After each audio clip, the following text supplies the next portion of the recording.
This young woman suffered an assault that's hard to believe. Her ex-boyfriend bit off her lower lip. He wanted to make me ugly so nobody would love me. Kayla Hayes says Seth Fleury was her first serious boyfriend. She was 17. He was 21.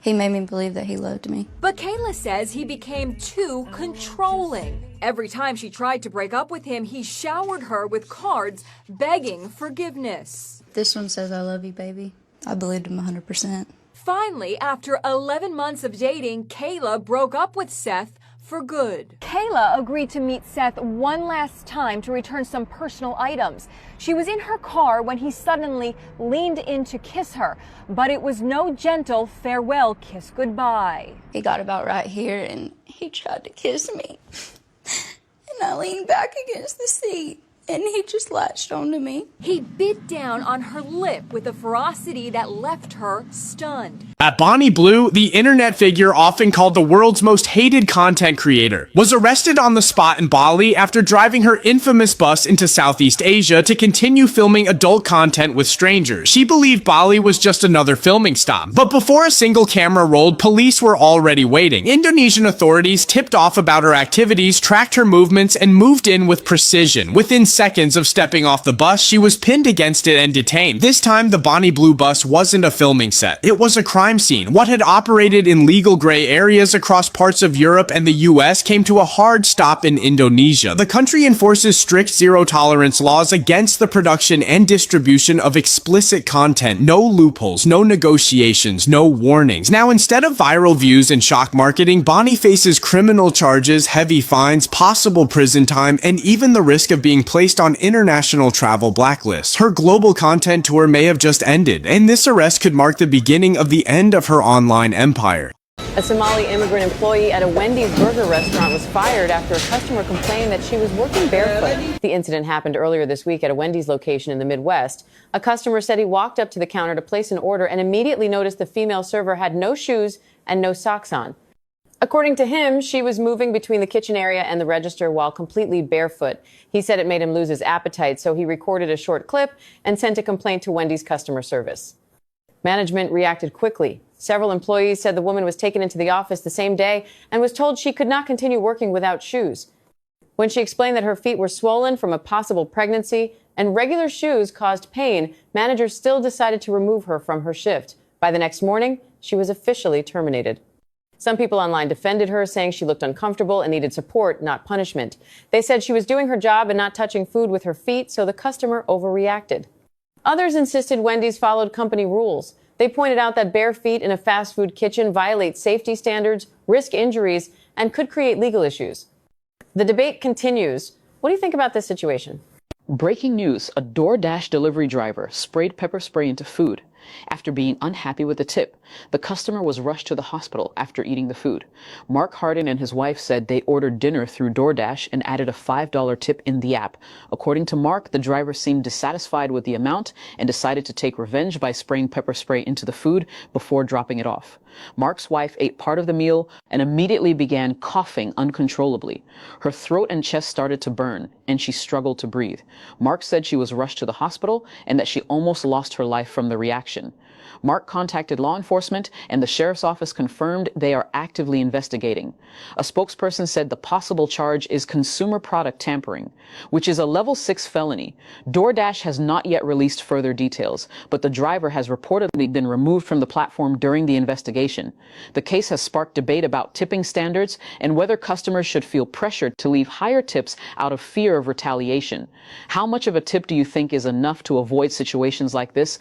Please help me! Please help me! Viral video shows the terrifying moment a woman is forced to fight off a knife-wielding mugger as the guy she is with chooses to stand back and hide behind a wall. That's when a man passing by on a motorcycle does what this man failed to do and tries to save the girl's life. And other people nearby see what's happening and immediately jump in and help to fight off the mugger. And while all of these people who are complete strangers are still fighting off the attacker, the man who she was with is still hiding behind the wall and waiting for them to take care of it. And it's only until they fight him off and push him away that this man is comfortable enough to come out of hiding and check on the woman he was with. But that doesn't last long until he gets scared and runs away again. Now, they haven't revealed the exact relationship between the two, but they clearly seem to be together, and people online are not holding back. They're saying, I hope she dumped him immediately after this. That was painful to watch him just stand there. I really hope that he wasn't her partner or even her friend. And looks like the robber would have had a better chance against the dude. Prayers to that poor woman. It's just such a tragic and cowardly act of violence that happened. This is a nightmare for every family. A 15-year-old boy in Texas has been arrested and charged with fatally shooting 3 family members of his ex-girlfriend. At around 6 p.m. on December 10th, the Odessa police stated that the 15-year-old boy had originally planned to kill his 15-year-old ex-girlfriend after school, but for some reason, he later changed his mind and went to her home located on the 87th Street of Hunter Miller Road in Odessa, where he stormed in with a handgun. It is said that he first took the life of the girl's mother, 39-year-old Jessica Rodriguez later, SHOT, her younger siblings, 9-year-old Jacob and 13-year-old Kelly. When law enforcement officers arrived at the scene, all 3 victims were pronounced deceased on the spot. About 40 minutes after the incident, the boy was arrested by the police while fleeing the apartment on foot. He is currently being detained at the Hector County Youth Center and charged with the death penalty for murdering multiple people. Due to his age, his name has not been released yet, but the police have stated that if local prosecutors decide to prosecute him as an adult, his identity will be made public. A McDonald's employee in Tennessee was fired after customers reported that a black male worker was putting his hand inside his underwear and scratching himself while working. The incident happened at a McDonald's restaurant in Tennessee. Several customers said they saw a male employee repeatedly place his hand inside his underwear and scratch himself while preparing food. Witnesses said he continued the behavior even after noticing people watching him. Customers said they felt sick and immediately filed a complaint with the restaurant. Management reviewed the report and spoke with the employee. The worker was removed from his shift and later terminated for violating basic hygiene rules. The manager also gave refunds to the customers who witnessed the incident and apologized for the situation. Some people online suggested the worker might be a new immigrant who has not fully adapted to workplace expectations in the United States, saying he may not have understood how inappropriate his actions were. Others argued that the restaurant must take responsibility for training and supervision. They said fast food employees need clear instructions on food safety, and if management fails to teach basic hygiene, you may start noticing your fries getting a lot saltier.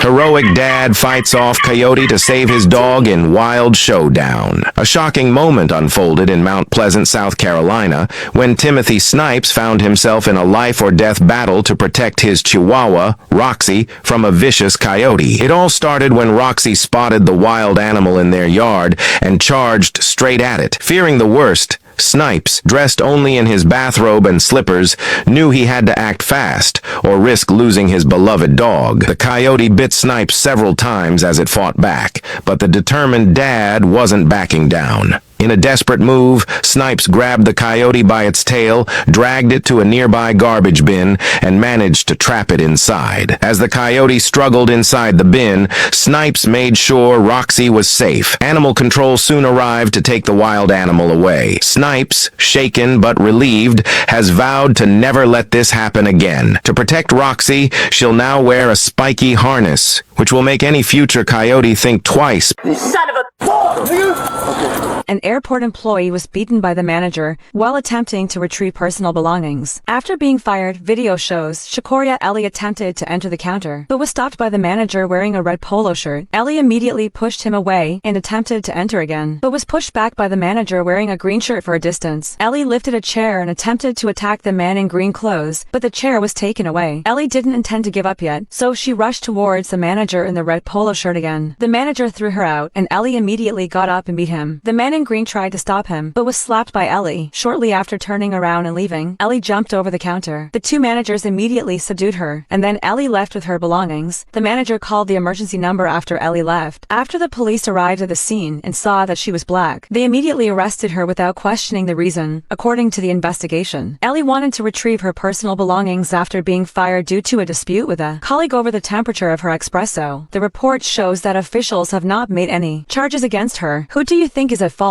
for this matter? Tucker Jeanall died at the age of 31 after unsuccessful resuscitation efforts. The beloved TikTok star, known for his humorous and heartwarming short skits, gained fame alongside his brothers Carson and Connor through their collaborative challenge videos. His content brought lighthearted moments and laughter to countless viewers. Sadly, the spotlight dimmed abruptly. Behind the laughter and screens, he bore unseen struggles alone. known. According to the Los Angeles County Coroner's Office, he ultimately chose to quietly depart on December 11th. His brothers confirmed the news via Instagram, remembering him in their tribute as the kindest person and greatest brother. In their statement, the brothers pledged to continue honoring Tucker in some way and requested respect for their family's privacy during this difficult time. His passing was sudden. Audiences have lost a familiar creator, and a family has lost a cherished loved one. People will remember the moments he brought to life, feeling both regret and nostalgia. Carson and Connor stated they will carry on with respect for Tucker Jeanel. This is the warmest continuation of his brief life. May he find peace in another world while we remember him forever as the one who shone brightly before the camera. We love you and will always miss you. Rest in peace, Tucker. Everyone sends flowers in his honor. A black woman brought 5 friends, ordered a lot of expensive food, and asked her date to pay. The man cleverly retaliated. The man and the black woman met through a dating app and had been getting along well online. When the woman suggested a high-end restaurant for their first date, the man hesitated, but eventually agreed. However, when he arrived, he was shocked to find that she was not alone. 5 of her close friends were already seated at the table.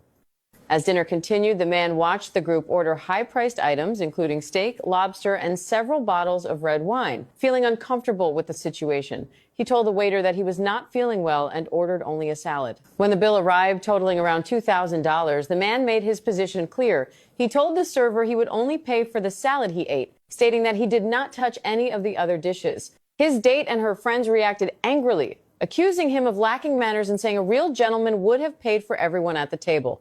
The man paid his portion and left the restaurant while the argument continued. Do you think this man should pay everyone's bills? A female McDonald's employee in Kentucky, USA, was exposed after customers reported that she put her hand inside her underwear and scratched her butt while working. The incident took place at a McDonald's restaurant in Kentucky. Several customers said they saw a female employee repeatedly putting her hand inside her underwear and scratching herself while preparing food. Witnesses said that even after noticing people watching her, she continued the behavior and even smiled. Customers said they felt disgusted and immediately reported it to the restaurant.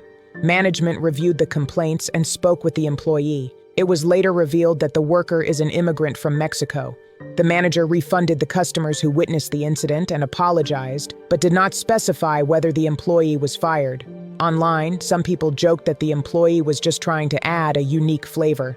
Others argued that the restaurant should be held responsible for proper training and supervision. They said fast food workers need clear food safety guidelines, and if management fails to enforce basic hygiene, people may start noticing something off about those tasty fries. What do you think about this behavior? A man worked at McDonald's for over 21 years. In the end, what he received as a reward was not a bonus nor a promotion, but a bicycle. Many people said he should have been given a car. Should he be happy or sad about this? The man's name was Stephen Montreal Hughes. He was from South Carolina. He had been working at McDonald's since 2004. This was a long-term, stable, and dedicated job for him. Previously, he often had to walk to work. The commuting conditions were difficult, but he still persisted in working. That day, he said that he finally no longer came to work on foot. Instead, McDonald's sent him a bicycle. He was emotionally excited and repeatedly thanked in front of everyone. When he realized that this was prepared for him, he didn't say, "I deserve it," nor "finally, it's my turn." The most touching sentence he said was, "That's my home." This scene moved countless people. 21 years of dedication, not recorded in any grand system, but remembered by those around me. What truly moves people is not the bicycle itself, but the efforts of ordinary people, which are finally met with kindness. Do you think he should get a car or something else? This mother is washing ground beef with dish soap, unaware of the trouble it will cause her and her family. Mia Chanel prepares meals for her family daily, yet she fails to grasp that dish soap residue can cause chemical digestive tract damage. No joke. Her husband and children eagerly await the food, but her unconventional cooking method raises concerns for their health. During a recent dinner prep, she mixed dish soap with fresh ground beef to wash it. The process seemed normal until she poured the detergent into the beef. This occurred while preparing a routine family dinner, with her husband and children eagerly awaiting the meal. Introducing potentially harmful cleaning agents into food preparation could trigger poisoning symptoms like stomach pain and nausea. Ironically, she had previously faced scrutiny over her dietary choices. This incident has brought her home cooking methods under more direct scrutiny. After the story spread, many netizens criticized her careless attitude toward food preparation and questioned her commitment to family dietary safety. As of now, the mother has not publicly responded to the matter, and the unfolding situation is expected to remain under public attention.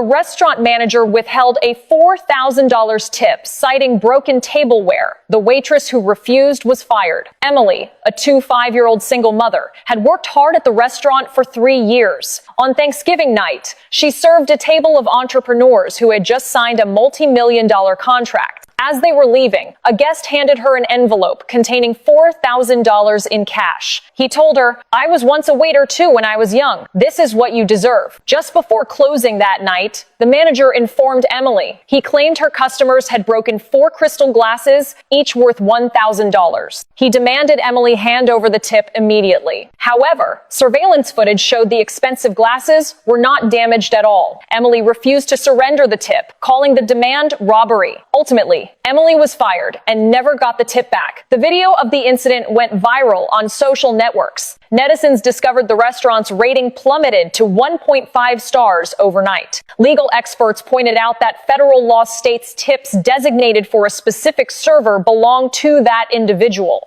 Currently, the union has intervened to assist Emily in filing a labor arbitration claim. A restaurant in Tampa recently sparked controversy after a customer discovered an extra charge labeled a packaging fee added to a takeout order. When the customer simply asked staff about the charge, they were shocked to find the restaurant owner responding by demanding they leave the premises and ultimately escorting them out. According to the customer, the restaurant's prices already felt excessively high, with takeout costing noticeably more than dine-in meals. On top of that, various added fees and default tip prompts made the bill even harder to accept. The customer emphasized that they were only asking a legitimate question, not refusing to pay, yet were met with an unusually aggressive reaction. After the incident went public, opinions quickly split. Some people argued that charging a packaging fee for takeout is not unusual. Many restaurants require staff to prepare and package to-go orders, and since takeout customers often don't tip, the fee can be seen as a way to offset labor costs.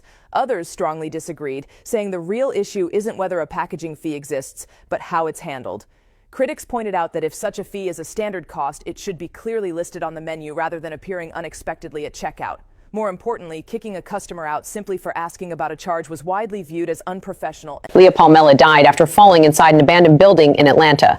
Police confirmed that she was pronounced dead around 1 a.m. The cause of her death remains troubling. Was it an accident or was there something more? On the night of the incident, Leah Palmella entered the building with several friends to explore. Shortly afterward, she fell from a height of about 5 stories and was critically injured. Emergency responders arrived at the scene quickly, but she ultimately did not survive. Investigators stated that there is currently no direct evidence of third-party involvement. The case has been preliminarily classified as an accident. However, many details surrounding her death have yet to be fully explained. The building has been vacant for years. It was formerly the site of the Georgia Mental Health Institute. It was later purchased by Emory University. Although no longer in use, it has been frequently trespassed. This is partly because the location has been used as a filming site for popular movies and TV productions. What appears to be a simple urban exploration can, in the darkness, hide very real dangers. Leah Palmella's death has once again sparked discussion about the safety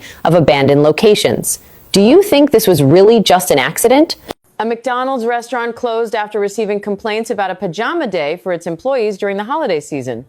During the holiday period, the restaurant allowed its employees to wear pajamas to work. The store said the decision was made to help staff feel more comfortable while working during a busy and stressful time. Employees continue to take orders and prepare food as usual. However, some customers said they felt uncomfortable seeing workers in sleepwear while handling food, feeling as if their fries had been slept on under a blanket all night. One customer filed a complaint with the relevant department, saying the situation felt unprofessional and raised hygiene concerns. After receiving the complaint, officials ordered the restaurant to close for rectification and review of its operating standards. Some people said they do not care what fast food workers wear, arguing that McDonald's is not a luxury restaurant and that comfort should come first. They believe as long as the food is prepared properly and served hot, clothing should not matter. Others said the restaurant crossed a line. They argue that food safety rules should always be followed, and even if pajamas were allowed, employees should at least wear aprons or proper work gear. What do you think? Was the complaint justified, or did this go too far?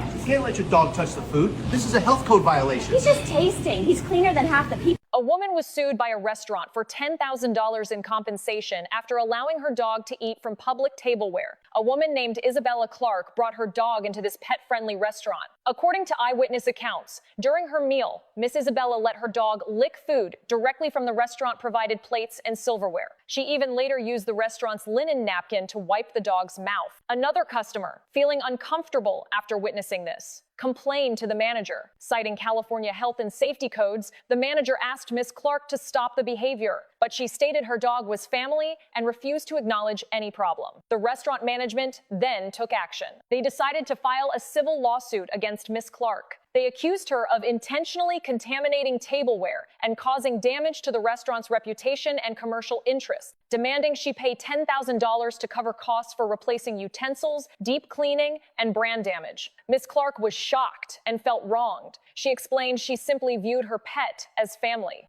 A man went to Starbucks and ordered a single regular coffee, with the receipt clearly showing a total of $5.59. At checkout, the cashier handed him the card reader, and he completed the payment as usual without paying close attention to the screen. It wasn't until he later checked his bank statement that he noticed something was wrong. The amount charged was $5 more than the listed total. That extra charge was labeled as a tip. The issue is that he never chose to leave a tip, nor was he clearly informed that one had been added. Some people reacted angrily, saying this goes beyond tip culture and amounts to an unauthorized charge. Others tried to explain it from the perspective of service industry pressures, suggesting that unstable income, confusing tip systems, or even a possible mistake could be to blame. Critics, however, pushed back strongly, emphasizing that informed consent is the bottom line. If customers lose the right to decide whether to tip, then a tip is no longer a reward. It's unclear whether the store has launched an internal investigation or taken action regarding the employee involved. What do you think? So today, everything that you have, we are going to bag you up. A store manager working at an H-E-B supermarket made a decision after the system went down to let all customers leave without paying and was later promoted with a raise. The incident took place in an H-E-B store in Burleson, Texas. Multiple customers said they were pushing carts filled with Christmas gifts and were stuck in crowded checkout lines when the system suddenly crashed. All registers stopped working and the store briefly descended into chaos. According to witnesses, shopping carts were lined up in long rows and many people had already been waiting for a long time. As customers began to grow frustrated, the store manager made a call to let everyone go. No checkout, no records, everything free. The store fell silent. Then came cheers, applause, and some people even broke down in tears on the spot. H-E-B later confirmed the decision, saying it was a response made by the team under special circumstances. Afterward, the manager was not held responsible. Instead, they were praised internally and received a promotion and a raise. Many online called it a real Christmas miracle, saying it showed humanity and warmth. 9-year-old Melody Buzzard, missing for 2 months, has been found dead. Her mother has been arrested on suspicion of murder. In the end, we never received news of the girl being found alive. Her remains were discovered on December 6th in a remote area of Utah and were positively identified via DNA on December 22nd. Police immediately arrested her mother, Ashley Buzzard. What's most chilling is that the last time mother and daughter were captured on surveillance was on October 9th near the Utah-Colorado border. Yet when the mother returned to California on October 10th, her daughter was no longer with her. Police also noted she may have attempted to alter her appearance and tamper with license plates to evade detection. Adding to the mystery, the mother did not report her child missing.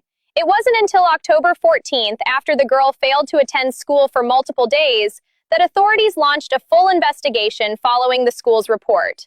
Police have yet to disclose the motive behind the incident. We all want to know, what exactly happened between October 9th and October 10th? The mother confiscated all her son's Christmas gifts, including the brand new PS5, and left a symbolic lump of coal under the tree as punishment. She wept bitterly over this, unable to comprehend why her son felt unappreciated despite her hard work preparing 7 gifts for him. After seeing the presents, he complained to a stranger that his mother hadn't prepared any gifts for him at all. The mother overheard this remark by accident. The mother was deeply hurt. She explained she had spent considerable savings and carefully selected each gift, especially the PS5, which she had bought by scrimping and saving. Her son's complaint made her feel her efforts were unseen and unappreciated. After deliberation, she made a difficult decision. She retrieved all 7 gifts from under the tree, including the PS5. In their place, she placed a small bag of coal. In Western Christmas tradition, coal is often used to symbolize a child's poor behavior over the past year. The mother acknowledged that her son might be sad or even angry, but she believed this was a necessary lesson. She hoped he would understand that receiving gifts is not a given, that many children receive none at all, and that he should be grateful for his family's sacrifices. Clavicular crashed his Cybertruck while attempting to run over a stream sniper. The incident happened at 3:45 a.m. He was live streaming IRL at the time. A stream sniper jumped onto the front of his vehicle, lying on the hood, provoking the camera. Just minutes earlier, Clavicular had repeatedly said he was being followed and harassed. He said he felt his life was in danger. Seconds later, the nature of the situation changed from a streamer being harassed to a real-world violent confrontation. He later called 911. Police arrived at the scene. As of now, the condition of the injured person has not been publicly released. No arrests were made at the scene. But the platform didn't wait for the investigation. Kick quickly banned his channel. Aiden Ross responded saying he would help connect Clavicular with a lawyer and try to push for the account to be reinstated. But the controversy is already out of control. Do you see this as self-defense or a choice that crossed the line? Okay, no. Okay, Sharon. A woman permanently lost her 10-year-old sister because of a simple joke. It all began as a family prank. The father was present at the time. The woman suggested that her father record a video. The idea was to lock herself inside a sofa bed. Her younger sister was lying on that sofa bed at the time. When the sofa was folded shut, the intention was simply to create a funny moment. At the beginning, everything was done for one reason: to gain some attention on social media. No one at the scene immediately realized there was a problem. Some people were laughing. Others thought it was just a harmless joke. But very quickly, the situation spiraled out of control. The sofa bed could not be reopened. No release mechanism could be found, and it could not be taken apart in time. The little girl trapped inside began to struggle to breathe. By the time everyone realized something was wrong, it was already too late. Hours later, the tragedy unfolded. The girl ultimately lost her life. After the incident was exposed, it sparked widespread discussion online. Some questioned why no one stopped it in time. A young girl was injured on the first day New York City introduced its new subway gates after one of the gates closed on her face. Her family has now filed a lawsuit against the subway system, seeking $200,000 in compensation.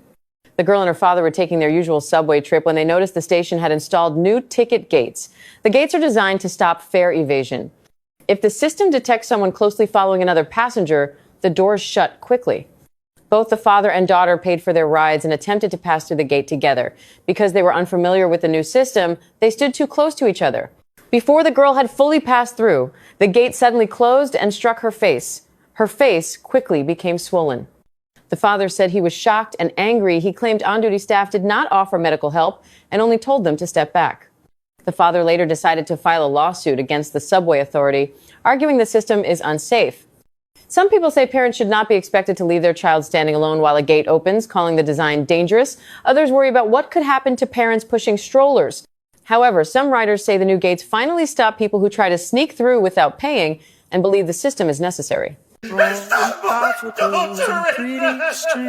19-year-old girl in Texas mysteriously disappeared while taking a walk on Christmas Eve. On Wednesday, the police received a report from a mother that 19-year-old Camila Olmos did not return within a reasonable time while jogging in the morning. The police arrived at the scene and reviewed the nearby surveillance footage. The surveillance video captured Camila being last seen leaving her residence at around 6:58 a.m. on Wednesday, walking straight towards her car and attempting to rummaging through it for something. However, the surveillance footage suddenly interrupted, leaving her whereabouts and subsequent experiences a mystery. The police pointed out that Camila should have left on foot because the vehicle was still parked in the same spot, and the only item she carried with her was the car keys. The police said that they have currently mobilized aviation forces and various other resources to carry out search operations. Camila's mother said that she had tried to call her daughter's mobile phone, but it was turned off. Besides, she also got in touch with her daughter's boyfriend and father, both of whom said they had never met Camila and had not not received any news from her. On Christmas Day, a large number of relatives and friends spontaneously organized to search for Camilla, but unfortunately, no trace related to her has been found so far. The last time Camilla appeared, she was wearing light blue pajamas and shorts, a black hoodie, and white shoes. If you have any clues about Camilla's whereabouts, please contact the police immediately. Minnesota's largest welfare fraud case has been exposed, and multiple individuals involved have already been arrested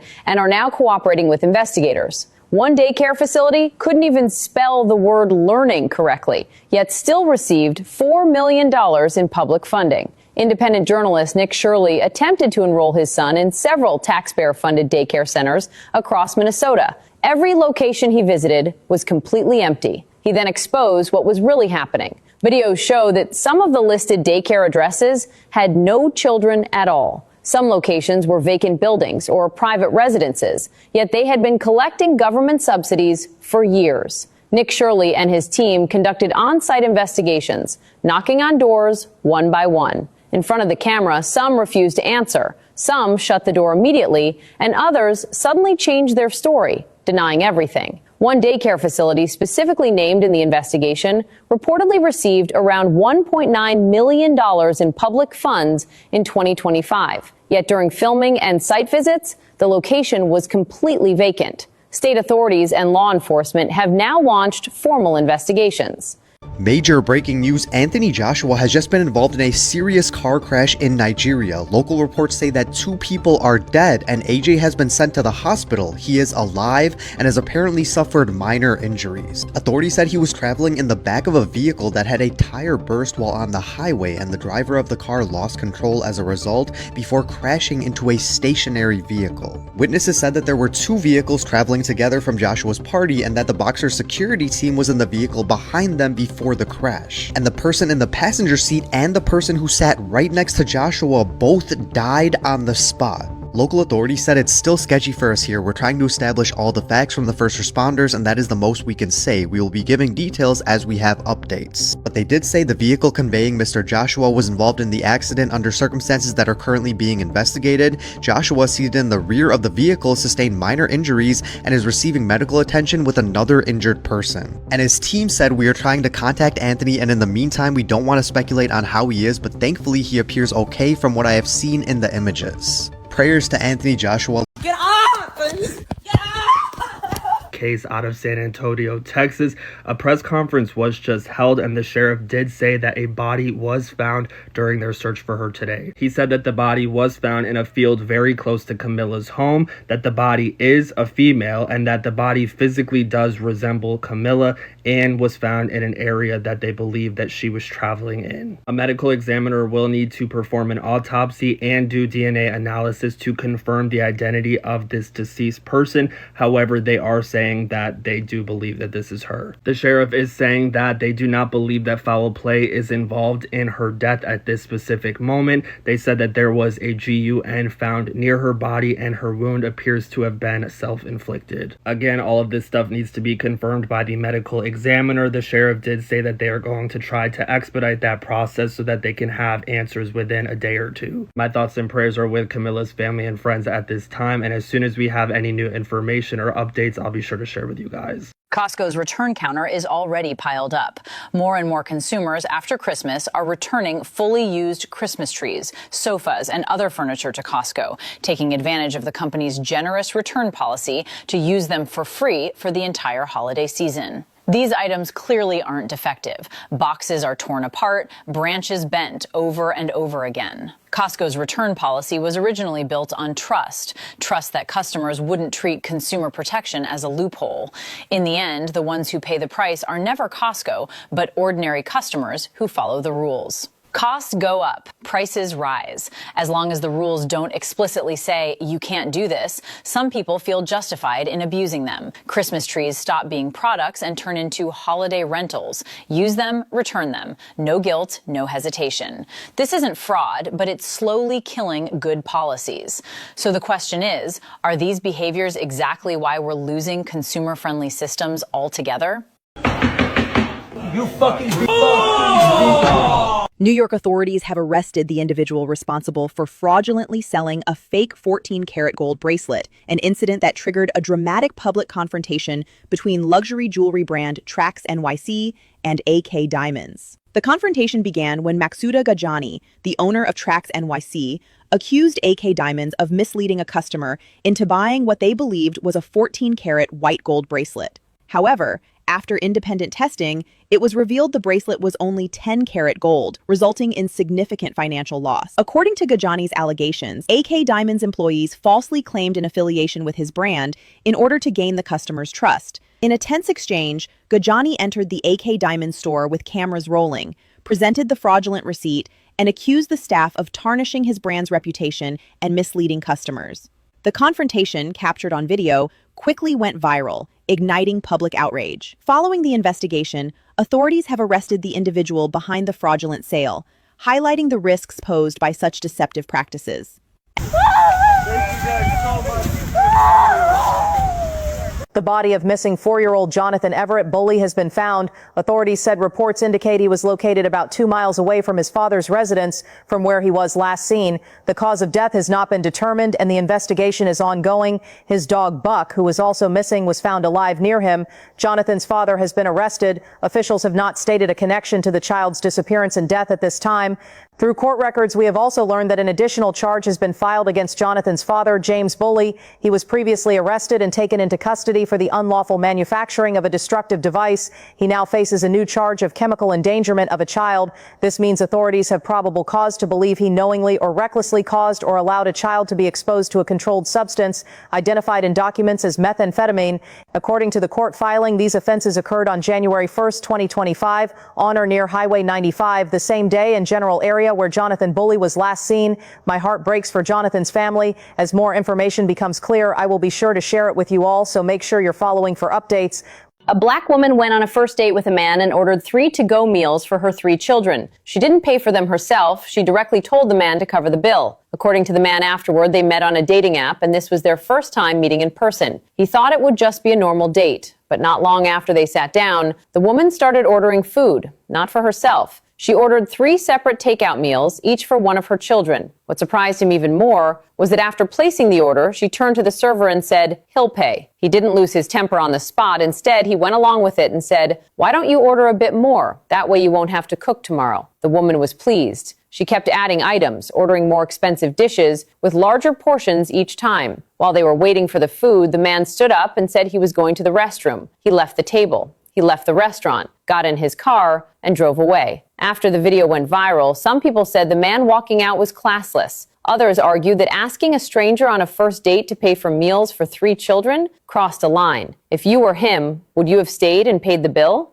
Yesterday, Dr. Janelle Green Smith lost her life during childbirth, who's delivered over 200 babies herself, who is a midwife out of South Carolina. Why black women are the most likely to pass away during childbirth, I have no earthly idea, but it is an exhausting number that continues to grow every single day. No matter all of the education, no matter all of the support, no matter how much advocating that she did for other people, in the midst of her giving birth to her own child, she loses her life. With everything that she did, with all that she gave, with all the continued education and support that she provided for other people, none of that actually protected her in the moment that she actually needed it, because she had provided it for so many people. I have already seen so many people writing and stating that they got through their pregnancy with her, and to even hear or even try to fathom hearing that this woman is no longer here while she was in the midst of giving birth to her child is absolutely devastating.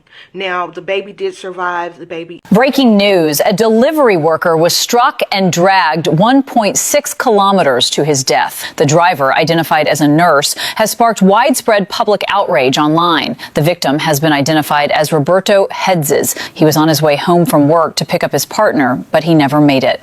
The incident occurred last night in Iztapalapa. According to multiple witnesses, the motorcyclist was waiting at a red light at the time of the crash crash and was not involved in any confrontation. A blue Honda vehicle suddenly struck him, knocking the motorcycle sideways and pulling the rider underneath the car. Witnesses say the rider let out terrifying screams from beneath the vehicle. However, the driver did not stop and continued driving, dragging the rider and ultimately causing his death. Witnesses stated that if the driver had chosen to stop at that moment, the incident likely would have ended as a minor collision. Instead, the continued driving led to irreversible consequences. Nearby drivers attempted to intervene. Cars around the scene repeatedly honked their horns, trying to alert the driver and force the vehicle to stop, but the blue car ignored the warnings and continued fleeing the scene. Breaking news, they've now revealed that there was a DV call at the home of the Ohio doctor and his wife who were found mysteriously deceased in their home. This incident took place around 2:45 a.m. on April 15th, 2025. The call came in from the exact address of Spencer and Monique's home. The woman who called authorities hung up, prompting the 911 operator to phone them back. The 911 operator can be heard saying, quote, "Hi, this is 911. We just got a hang-up call. Is everything okay?" The woman was crying during the entire call and told the dispatcher that she was, quote, "just emotional." The dispatcher then says, quote, "Well, can I ask what had you call 911 in the first place?" She then replied with, quote, "Because me and my man got into it, but I'm okay, I promise." The 911 operator then says, quote, "Did anything ever get physical?" She then replied with, quote, "No," and clarified that nobody hit each other. The operator considered the call a, quote, "domestic dispute" and wrote that assistance was no longer needed. However, the logs did not reveal the exact identity of the woman. In addition, authorities have also released an image of a person of interest in the case. This image was obtained from a video that authorities released of the person of interest walking in an alleyway behind the couple's home. This individual was seen between the hours of 2 and 5 a.m. the night the crime was committed. We now know who the woman is that was just killed by ICE agents in Minneapolis. The woman is identified as Renee Good right here, a mother who lived in Minneapolis, Minnesota. And this is allegedly the officer that took her life today when he shot through her windshield. You can see the car right here. This is believed to be the bullet hole that ended up taking Renee's life. Her mother ended up having to identify her after she heard about the story. She said Renee was one of the kindest people she has ever known. And the only public profile we can find on her is her IG, where it says that she was a poet, a writer, a wife, and a mom, and a guitar player from Colorado living in Minneapolis. And in response to this, there are massive riots going on outside the federal courthouse in Minneapolis. They are now breaking through windows and glass, and officers are actively trying to hold the doors closed while people try to get in. And it is not going to be over anytime soon. It is going to be a very long night in Minneapolis tonight. Please help me! Please help me! So let me tell y'all about Miss Linda Brown. Miss Linda Brown is from Chicago, and Miss Linda Brown is a missing person right now, okay? Her husband is on the news saying how much he missed his wife and he wished that she returned home safe. Sir, stop pulling our lead. You are the reason Miss Linda Brown is not at home. Probably unalive. You are the reason. We always see these husbands get on the news acting like they so hurt behind their wives missing. And they are the reason why their wives are missing. Not trying like he's trying to squeeze a little tear out. You not hurt. You the one did that. But believe me, guys, even though we do our job here on TikTok, because one thing, baby, we the police over here. We will solve a case before the police, okay? He is the #1 suspect. They gonna go and lock his ass up. Probably, give it to about a more. They putting everything together right now. You know what I'm saying? Because they think they be smooth with it. If you don't want to be married no more, just leave. Or did he do it for the insurance money?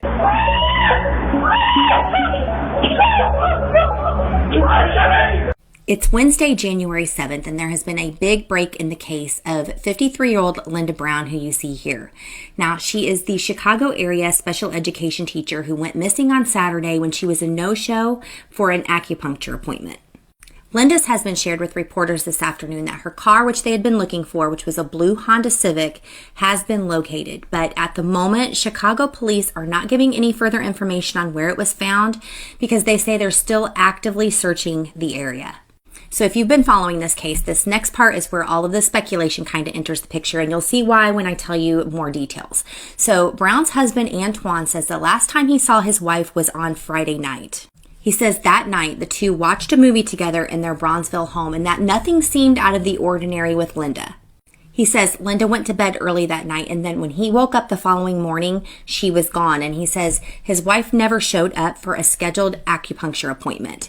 That was, according to him, very out of character for her. Starting Monday, January 22nd, Ross is going to have thousands of items for just 49 cents, and here's how you can get them. So apparently every year, Ross does a sale much like Dollar General when they have their penny days, but Ross does it for 49 cents on thousands of items in all of their stores. The Ross sale in January is usually in the last week of January, but this year it is happening this Monday, January 22nd. Some people have already reported that they've seen items at their Ross for 49 cents, but the official sale is not expected to start Monday, and this is how you can get them. Apparently, all the items that are going to be 49 cents are going to have this hot pink reduced clearance tag right here, and it could be anything from shoes to electronics to home goods to clothes. Also, this is an unofficial sale, but they pop up every time around this year, and people have now confirmed that it's going to be happening this January 22nd on Monday. So make sure you like this video and share this to somebody that you think needs to know, because if they go to Ross on Monday, they can get thousands of items for just 49 cents.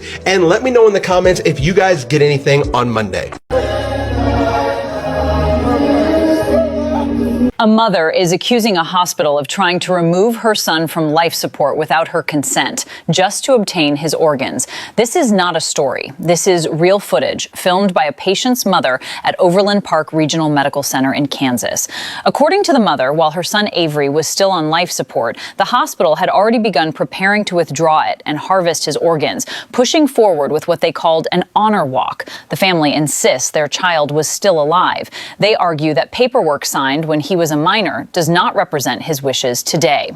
In the video, the mother repeatedly breaks down, crying in desperation and helplessness, accusing the hospital of doing this for money. As of now, the hospital has issued no public response. After the video went viral across social media, disturbing claims began surfacing in the comments. Some people, identifying themselves as medical insiders, allege that if your ID lists you as an organ donor, doctors may be less likely to fight to save you. Even more troubling, commenters point out that while organs are donated, recipients are still charged thousands of dollars for them. Did you check organ donor on your ID? Renee Good's wife just became a millionaire thanks to GoFundMe donations. One anonymous person donated $50,000, which was the original goal of the campaign. But that goal was quickly surpassed. As of Friday, 3:30 p.m. Eastern Standard Time, over $1.5 million has been raised for the family of Renee Good. That is 28 times the original goal in just 2 days. And there have been over 38,000 individual donations. But some people are not happy that Renee's wife, Rebecca, will be getting some of that money. Because Rebecca was seen inciting the ICE agents, and she was the one that told Renee to drive away from ICE agents just seconds before she was fatally shot 3 times, sparking outrage in the streets of Minneapolis. Renee's wife reportedly got out of the vehicle to film the interaction and ended up catching the entire incident on camera.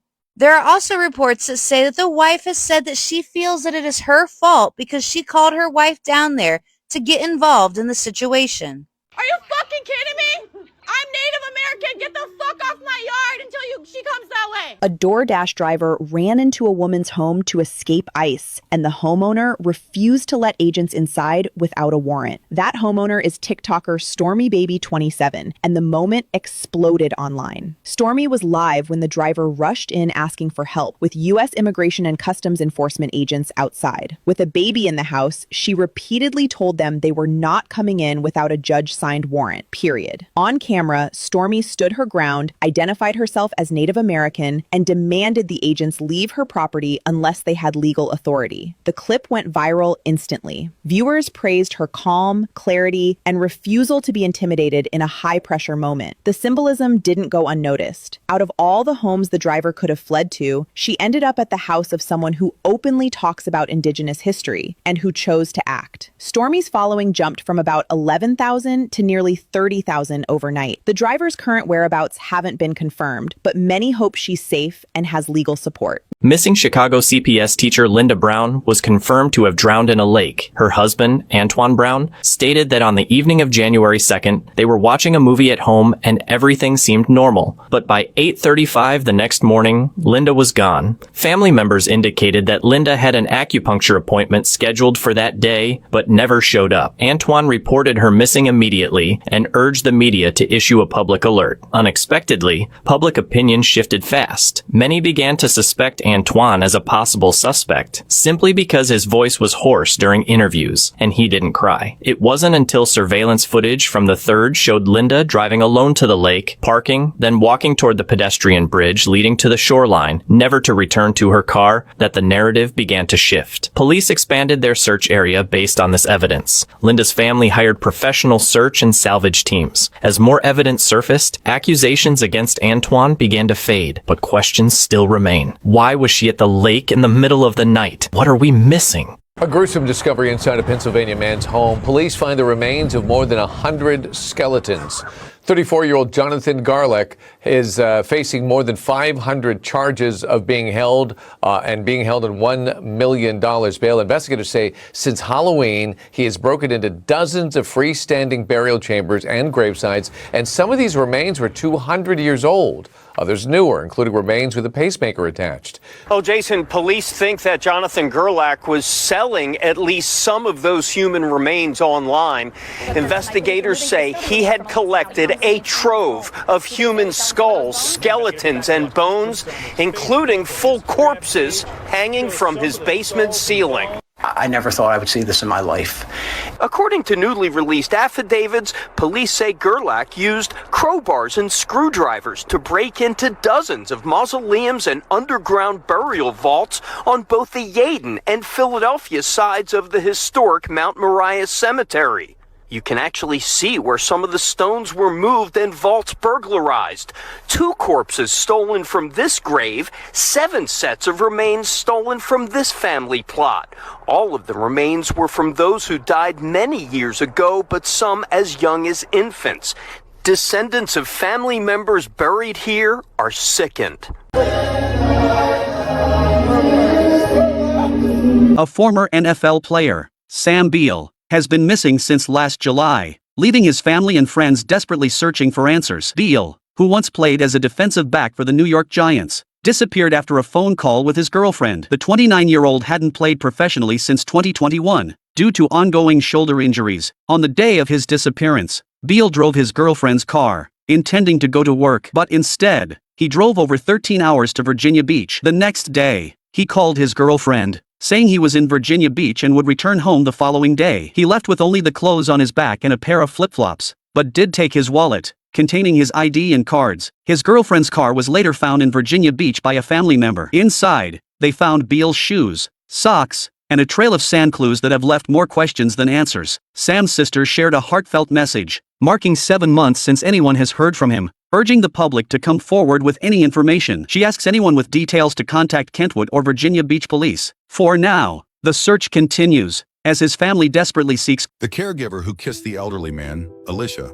was found that same night in an abandoned warehouse, her hands tied behind her back, strangled to death. Behind it was a chilling truth. William, 82, paralyzed from a car crash, had been abandoned by his children for years. Alicia brought him back to life. They fell in love. He rewrote his will, $2.5 million in his house for her. But his kids found out. Instead of reflecting, they paid $50K to hire 2 ex-soldiers to kill her. March 14, 2024, security cameras capture Alicia kissing William. Hours later, she's kidnapped from a parking lot. 47 minutes later, dead in an abandoned warehouse. Hands zip-tied, strangled. They thought money would be theirs, but William had added a clause. Any crime against Alicia voids your inheritance. The family goes to prison, life sentences, and the $3.2 million donated to charity. They murdered a woman, destroyed a family, and got nothing. On sentencing day, William died of heartbreak. His last words, "I waited 82 years for true love, and my own children destroyed it in 31 seconds."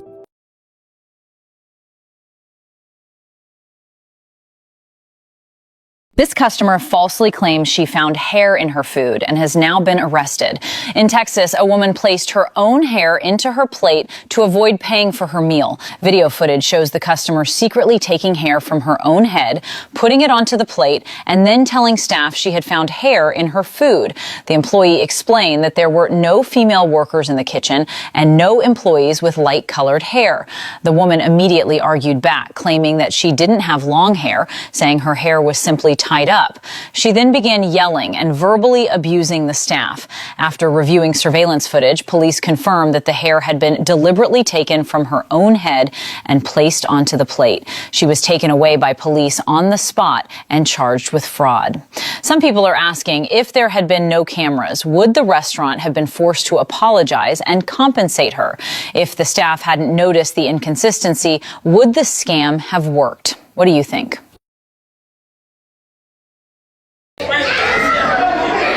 An 11-year-old has been charged with criminal homicide after he fatally shot his father while he was sleeping in bed. In Duncannon, Pennsylvania, where they found 42-year-old Douglas Dietz right here, dead from a GSW to the head in his bed. And it was ultimately discovered that his 11-year-old son, Clayton William Dietz, who had just celebrated his birthday a few hours prior, was the one responsible for this. According to investigators, when Clayton was interviewed by authorities, he said that he had fired at his father while he was sleeping because his Nintendo Switch had been taken away. He said that he ended up finding the keys to his father's safe. He said he used the keys to open the safe thinking that the Switch would be in there, but instead he found a revolver. Clayton said that he ended up loading the firearm and walking into his parents' bedroom where he fired at his father who was sleeping. When officers arrived at the residence and asked what was going on, Clayton said, quote, "I shot somebody, I killed daddy." Now, Clayton had actually been adopted by Douglas and his wife Jillian back in 2018. Clayton has been charged with criminal homicide and is being held in jail without bail. Because of the charge that he's facing, he is currently being processed through the adult system.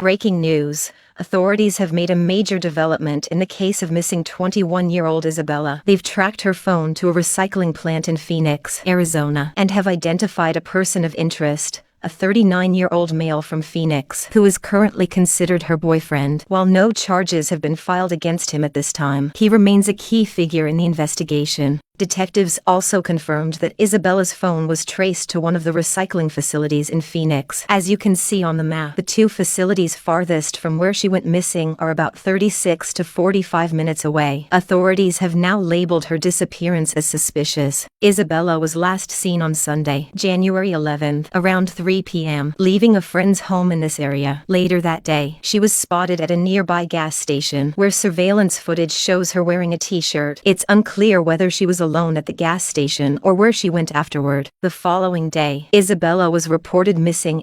An Oregon man was convicted and sent to jail for collecting and using rainwater on his own property, sued by the state for theft. Rancher Gary Harrington built 3 large reservoirs on his own land to collect rainwater and snow melt. He claimed the water was primarily for fire protection reserves and for providing water to wildlife. But the state called it theft and prosecuted Gary. A municipal code stipulates that all water within city limits, including precipitation, is part of the public water supply. The city requested the court order the removal of his collection system and impose a fine. Despite Harrington's repeated appeals, arguing, "The water fell on my land. I'm not selling it. I'm simply using it on my own property." The court ultimately rejected his claims. Harrington was found guilty on multiple charges, including unlawful appropriation of state water resources. He was sentenced to 30 days in jail and fined over $1,500. The incident sparked intense backlash. Residents said it was simply tyranny. If a person cannot own the rain that falls on their own land, what do they actually own? Jeff Cook was fired after refusing to force his staff to work on Christmas, and now Ruby Tuesday is facing major backlash online.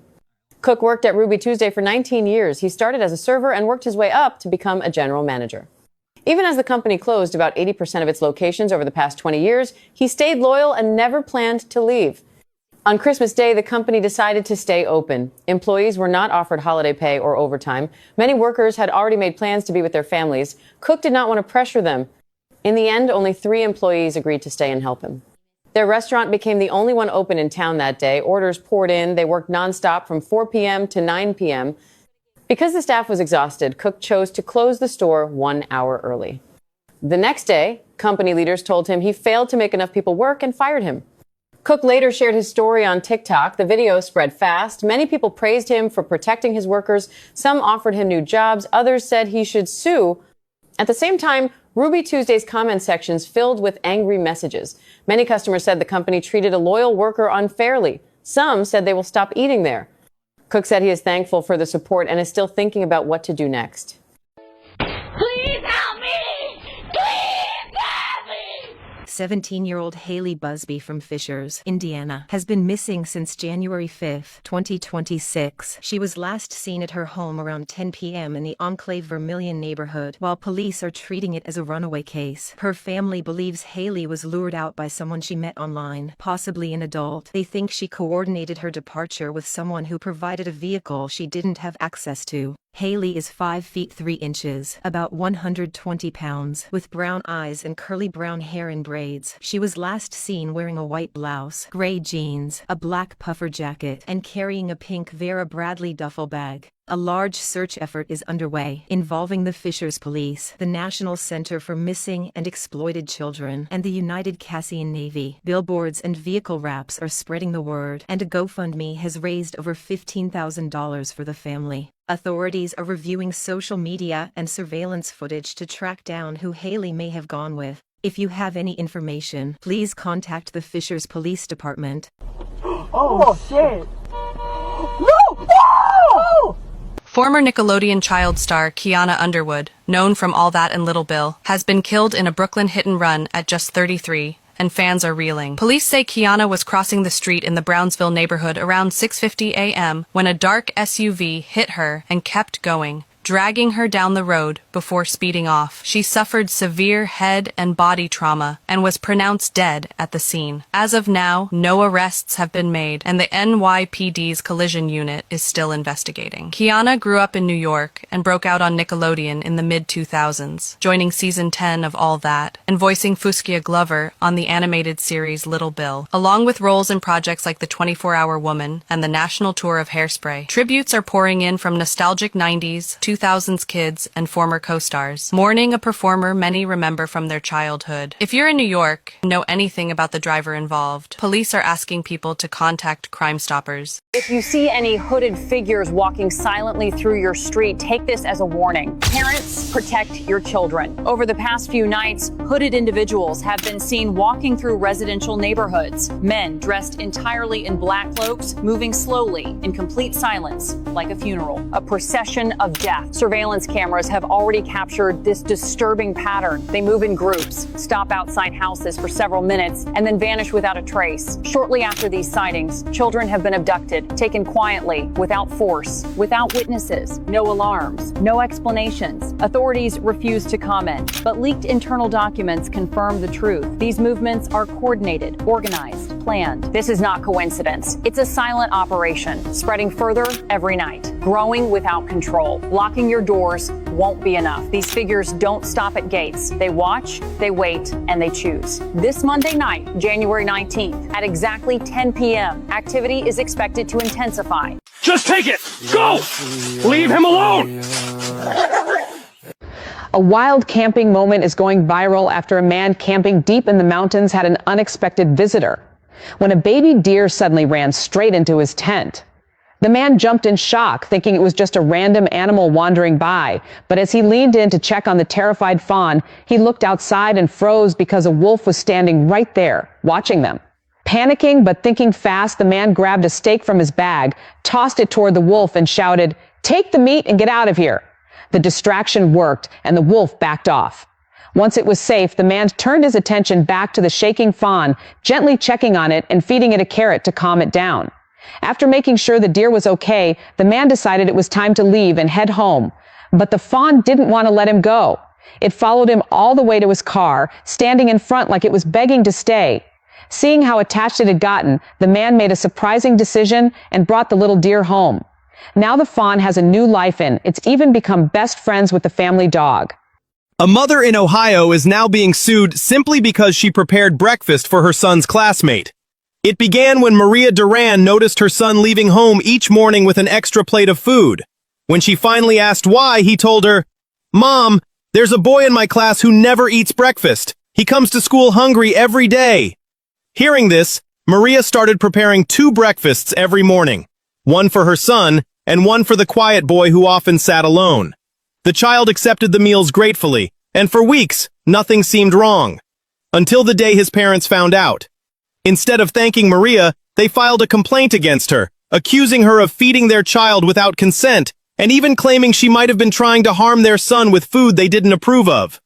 The school confirmed the boy never had a reaction, never reported discomfort, and willingly ate the breakfast every single day. Maria was stunned. "We were homeless once. My son knows what hunger feels like. I never wanted another child to feel that." A far-right activist named Jake Lang, who once stormed the U.S. Capitol on January 6th, tried to hold a pro-ICE rally in Minneapolis today. However, hundreds of anti-ICE protesters outnumbered a very small group of people who were there in support of ICE. Jake Lang, who organized this entire event, appeared to be injured, was seen crying, and was even chased out of downtown. Take a look. Jake, you got us a FAFO, am I right, guys? I mean, just take a look at him here, crying as a protester is in his face, telling him what he thinks about him. But Jake called this an anti-fraud march and actually thought a lot of people would show up in support of ICE and what they've done in Minnesota. But instead of swaying the crowd like he thought he was going to do for some reason, you can see the fear in his eyes as he was met with hundreds of anti-ICE protesters who forced them out of downtown. The fact his little pro-ICE rally fell apart so quickly and he was so outnumbered tells you everything about how this community feels right now. Guys like Jake live on Twitter, and they think because a bunch of bots support government overreach, that means every American does as well. But it turns out that's not the case. A Disney proposal in front of Sleeping Beauty Castle just turned into a full-on viral nightmare, and people are still heated about it. This is Anto and his fiancée Rose, and they were trying to have that dream engagement moment at Disneyland Paris on a raised platform right in front of the Castle 10 area that's reportedly used for park performances. Anto says he even asked park staff ahead of time if it was okay and was told yes. But right in the middle of the proposal, as he's holding the ring and getting ready to pop the question, a Disneyland employee suddenly rushes onto the platform, grabs the ring straight out of his hand, and quickly escorts the couple down the stairs like they did something wrong. The whole thing was caught on camera, and once it hit the internet, it blew up instantly, sparking major backlash toward Disney and that cast member for completely ruining the moment. Disney later issued an apology and reportedly reached out, offering the couple a chance to redo the proposal, but the couple turned it down, saying the original moment was already destroyed and they can't get it back. And even after all the outrage online, the employee was never fired. So now people are asking the big question, do you think that Disney employees should have been fired for... This is how famous influencer White Folks died. On January 19th, 2026, Jimmy McMahon, the man millions knew online as White Folks, left behind a community that felt like family. He wasn't just an influencer or a rapper. He was a father, a storyteller, and a voice for people who rarely feel seen. White Folks became known for his raw videos about real life in Tennessee, raising kids, surviving struggle, and finding humor in hard days. His content was honest and unfiltered. He spoke about pain, responsibility, and pride, and people listened because it felt real. Just one day before his death, he shared a quiet post after a medical visit. It felt heavy, almost like a pause. Then hours later, while riding his motorcycle, tragedy struck. A crash ended his life suddenly, leaving his family and followers in shock. News spread fast, comment sections filled with prayers, broken hearts, and messages from people who said his videos helped them keep going. White Folks didn't chase fame, he built connection. And now what remains are his words, his laughter, and the reminder that sometimes the realest voices leave us too soon. Thank you, my baby. I don't wish this on nobody. Breaking news, a former Philadelphia Eagles player has been murdered. It all began around 7:30 a.m. on Wednesday in Los Angeles. This was after they received a 911 call for a man being found deceased in the area. At that time, the victim had not been publicly identified but was declared deceased on the scene. From above, it appeared that the man's body had been found near a homeless encampment. Now the medical examiner's office has identified the victim as 55-year-old Kevin Johnson, who used to play for the Philadelphia Eagles. Furthermore, they have also revealed his cause of death, which is now listed as blunt head trauma and stab wounds. It is officially being investigated as a homicide. Johnson's career started in 1993 with the New England Patriots. He was released from the New England Patriots in August of that year and then eventually made his debut with the Eagles in 1995. He then suited up again in 1996 playing for the Eagles, but then was released in December of that season. In addition to that, he also spent a year with the Oakland Raiders. In 1998, with the Oakland Predators, he won a championship. At this time, authorities have not provided any further details regarding the case.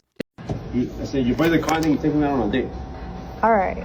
A woman is accusing a Honda sales manager of refusing to sell her a vehicle after she rejected his request to go on a date. The incident took place at a Honda authorized dealership in Montclair, California. The woman arrived with funds in hand and made it clear she was ready to purchase a car on the spot. The model and base price had largely been agreed upon, and the deal was close to completion. At that point, the sales manager suddenly shifted the interaction to a personal invitation. The woman clearly declined, with no ambiguity or encouragement. After the rejection, the transaction was immediately halted. She was told the vehicle was no longer for sale. The manager's attitude reportedly changed on the spot. When a friend who was with her questioned the decision, the sales manager raised the vehicle's price by $10,000. No additional features were added, and no market-based explanation was given. When confronted on camera, the manager claimed it was just a joke and told the woman to relax. After the video surfaced online, it quickly went viral. If refusing a date means losing the deal, is this a sales practice or a blatant abuse of power? Major breaking news in the case of David and Celeste. An arrest has officially been made in this case, and it was David's best friend, Neo. I mean, this is crazy. Just last night, we got the news that David's best friend, Neo Langston, was booked into a Montana jail on a warrant. And a representative from that jail said that he was arrested because there was an out-of-jurisdiction warrant from Los Angeles for failure to appear as a witness, and he's currently being held without bond. As we know, it was previously stated that someone with potentially vital information was refusing to show up and testify in front of the grand jury, and that an arrest was coming soon. And we now know exactly who that is, but the question is, why is he so afraid to talk, and what involvement, if any, did he have in all of this? Well, if you guys remember, the private investigator for this case said that he very clearly saw the person that was last seen driving David's Tesla with Celeste inside, and then soon after posted this asking, was it Neo? On top of that, Hey guys, we've got a super tragic update regarding the teacher who went missing over the weekend out of Kansas. She had been at a downtown bar called Town Royal Bar when she walked out alone after having an alleged disagreement with a friend. She left her belongings and everything there on Friday night. The Emporia Police Department reportedly located Rebecca Rober, pictured here, deceased just a few yards away from the area she was last seen at before she went missing. Authorities said that while they were searching for her and investigating her case today on Sunday, January 25th, an additional video showed that Rebecca was on the 700 block of West 4th Avenue at around 11:44 p.m. on Friday night after she left that bar. She was then found today about 300 yards south of West 4th Avenue, which is where she was last seen on that surveillance footage. She was reportedly found in a wooded area at that location. Authorities said at this time, it looks as though Rebecca might have died from hypothermia, and they said that would have been early on into her disappearance. It was said she was found covered in snow. Breaking news, a tragic sledding accident in Frisco has left one teenager dead and another seriously injured. Police say the incident happened just before 2:30 p.m. yesterday near Majestic Gardens Drive and Killian Court, close to the canals at Grand Park. Officers arrived to find two 16-year-old girls with life-threatening injuries and immediately began life-saving efforts. Both teens were rushed to the hospital where one of them later died. Investigators say a 16-year-old boy was driving a Jeep Wrangler, pulling the girls on a sled. Witnesses told police the sled struck a curb and then collided with a tree. Neighbors described the scene as heartbreaking, saying the accident has deeply shaken the community. Parents say what began as a snow day meant for fun quickly turned into tragedy. Frisco police confirmed the investigation is ongoing and are working with the Denton County District Attorney's Office. At this time, it's unclear whether charges will be filed. The local school district is also responding, with discussions underway about providing counseling for students as the community mourns. A devastating reminder that winter activities can turn dangerous in an instant. Shirley Raines, the founder of Beauty to the Streets, has passed away at the age of 58. She was known to many as Miss Shirley. She was not a traditional celebrity, but she was remembered by countless people. Shirley Raines founded the nonprofit organization Beauty to the Streets, where she dedicated years to providing hygiene services for people experiencing homelessness, including hair washing, haircuts, makeup, and other basic necessities. TMZ reports that Shirley Raines was found unresponsive in her home in Henderson, Nevada, during what was described as a routine wellness check. Her twin sister told the media that Shirley had been in good health and was not taking any medication. An autopsy is still pending, and authorities have stated that no foul play is suspected at this time. If you've ever seen videos of her washing someone's hair, cutting it, or simply offering a hug, you understand that she wasn't just doing charity work. She was reminding people that they still mattered. May she rest in peace, and may the work she did not be forgotten by the world. Two 16-year-old best friends, Elizabeth and Gracie, have tragically passed away from a sledding accident that occurred this past weekend. From what I have gathered, Elizabeth and Gracie were best friends. They were both being pulled on a sled behind a Jeep. They were being pulled through a subdivision, and witnesses say that their sleds hit the curb and then they unfortunately hit a tree. The driver of the Jeep was a 16-year-old boy. They all went to the same school together. They were all the same age. The driver at this time, from what I've seen, is not facing any charges for this accident. Elizabeth's family has spoken out. Although they are going through the unimaginable, they want to warn other families of these dangers. I am praying so hard for all of the family, all of the friends. My heart goes out to all of you. A 19-year-old out to buy his grandfather some socks came across a bag with $135,000 just sitting near a Wells Fargo ATM in Albuquerque. Jose Nunez Romanes told CBS affiliate KRQE he called the number on the ATM, then police, because he knew trying to keep the money meant he would have to deal with mom. Back of my head, I was just thinking about my parents, especially my mom. What would she would do if I came home with the money, and what she would do with her chancla to hit me. It turns out the Wells Fargo subcontractor whose job it is to fill the ATM left the cash there by accident. The mayor and police chief recognized Nunez for doing the right thing when no one was looking and invited him to apply as a public safety officer while still in school. Nunez also got a $500 check from New Mexico energy provider PNM, a gift card, and $500 cash from a local restaurant. Ryan Urlacher. Nunez told the New York Times he's wanted to be a crime scene investigator. If you missed it, a girl named Ashton Cartier recently got a brand new puppy. At some point, the dog managed to get out of its cage. Instead of reacting calmly, she completely lost control. On stream, she repeatedly punched the puppy. You can clearly hear the dog crying out in pain while she keeps going, as if nothing is wrong. Afterward, she casually walks over, puts the puppy back into the cage, and moves on like nothing happened. Watching it genuinely made my stomach turn. No matter what a dog does, this is never acceptable. Owning a dog requires patience. Puppies will escape crates, run outside, have accidents in the house, chew things up, and cause messes. That's part of the deal when you choose to take care of an animal. If you don't have the patience for that, the responsible choice is to give the dog to someone who does. There is absolutely no situation where physically hurting a dog is justified. None. This clip can't be defended in any way. It was disturbing, upsetting, and hard to watch. Let me know what you think in the comments.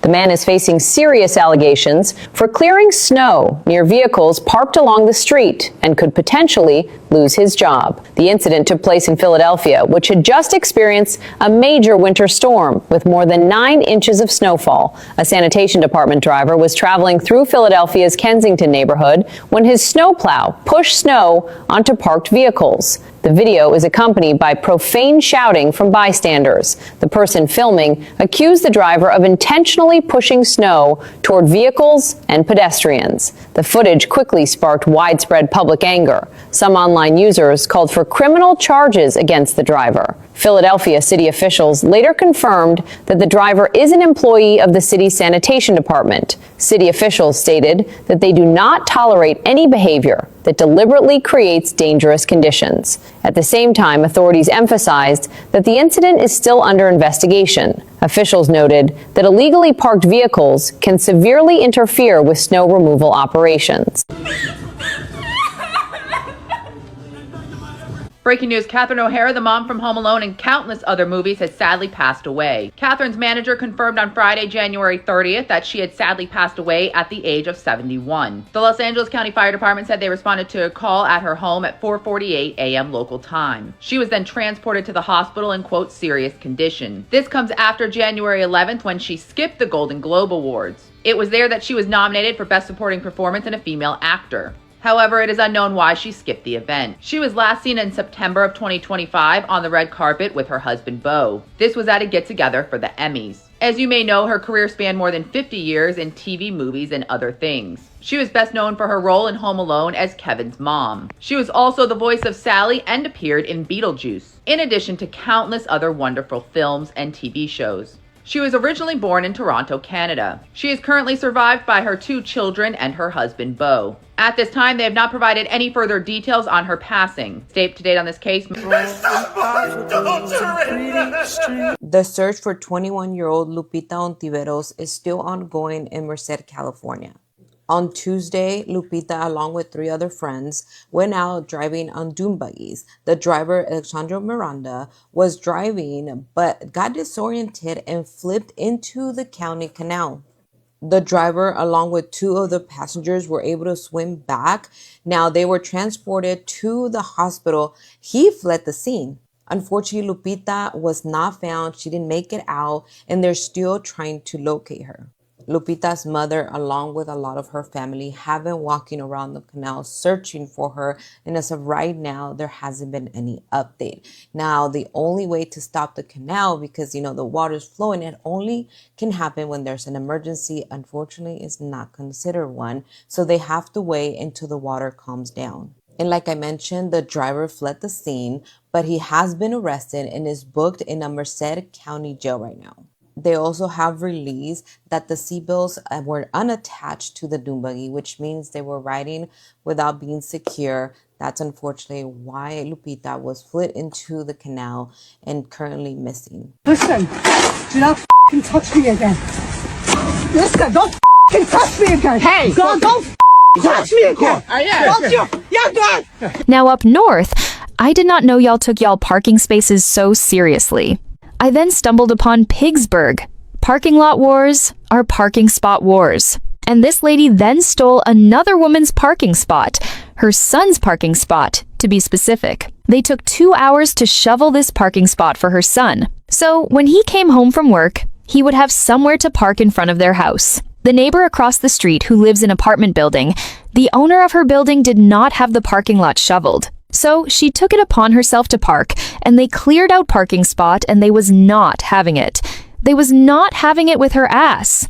Why they didn't cover her entire vehicle with snow. They buried that car in snow, and the lady came knocking door to door trying to figure out if anybody's seen who buried her car under snow. It is like a 9-part series of this lady filming the lady dig her car from under all the snow with a broom, and the police had to step in and help her. And the news people then came out there. The news crew was out there because this then went viral. Breaking news, authorities have now confirmed that they believe Savannah's missing mother was abducted during her sleep. After today's press conference, authorities have now stated that they believe that she was abducted from her home in her sleep. Investigators now said that they are looking at SEX offenders in the area while combing through videos from cameras from homes, neighborhood residences, and local traffic lights. However, while authorities have said that it was a clear indication that there was a crime that occurred in the home, they will not comment on whether BLOOD was located within. They also will not provide details on whether or not the home was in disarray and whether there was any sign of forced entry. They said certain agencies were involved in the case because they have special Chappell Roan's bold appearance at the Grammy Awards ceremony sparked a strong reaction on social media. Although her complete outfit cannot be shown in the video, her clothing is extremely eye-catching. The overly revealing design shocked many people who thought her appearance was not appropriate for such a serious music event. However, there are also many people who believe that this is precisely what makes her so attractive. On a stage filled with competition and topics, how to stand out and present one's own unique style is the survival rule for celebrities. In fact, when it comes to dressing, celebrities don't necessarily need to cater to the general public's aesthetic preferences. Instead, they should aim to attract sufficient attention during their events. Nevertheless, she still sparked numerous discussions, proving her presence and relevance. In this era of information explosion, clothing is no longer merely about wearing. It is a tool used to convey information and challenge norms. And Chappell Roan undoubtedly successfully grabbed the headlines on this grand stage. What do you think of her outfit? Was it to attract attention or to showcase her individuality? On social media, everyone can have different opinions, and it is precisely this controversy that makes her image more deeply imprinted in the public's memory.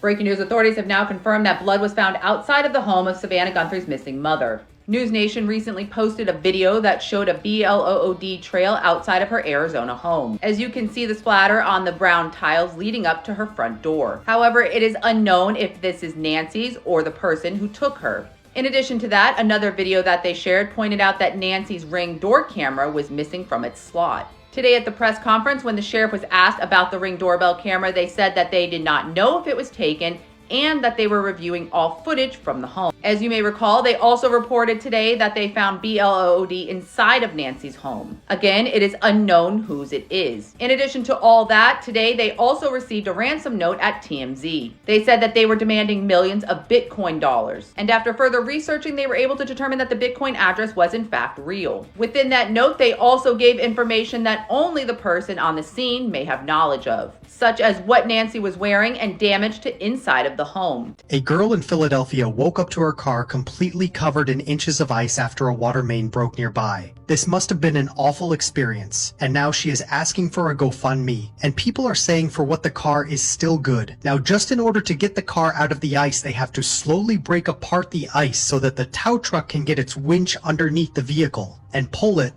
out of the ice. Now, obviously this probably damages the exterior just a little bit, at least scratching the vehicle, causing minor dents damages to the car. That is why they're asking for a GoFundMe, not because they need a whole new car. If anybody was willing to support them, they would obviously be appreciative, but obviously the internet has bigger plans. Instead, they're just making fun of them for the terrible situation that they in, which kind of sucks, whether it be towed, covered in ice, whatever it may be. It affects your whole living situation. So many people are dealing with snow beef, with neighbors being snowed in and things of the sort. I'm just glad I live in beautiful California where it is sunny all the time, but let this be a reminder to anybody that you can get it at any time. A New York City man built a car out of snow to protest the city's snow problem, and the car ended up getting a parking ticket. After several heavy snowfalls, the street in front of his house was piled with snow, and he complained that the city government was clearing the snow too slowly, making it very difficult for residents to park and for pedestrians to pass.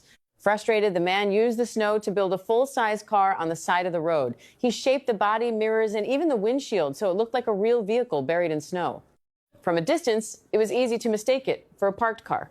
Soon after, a parking officer spotted it and issued a ticket for illegal parking during snow removal hours. The ticket was placed right on the snow windshield. That is when neighbors started laughing and taking photos. Some shared the pictures online, where the story quickly spread. The man later explained he built the snow car to show how much snow was still sitting on the street days after the storm. He said he did not expect a real ticket, but felt it proved his point. City officials later removed the snow sculpture during routine cleanup. A spokesperson said crews were working through a heavy backlog after multiple storms. Some supported the man's message, while others said blocking space on a snowy street was not the right solution.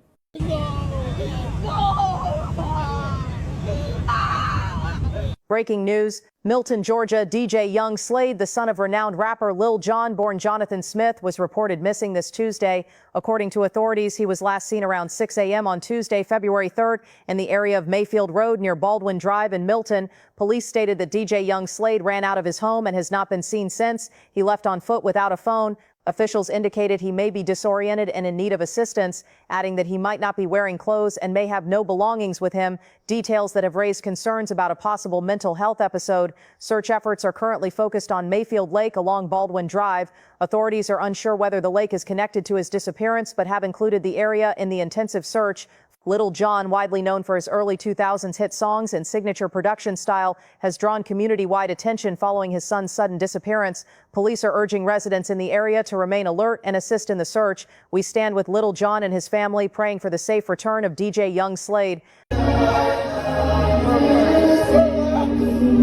DJ Young Slade, the son of Lil Jon, has died at 27 years old. Lil Jon confirmed the news in a statement telling us he is extremely heartbroken over the tragic loss of his son, Nathan Smith. As we've reported, before his death was confirmed, police had been searching for Nathan after he was reported missing earlier this week near the family's home in Milton, Georgia. Authorities later located a body in a pond close to the property, and investigators worked to confirm the identity. In his statement, Lil Jon tells TMZ, "I am extremely heartbroken for the tragic loss of our son, Nathan Smith. His mother, Nicole Smith, and I are devastated. Nathan was the kindest human being you would ever meet. He was immensely caring, thoughtful, polite, passionate, and warm-hearted. He loved his family and the friends in his life to the fullest." Jon goes on to say he was an amazingly talented young man, a music producer, an artist and engineer, and a graduate of NYU. We love Nathan with all of our hearts and are incredibly proud of him. He was loved and appreciated. Our last times together were comforted in knowing that we expressed that very sentiment to him. Nathan Smith, also known as DJ Young Slade, was 27 years old. One of Lupita's friends, Geraldine, breaks the silence and gives a story time of what happened the night that Lupita went missing. About an hour ago, Geraldine went live here on TikTok and automatically started giving the story time in regards to what happened that night that Lupita went missing. She first started off clarifying that she was not in the cannon where Lupita was. She was on the other one, the one in front of them. In the one that Lupita was in, it was Lupita, her friend Janelle, another guy, and the driver. The timeline starts around 11:42 p.m. when she said that they were taking off and they started doing donuts, and noticed that when she turned back, they weren't behind them. Her driver told them, "Oh, they're probably going to catch up with us, or they went to the store, but they'll be here soon." When Geraldine and her driver get to the truck to load up the Can-Am, they notice that they're still not there. So Geraldine at 11:46 makes the first phone call to Lupita, who doesn't answer. At 11:47, she makes the phone call to Janelle, who also doesn't answer. At that moment, they turn off the Can-Am because it was very loud in music, and that's when they start hearing the screaming. They rush back, and that's when they see Janelle in the water and the driver that was with Janelle trying to help her, and further down there was another guy who Geraldine's driver went to help. I love you. Heartbreaking news. Rock band Three Doors Down have announced the passing of lead singer Brad Arnold following his battle with cancer. This morning, the band shared the devastating news that lead singer, founder, and songwriter Brad Arnold has died at the age of 47. After being diagnosed with cancer last May, band members expressed profound grief at losing their comrade. For countless fans, this is undoubtedly a devastating blow. Three Doors Down were not merely a rock band. Their music defined an era. Brad Arnold forged a distinctive modern rock idiom by blending post-grunge with hard rock, crafting raw, heartfelt music that pierced the soul. His song Kryptonite, penned 15 years ago, became one of the most sensational rock hits of its time. Tracks from the band's album The Better Life remain enduring classics to this day, each song like a tear gas grenade detonating a flood of nostalgic memories. For countless fans, it feels like losing fragments of childhood memories. Those beautiful moments filled with song have vanished. May Brad Arnold rest in peace. Thank you for the music, the memories, and the influence. It's very, very sad. My heart is broken forever. Screaming and in tears, Lupita's mom went live on Facebook to say that her body has been found.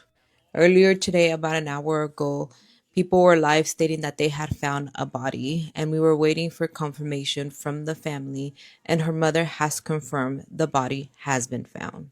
Law enforcement was out there earlier today, and they haven't given much details, but it looks like the body was found floating in the canal, and after many days of searching, it was found. With tears, her mother stated that she's happy because she is now with God and that she has her body. She knows and she knew she wasn't going to get her back alive, but she just wanted her back with her. Just from yesterday, the friend stating that they should continue to look in the water. and it was found. So I don't know what's going to happen now. My hand up!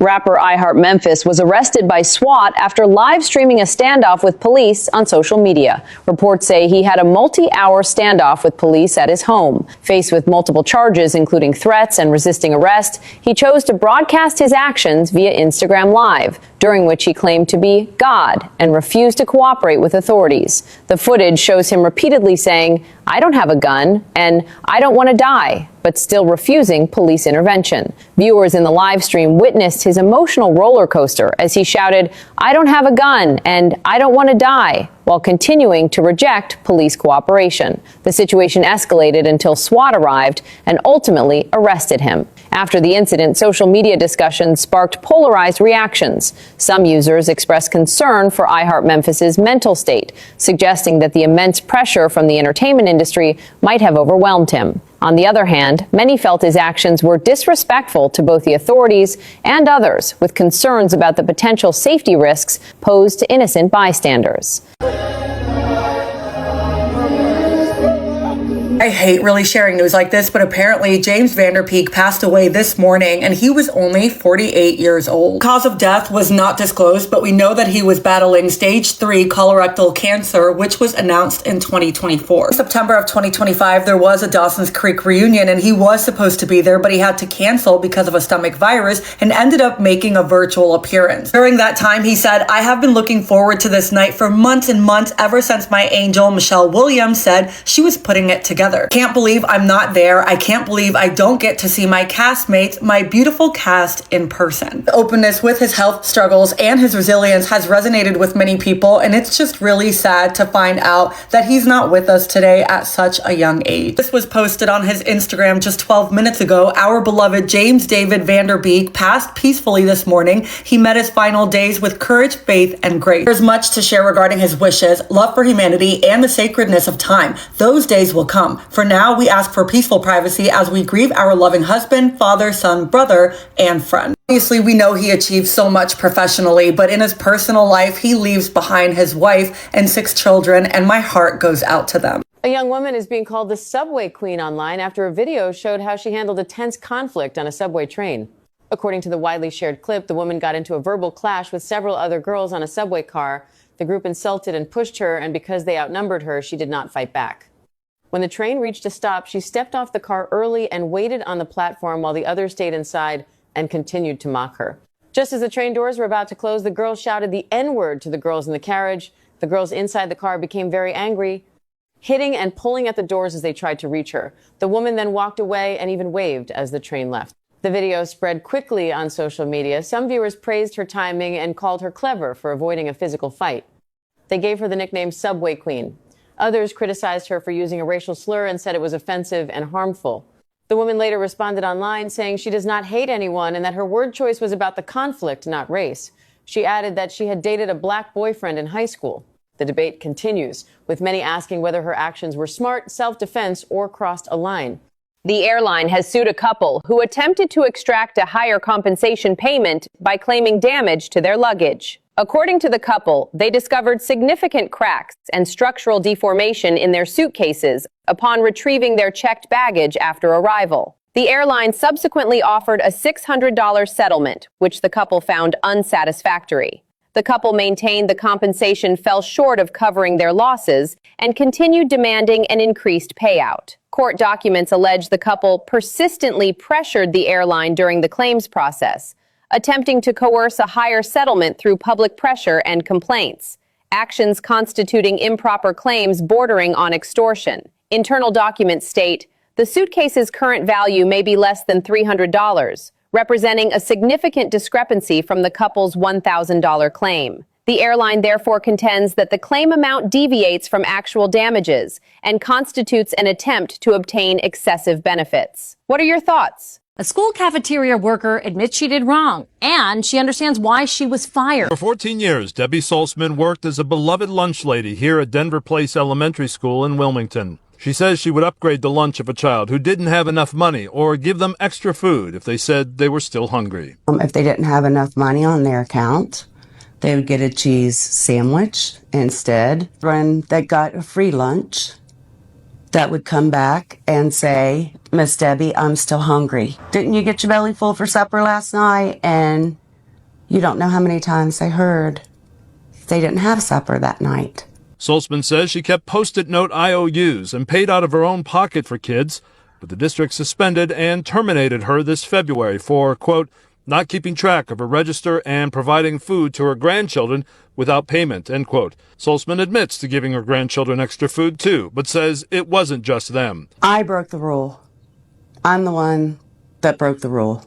A customer named Sofia Gonzalez, who was cross-dressing, fled without paying after receiving a $20,000 high-end hair service. Police stated that the individual may have premeditated the act and are investigating whether this identity is linked to similar disputes at other businesses. The salon manager recalled that the customer repeatedly left and re-entered the premises to retrieve items during the service, deliberately leaving behind a wallet and power bank to create the illusion of returning. Before leaving, the individual claimed to be going to get eyelash extensions. The salon deemed this departure method and excuse as clearly orchestrated. The stylist provided approximately 9 hours of service, totaling over $20,000. Police have retrieved surveillance footage and appointment records. Under California law, theft involving amounts exceeding $950 may constitute a felony, with the severity determined by evidence and the individual's criminal history. The salon urges anyone with relevant information to contact law enforcement. Have you guys seen that girl who films herself cleaning graves? The way she does it has completely blown up the internet. At first, it seemed pretty simple. She was just scrubbing headstones, showing the names of the people buried there. But then, she started doing things that really threw people off. She began bringing flowers to graves of total strangers. And here's the really unusual part. When she came across a child's grave with dolls or stuffed animals, she would take them home, wash them until they looked brand new, and then bring them back to the cemetery. Since she spends so much time there, and even takes things that belong to the deceased, people started noticing some really creepy stuff happening in her videos. For example, in one clip, she was cleaning a grave at night when the flower suddenly fell right out of the vase.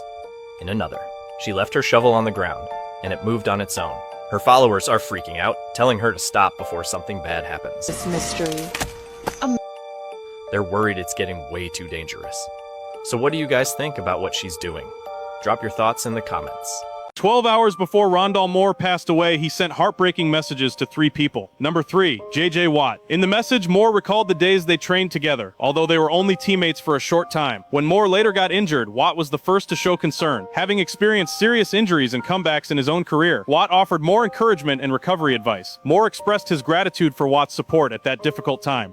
Upon hearing of Moore's death, Watt felt deep regret and sadness. 2. Kevin O'Connell. After Moore was injured in 2024 and many in the football world had written him off, O'Connell invited him to join the Minnesota Vikings, giving him a chance to prove himself again. Even when Moore suffered another serious knee injury later, O'Connell continued to support him and mobilize the team's medical and rehabilitation resources to aid his recovery. Kevin felt immense remorse after learning the news, realizing he hadn't paid enough attention to Moore's mental health, and quickly launched psychological counseling within the team. 1. His mother, Sheila Moore. She and Rondell relied on each other. When Moore received his first contract signing bonus, the first thing he did was buy a house for his mother. In the message, he expressed his love and guilt toward her and hoped she would stay strong and continue living bravely. A TikTok creator is facing a lawsuit after posting a controversial hotel hack online.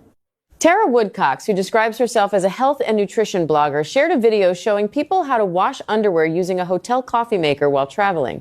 In the video, Tara explains that if you run out of clean underwear, you can place it inside the coffee filter compartment, close the lid, and press the brew button. The machine then sprays hot water over the fabric. She suggests drying the underwear with a bathroom hairdryer before wearing it again. The video quickly went viral. Many viewers said this is exactly why they avoid using hotel coffee machines. Days later, several guests realized they had stayed at the same hotel as Tara and had already used the in-room coffee makers. Some filed complaints and demanded compensation. To calm the situation, the hotel reportedly offered refunds to recent guests and replaced all coffee machines on the property. The hotel has now filed a lawsuit against Tara Woodcox, seeking about $1 million in damages for financial loss and reputational harm. The story has sparked debate online about responsibility and hygiene while traveling. After hearing this, would you still use a hotel coffee machine? So a witness named Billy Jones caught video of this moment at a Whataburger in Paris, Texas.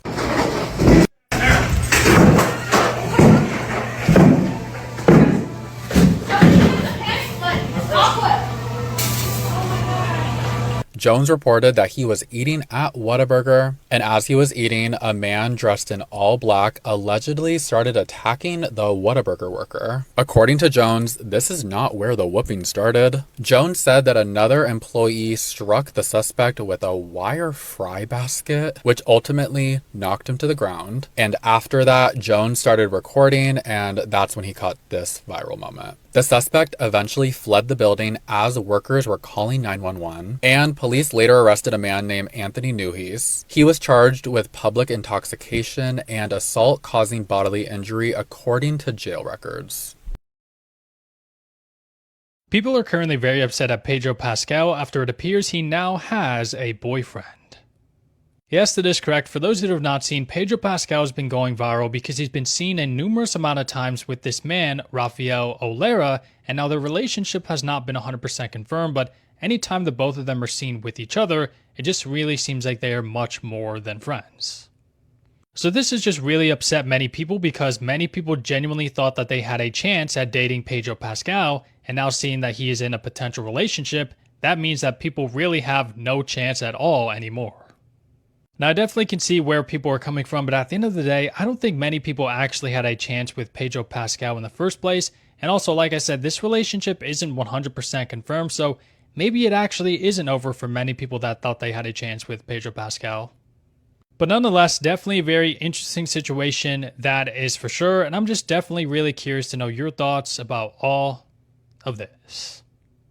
A 14-year-old girl was found living alone in this squalor in a mobile home in Alabama for months. The little girl looked like she hadn't had a bath in ages.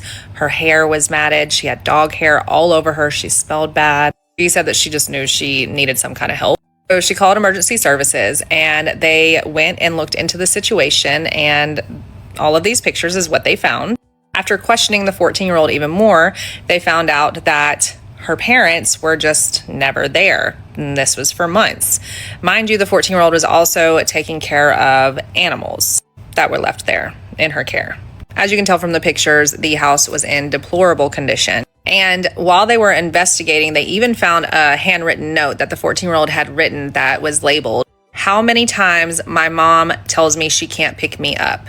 And there were 87 marks under that. Authorities say they believe that that meant to the 14-year-old that she asked her mom to come back around 87 times, and her mother did not. This is so heartbreaking. A Real Housewife of Salt Lake City, Mary Crosby's 23-year-old son has passed away. And Robert passed Monday in Utah, and the cause of his death is unclear, and it turned into a death investigation upon arrival. Police in Salt Lake City say they responded Monday night to a call for a full arrest medical emergency of a 23-year-old male. Robert Jr. has appeared on Real Housewives of Salt Lake City a few times. During season 4, there was a storyline about Mary learning Robert had secretly gotten married right under her nose. The wedding reportedly went down August of 2022. And Real Housewives of Salt Lake City made Robert and Alexiana's, who's his wife, alleged drug problems a big part of Mary's storyline too. And Robert did have some legal issues. He was arrested in Utah back in September for a number of alleged crimes, including trespassing and assault. He was previously arrested for a DUI in 2022 when cops said he did not have a license and disobeyed traffic laws. And Robert's death comes only a few months after his wife Alexiana had filed for divorce. This is heartbreaking. 23 is so young, and my heart goes out to Mary and her family. 2 black girls have been charged with felonies after a fight broke out over demanding too much ketchup. The girls placed an order at the drive-thru window and asked the employee for more than a dozen ketchup packets. The employee told them there would be a small additional charge and processed the payment on their card, which reportedly totaled about $1. The girls immediately became upset and demanded their money back. The employee explained that the charge followed store policy and refused to issue a refund. The situation escalated quickly. The girls began kicking the drive-thru window, eventually shattering the glass. They also threw drinks, food, and packaging around the service area, leaving the store in disarray. During the incident, one girl lost her Crocs inside the store and demanded that the employee pick them up and return them, but the employee refused. Despite the destruction, the girls did not recover their money and fled the scene. Employees later gave meal vouchers to customers who had been waiting in line, including one person who was waiting for a lemonade. Police were called and are now working to identify the suspects. Authorities said the damage to the property could lead to felony vandalism and related charges once the girls are located and arrested. Do you think going to jail for Wendy's Burgers is worth it? A family of 6 was on a 5-hour flight when a mother turned her seat into a kitchen, an act that drew criticism from onlookers. The mother boarded the plane carrying multiple bags filled with food. Once the family settled into their row, she opened the tray tables and began preparing sandwiches for everyone. Bread, fillings, napkins, and snacks were laid out as if it were a planned routine. The children ate while she calmly assembled each sandwich. The scene quickly drew looks from nearby rows. Some passengers watched with smiles, others with clear discomfort. A few people said they were impressed by her preparation, noting that airline food options can be limited and expensive. Others felt the setup crossed a line, saying it disrupted the shared space and drew too much attention in a crowded cabin.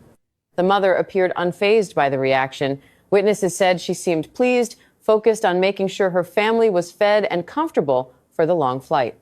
Supporters call it practical parenting and say feeding kids properly during travel should not be criticized. Critics argue that planes are shared spaces and that large food setups can make others uncomfortable. What do you think? We've got some tragic news in college football today, as Colorado quarterback Dominic Ponder has sadly passed away. It was reported to be a single-car accident, and that's just super sad for a guy that was looking to take the starting job this year. I know the whole Colorado Buffs community and his family are hurting right now. I just want to say I'm praying for y'all. It's so hard seeing a guy that worked all his life to achieve his dream, finally got to a Power 4 school, got to his dream, got to play for Coach Prime, and right before he's supposed to take the next step, something horrible happens. It just shows that life just isn't fair, man.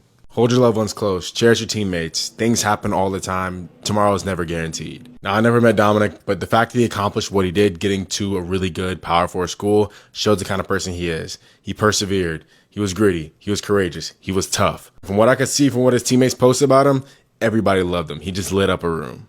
Dominic, you will be missed. You mattered.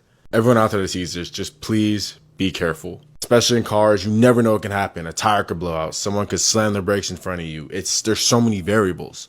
God bless you all. McDonald's CEO Big Arch's viral video of him trying their new burger has been widely circulated, with many calling it the worst promotional video ever. In the video, he picks up the burger with almost surgical caution, hesitating for a moment, then taking only a small, symbolic bite from the edge, immediately putting it back in its packaging, forcing a professional smile and abruptly ending the video. After its release, the video was widely shared and parodied online, earning it the title of the worst promotional video ever. McDonald's has not yet officially responded to the matter, but this wave of negative publicity may actually save Big Arch a significant amount of advertising money after all. It's the talk of the town online. While people don't remember the juicy, thick 4-layered beef, they remember that the CEO only dared to take a symbolic bite. This shows that sometimes the most expensive marketing isn't hiring a spokesperson, but having your own CEO personally enact the event.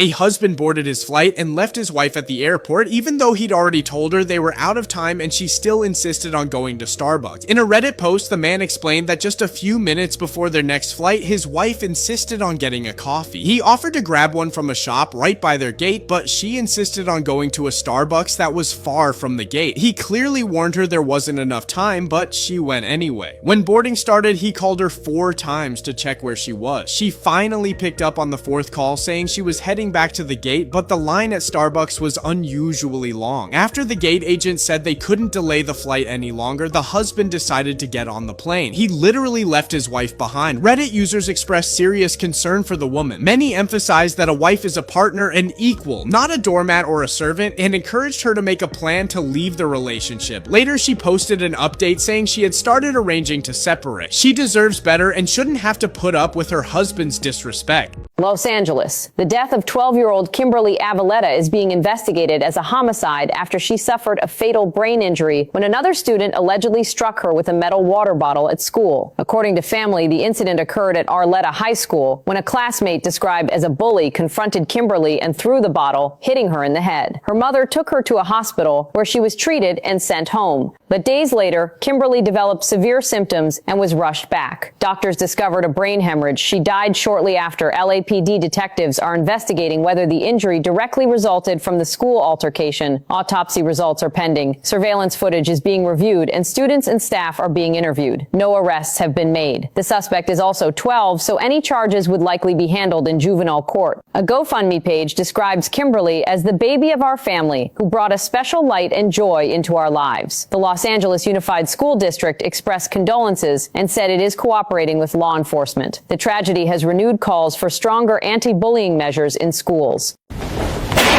Not guilty of... A food truck owner was fined $5,000 by the state government for providing food to firefighters battling wildfires. According to the investigation, these firefighters were working 16 to 18 hours a day with little to no rest, giving their all to protect the towns behind them. The food truck owner parked near the assembly area and made tacos and burritos for the firefighters, allowing them to get a quick hot meal during their short breaks. She didn't charge them anything. However, a few days later, she received a $5,000 fine for offering food without a permit in an unauthorized area, which violated state law. In court, the state attorney argued that according to state law, Section 4712, all mobile food operations must adhere to geographical area permits. The wildfire situation didn't exempt her from following health and safety regulations. After reviewing the report, the judge stated that the permit system is meant for business operations, not to restrict goodwill actions in emergency situations. Ultimately, the fine was dismissed, and the government's actions were deemed unreasonable and an infringement on the food truck owner's legal rights. The state was ordered to compensate her $100,000. What do you think? Do you believe this ruling was fair? Don't kill my baby. I don't wish this on nobody. Aiden Ross's sister, Madeline Ross, has reportedly passed away at the age of 36. The news has shocked many people online. Madeline was the sister of popular streamer Aiden Ross, who has millions of followers across streaming platforms and social media. Unlike her brother, she kept a very private life and rarely appeared in public. Reports say she died in Broward County, Florida. Details surrounding her death remain limited at this time. Authorities have confirmed the death. However, the cause of death has not yet been publicly released. Madeline was one of Aiden Ross's 3 sisters. Another sister, Naomi Ross, is also known online. Friends and people close to the family describe Madeline as a kind and caring person. Many say she stayed away from the spotlight and focused on her personal life. As the news spread, many fans shared messages of support for Aiden Ross and his family. Some viewers said they were surprised to learn about Madeline because she rarely appeared online. At the moment, Aiden Ross has not made a public statement about the reports. Authorities say the case is still under review. Don't kill my baby. Breaking news. Elijah Horde, brother of Maccabi Tel Aviv forward Jalen Horde, has been missing since Friday, February 27, after being dropped off at Chicago's O'Hare Airport by his father, Antoine Horde. The 23-year-old was scheduled to return to France but never boarded his flight. Chicago police have launched a missing person investigation and are reviewing airport surveillance footage to trace his movements. Authorities have warned that Elijah may need medical attention and urged anyone with information to contact the missing persons unit. Jalen Horde, his sister Leah Horde and many others shared an appeal on social media asking the public to spread the word. NBA players have also raised awareness. Nicholas Batum tweeted, Elijah Horde has been missing after being dropped by his father at the Chicago O'Hare International Airport on Friday. If you have any information, please contact the local authorities. Elijah is a former member of LDLC Asvel Villeurbanne Academy and has continued his basketball career in lower-tier leagues. Authorities and family continue their search, asking anyone who might have seen him to come forward. Waking up to this news this morning was absolutely heartbreaking. You don't have to be a hockey fan to hear this story and be absolutely devastated for every single person involved. Johnny Gaudreau, aka Johnny Hockey, and his brother Matthew Gaudreau were both struck by an apparent drunk driver while riding bicycles in New Jersey on Thursday night. This was the eve of their sister's wedding. His sister, Katie Gaudreau, was set to get married today, and that in itself is just unimaginable for this family to have to gather on what should be such a special day and mourn this tragedy. And both were just far too young. Matthew was 29, Johnny was 31 at the time of both of their deaths. Matthew was a minor league hockey player, and Johnny is best known for his time with the Flames. He was better known as Johnny Hockey and had so many achievements during his 11 seasons as part of the NHL. Even though on this account I typically cover sports stories, this has a much different meaning behind it. And the main reason that I make this video is to tell their stories, and also I believe in the power of prayer. So if you are someone who prays or believes in it, I just cannot imagine what these families are going through right now. So if you see this and you think about it, I would ask that you say a prayer for all of the Gaudreaus, everyone involved, these fan bases, these kids, his wife, and everyone that is affected by this. Have you guys heard the story about this Wells Fargo employee who went to work on Friday, August 16th, clocked in, died, and then her body was found at a desk 4 days later? I can't find a picture of her anywhere, but her name was Denise Prudhomme. She's 60 years old from Tempe, Arizona. Now, this is just an example of what office cubicles typically look like. Apparently, a security officer found her on the 3rd floor at the desk, and Wells Fargo said that it was a very unpopulated area at the office. Apparently, that's why it took 4 days to find her, although an unnamed employee told the local news that staff members had noticed a foul odor, but they thought it was just faulty plumbing. Wells Fargo also said that even though the office is pretty huge, most employees work remotely from home. Now, a preliminary investigation shows no obvious signs of foul play, but an official cause of death is going to be determined by the county's medical examiner. What I don't get is how she went unnoticed for 4 days. Like, does she not have any friends or family that noticed she was missing? Nobody noticed that her car was in that parking lot for 4 days? Even if the office is pretty much empty due to so many people working remote, did she not have any kind of interaction with other employees? Wells Fargo didn't notice that an employee clocked in 4 days sooner but never clocked out or clocked back in? Wells Fargo has, of course, released a statement saying that they're deeply saddened by the loss of their colleague, but there are just so many things wrong with this. And I bet she's already been replaced. It's a daring escape from a house that's about to go up in flames. And that hero herding the 2 little ones to safety is a babysitter. 15-year-old Savannah Strother was babysitting this 1-year-old and her 3-year-old big brother. She even rescues the family dog. We spoke to Savannah today. What was going through your mind? Were you terrified? I don't know, it's just kind of a blur. Like, I just remember running out and feeling the heat on my back. It's really amazing what she was able to do, especially for a 15-year-old, to not panic and to be able to get the kids out safely before the fire spread to that house it's really unbelievable. The humble babysitter received an award from the local fire department, officially making her a hometown hero. Great job, Savannah. 49ers first-round draft pick Ricky Pearsall has been shot in San Francisco's famed Union Square, an area traditionally known for shopping. It happened Saturday afternoon, and this is scene video from that area. You can see all of the officers who have been out there on this Saturday. Police say someone attempted to rob Pearsall. There was a physical altercation. Both Pearsall and the suspect were injured, Pearsall being shot. We are hearing reports that that other person was shot too. The suspect is in custody. Now, up until recently, San Francisco police have had a heavy police presence in this Union Square area of San Francisco, but a lot of that required overtime. And sources that I have spoken with this evening tell me that that has been cut recently because of all of the overtime and because of budget cuts. As to Pearsall, this is a 23-year-old wide receiver out of the University of Florida. He also played on Arizona State University. 49ers player Deebo Samuel tweeted, "He good, thank God." I will continue to post updates as we get them. People on TikTok are going crazy for Hello Kitty, and it's causing a massive problem in stores in the US. So in the past 2 weeks, there's been so many videos of people causing chaos so they can buy Hello Kitty products like blankets and cups before they run out. These 2 women even went viral for fighting over a Hello Kitty cup that they actually ended up breaking in store, and both of them left with nothing. Whoa.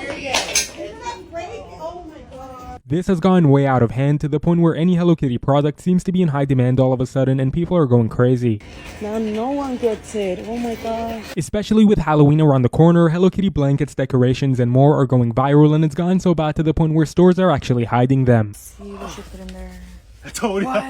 Yes. Even employees aren't wanting to sell the Hello Kitty products so they can keep them for themselves, which is actually insane. People are just making a scene everywhere they go to get their hands on them, and there's such a limited amount of stock, which might explain why. From stores like TJ Maxx to Home Goods, people are just hunting for these Hello Kitty products, even going as far as waiting out in lines, and every other day we're seeing the drama it's causing. Is it a love story after all? Travis Kelce's team have called in lawyers after a leaked contract claimed to reveal the exact date his relationship with Taylor Swift would end. The fake document appeared to be from Kelce's PR agency, Full Scope, revealing a strategy for his split with Taylor on September 28th. The detailed contract added that the announcement would be gracious, respectful, and stress mutual respect. Travis's representatives have been forced to deny the breakup plans, and a spokesman for Full Scope insisted the documents were entirely false.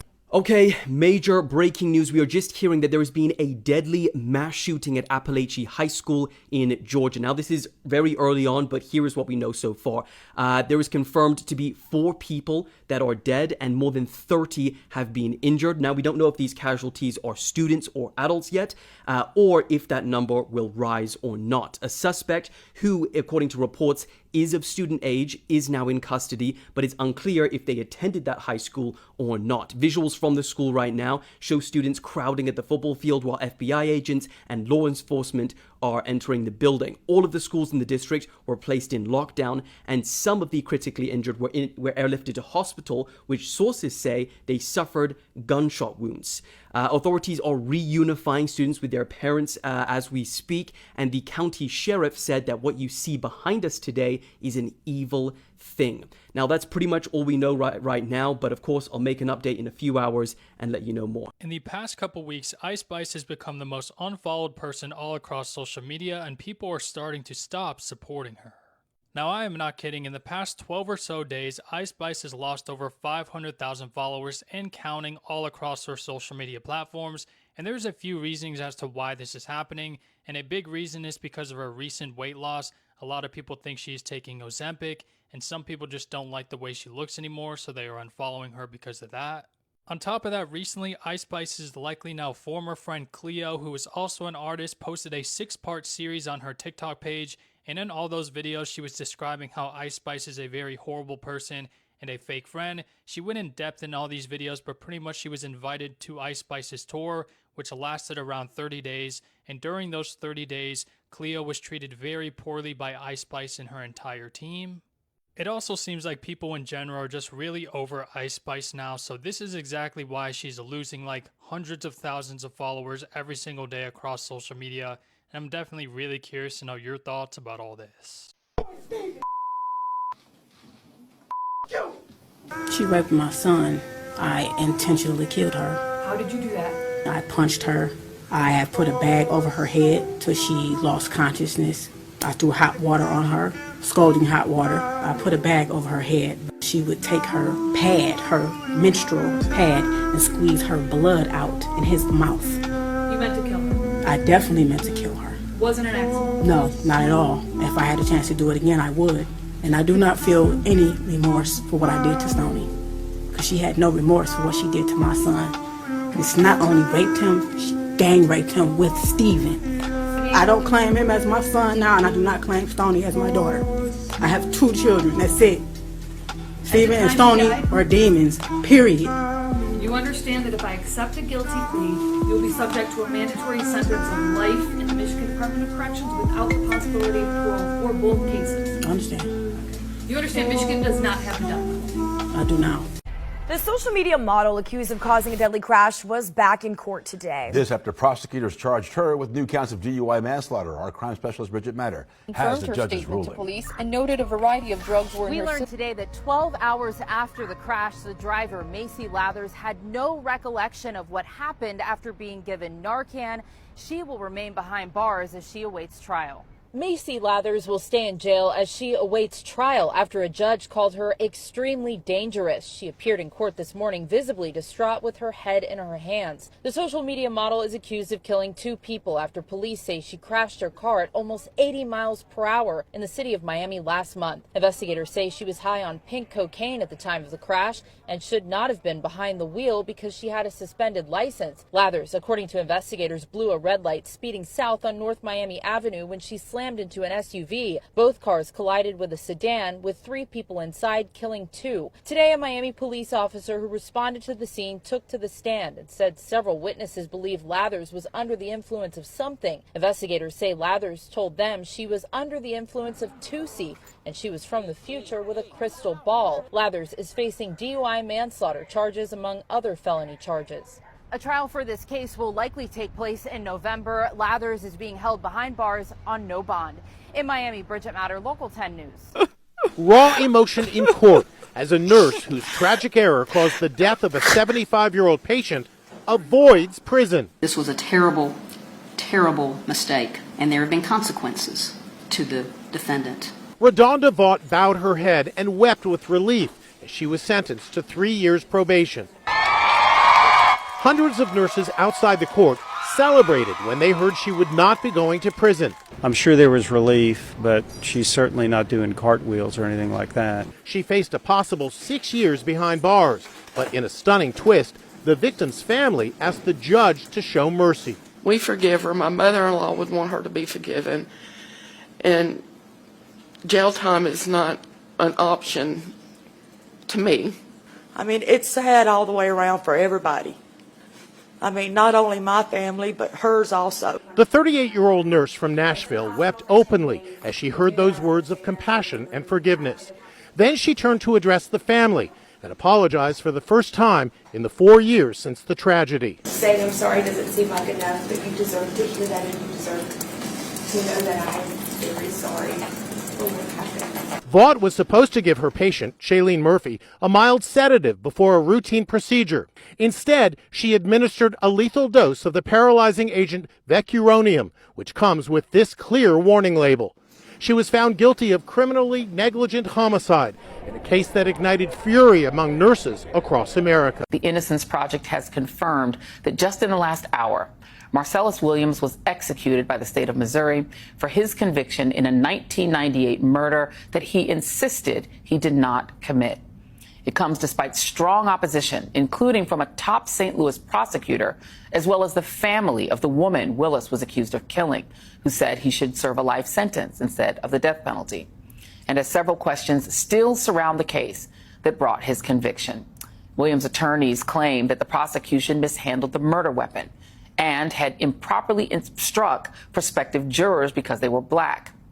But yesterday, Missouri Supreme Court and governor ultimately refused to intervene. And tonight, the U.S. Supreme Court rejected 2 appeals to spare Williams' life over the objection of the liberal justices, Ketanji Brown Jackson, Elena Kagan, and Sonia Sotomayor. Williams is the 3rd inmate executed in Missouri and the 15th in this country this year. He was 55 years old. He will never be older because Missouri is a state and we are a country that maintains a system of official killing without mercy, even amidst evidence of innocence. Sean Diddy Combs has been charged with 3 counts. Those charges dealing with racketeering conspiracy, sex trafficking by force, and transportation to engage in prostitution. The charges allege he ran an enterprise that involved sex trafficking, forced labor, kidnapping, arson, and other crimes. He was arrested at a Manhattan hotel lobby late last night. He's been indicted by a federal grand jury. Back in March, Homeland Security raided his homes in L.A. and Miami at the same time. Investigators there seized electronics. The allegations have been piling up over the last few months. Combs has denied these claims, but did apologize after footage surfaced in the spring. The graphic video showing Combs assaulting then-girlfriend Cassie Ventura. The rapper has been in a number of civil suits since the early 1990s. Again, we have just learned the charges. Federal prosecutors are expected to speak more soon this morning. We are waiting on those details. This is the moment Isabella Guzman appeared in court accused of fatally stabbing her mother at least 79 times in the head, neck, and torso. When Isabella's mom returned from work, she told her husband that she was going upstairs for a shower. Soon after, he heard a thud and screams. Ryan rushed upstairs just in time to see Isabella slamming the bathroom door shut. He tried to push through, but Isabella had locked it and was pushing against the other side. When he saw blood seeping beneath the door, he raced back downstairs to call 911.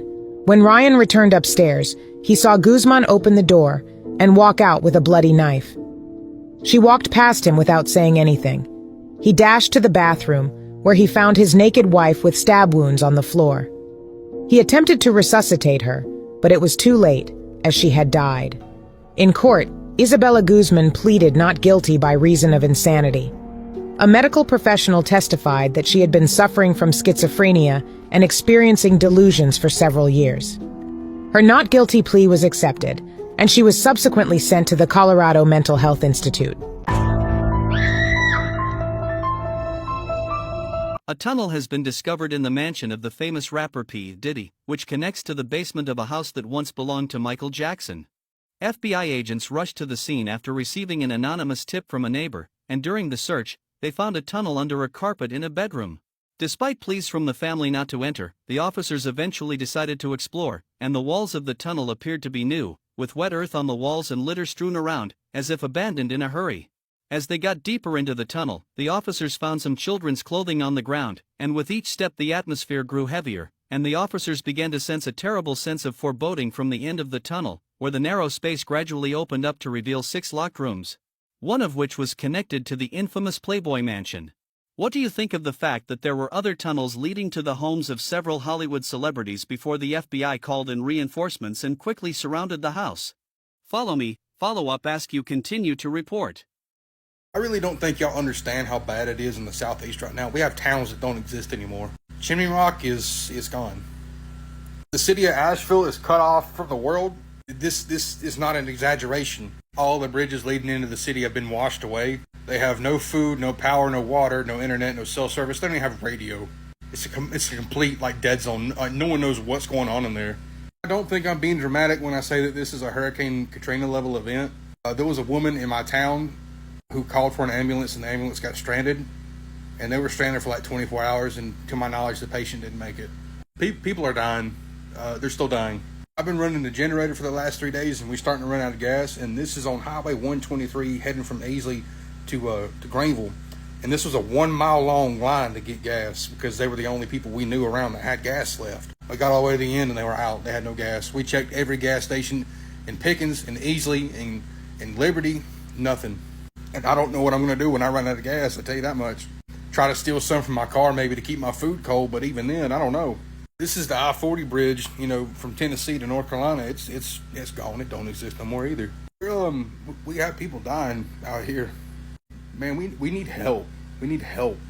Selena Gomez is currently going viral all across social media, and the exact reason as to why she is leaving everyone very confused. So pretty much last night, Selena Gomez and a bunch of her friends decided to go to a Sabrina Carpenter concert, and throughout the night she was posting videos of herself having a really fun time, along with her friends as well. Now obviously there's nothing wrong with having fun with your friends at a concert, but keep in mind Selena Gomez does have a boyfriend, and all of you likely know who that is, Benny Blanco, in which he was not at the concert with them. And as the night continued, one of Selena Gomez's friends posted a video onto social media, and in that video, Selena Gomez was seen dancing with another man.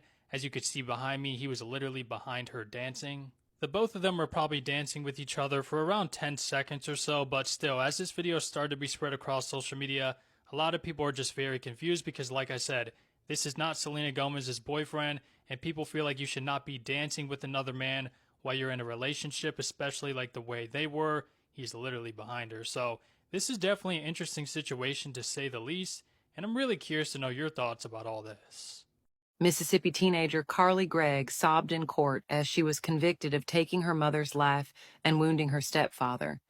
After 2 hours of deliberation, the jury sentenced her to life in prison without the possibility of parole. The incident occurred on March 19, 2023, when 14-year-old Carly fatally harmed her mother. She then allegedly invited a friend over asking, "Are you squeamish around dead bodies?" before showing them her mother's body. Prosecutors argued that Carly later waited in ambush to harm her stepfather upon his return. While the defense acknowledged Carly's actions, they claimed she was going through a crisis and had no memory of the incident. Prosecutors also argued that Carly was fully aware of her actions and understood the difference between right and wrong at the time. Despite the defense's arguments, the jury found her guilty on all counts, and she will spend the rest of her life in prison. Just confirmed into our newsroom, another IU student facing rape charges. Samuel Elliott, as you see here, turned himself into police yesterday after a warrant was issued for his arrest from the December incident. I was just able to read through most of the probable cause, and here's what I've been able to find out, and I can tell you. This details how 7 IU students were drinking alcohol in their Teeter dorm December 2nd. The female student said that she became highly intoxicated and went to the bathroom to vomit. She said Elliott asked her to have sex, but she told him she was too intoxicated to make the decision. She then said he proceeded to force her to perform oral sex and then raped her. She told police she feared coming forward because of her family values. Her dorm mates urged her, though, to go to police after talking to Elliott themselves and also finding a used condom in the restroom that they saved. Elliott no longer enrolled at IU. The 18-year-old has a court hearing set for February the 4th. Not again! Another woman has been viciously sucker punched in New York City. But this time it's an 81-year-old woman who was walking her dog, and she says she was punched so hard she doesn't remember anything. It happened as Gaula Levy Freeman was leaving her building to walk her golden doodle named Bear. You can see the suspect trailing behind her. As the dog stops to smell something, the suspect suddenly turns around and walks right back to her. Then he strikes her, knocking Mrs. Freeman to the ground and strolls away. She lays on the ground not moving as her loyal dog stays by her side. Good Samaritans rush to her aid. I feel very lucky that I'm here to tell you my story. Mrs. Freeman smacked her face on this concrete ledge. She suffered a concussion and has bruises all over her face. Can you believe that this happened in broad daylight on a busy street while you were walking your dog? That really is a surprise, especially in this neighborhood. But when you think about it, it can happen anywhere. Sterling? The parents arrested for putting their 4-month-old child on a swing for 14 days. When he was discovered, his diaper was covered in maggots, and both parents were sentenced to life imprisonment, trigger warning. On August 30th, 29-year-old Zachary Paul Cohen called 911 to claim that his 4-month-old son, Sterling Cohen, had passed away. When medical staff arrived at the scene, they found that the room was airtight, without light, and the smell of urine and feces was suffocating. When the first responders found the baby on the swing and went for a checkup, they found that he was no longer breathing. When they tried to pick Sterling up from the swing, a group of insects flew out of it and had to put him back on the swing, waiting for the police. Sterling's mother, 21-year-old Cheyenne Harris, claimed to have been breastfeeding at 9 a.m. that day, but her father claimed that he had already passed away when he examined his son around 11 a.m. The forensic expert said that Sterling lived alone for at least 2 weeks in a hot and enclosed room. While little Sterling was still alive, the fly's eggs hatched maggots. Because he never changed his diaper, the feces inside stimulated and eventually caused his skin to rupture, allowing E. coli to enter his body. Please help me! Please help me! P. Diddy basically begged a judge to let him out of jail because he said that the jail conditions were horrific, but she said no. So here's what happened. A judge initially denied him any bail. He and his legal team came up with this bail package that he proposed to the judge, basically saying, look, I'll put up $50 million in bail. I'll use my $48 million Miami mansion as collateral. My mom and family members will co-sign on this deal. And he also proposed limiting female visitors, not traveling, and home detention. So the court sets up another hearing to hear the arguments. And after all is said and done, the judge still said no, because she is afraid that Diddy will tamper with witnesses while he's out on home detention, meaning he's going to stay right here in this Brooklyn detention center while he awaits trial. And as we all know, trials usually take months, if not years, to happen. Diddy is due back in court on September 25th, and throughout this process, you will likely not see any videos of him in court because cameras are not allowed inside of federal court, so you're just going to see sketches like this. By the way, if he's convicted, he faces up to life in prison. Sean Diddy Combs has been charged with 3 counts. Those charges dealing with racketeering conspiracy, sex trafficking by force, and transportation to engage in prostitution. The charges allege he ran an enterprise that involved sex trafficking, forced labor, kidnapping, arson, and other crimes. He was arrested at a Manhattan hotel lobby late last night. He's been indicted by a federal grand jury. Back in March, Homeland Security raided his homes in L.A. and Miami at the same time. Investigators there seized electronics. The allegations have been piling up over the last few months. Combs has denied these claims, but did apologize after footage surfaced in the spring. The graphic video showing Combs assaulting then-girlfriend Cassie Ventura. The rapper has been in a number of civil suits since the early 1990s. Again, we have just learned the charges. Federal prosecutors are expected to speak more soon this morning. We are waiting on those details. The collision happens in a split second. Donnie and Jenny Kim had just stepped onto the sidewalk and never saw the woman on the scooter coming. Donnie was knocked off his feet and his head slammed the sidewalk. The blood was just pouring into her hands. It was falling onto the pavement. Jenny Kim, while tending to her injured husband, tried to get the woman to stick around. I tell her, you stay here. Police come. She's not supposed to run. She took off nearly as fast as she barreled in, riding their rental scooters down the sidewalk on James M. Wood Boulevard in Koreatown on September 12th. Not long after the ambulance arrived, he was unconscious. He died in the hospital days later. They were planning a vacation next month to celebrate being married 40 years, but instead she now makes a daily trip back to the spot where her husband was killed. I'm here. I see. I pray. I go home. LAPD is investigating this as a felony hit and run. It's illegal to ride on the sidewalk, and it can be incredibly dangerous when you're riding too fast. It's not like bumping into somebody riding their skateboard. The repercussions of a hit could be deadly. I saw this video and I said, what is happening? This red Jeep is stolen and these guys are running from the cops. They slam into this bus. Then we see this police Ford F-150 roll by, along with this Rochester police cruiser. Oh, shit.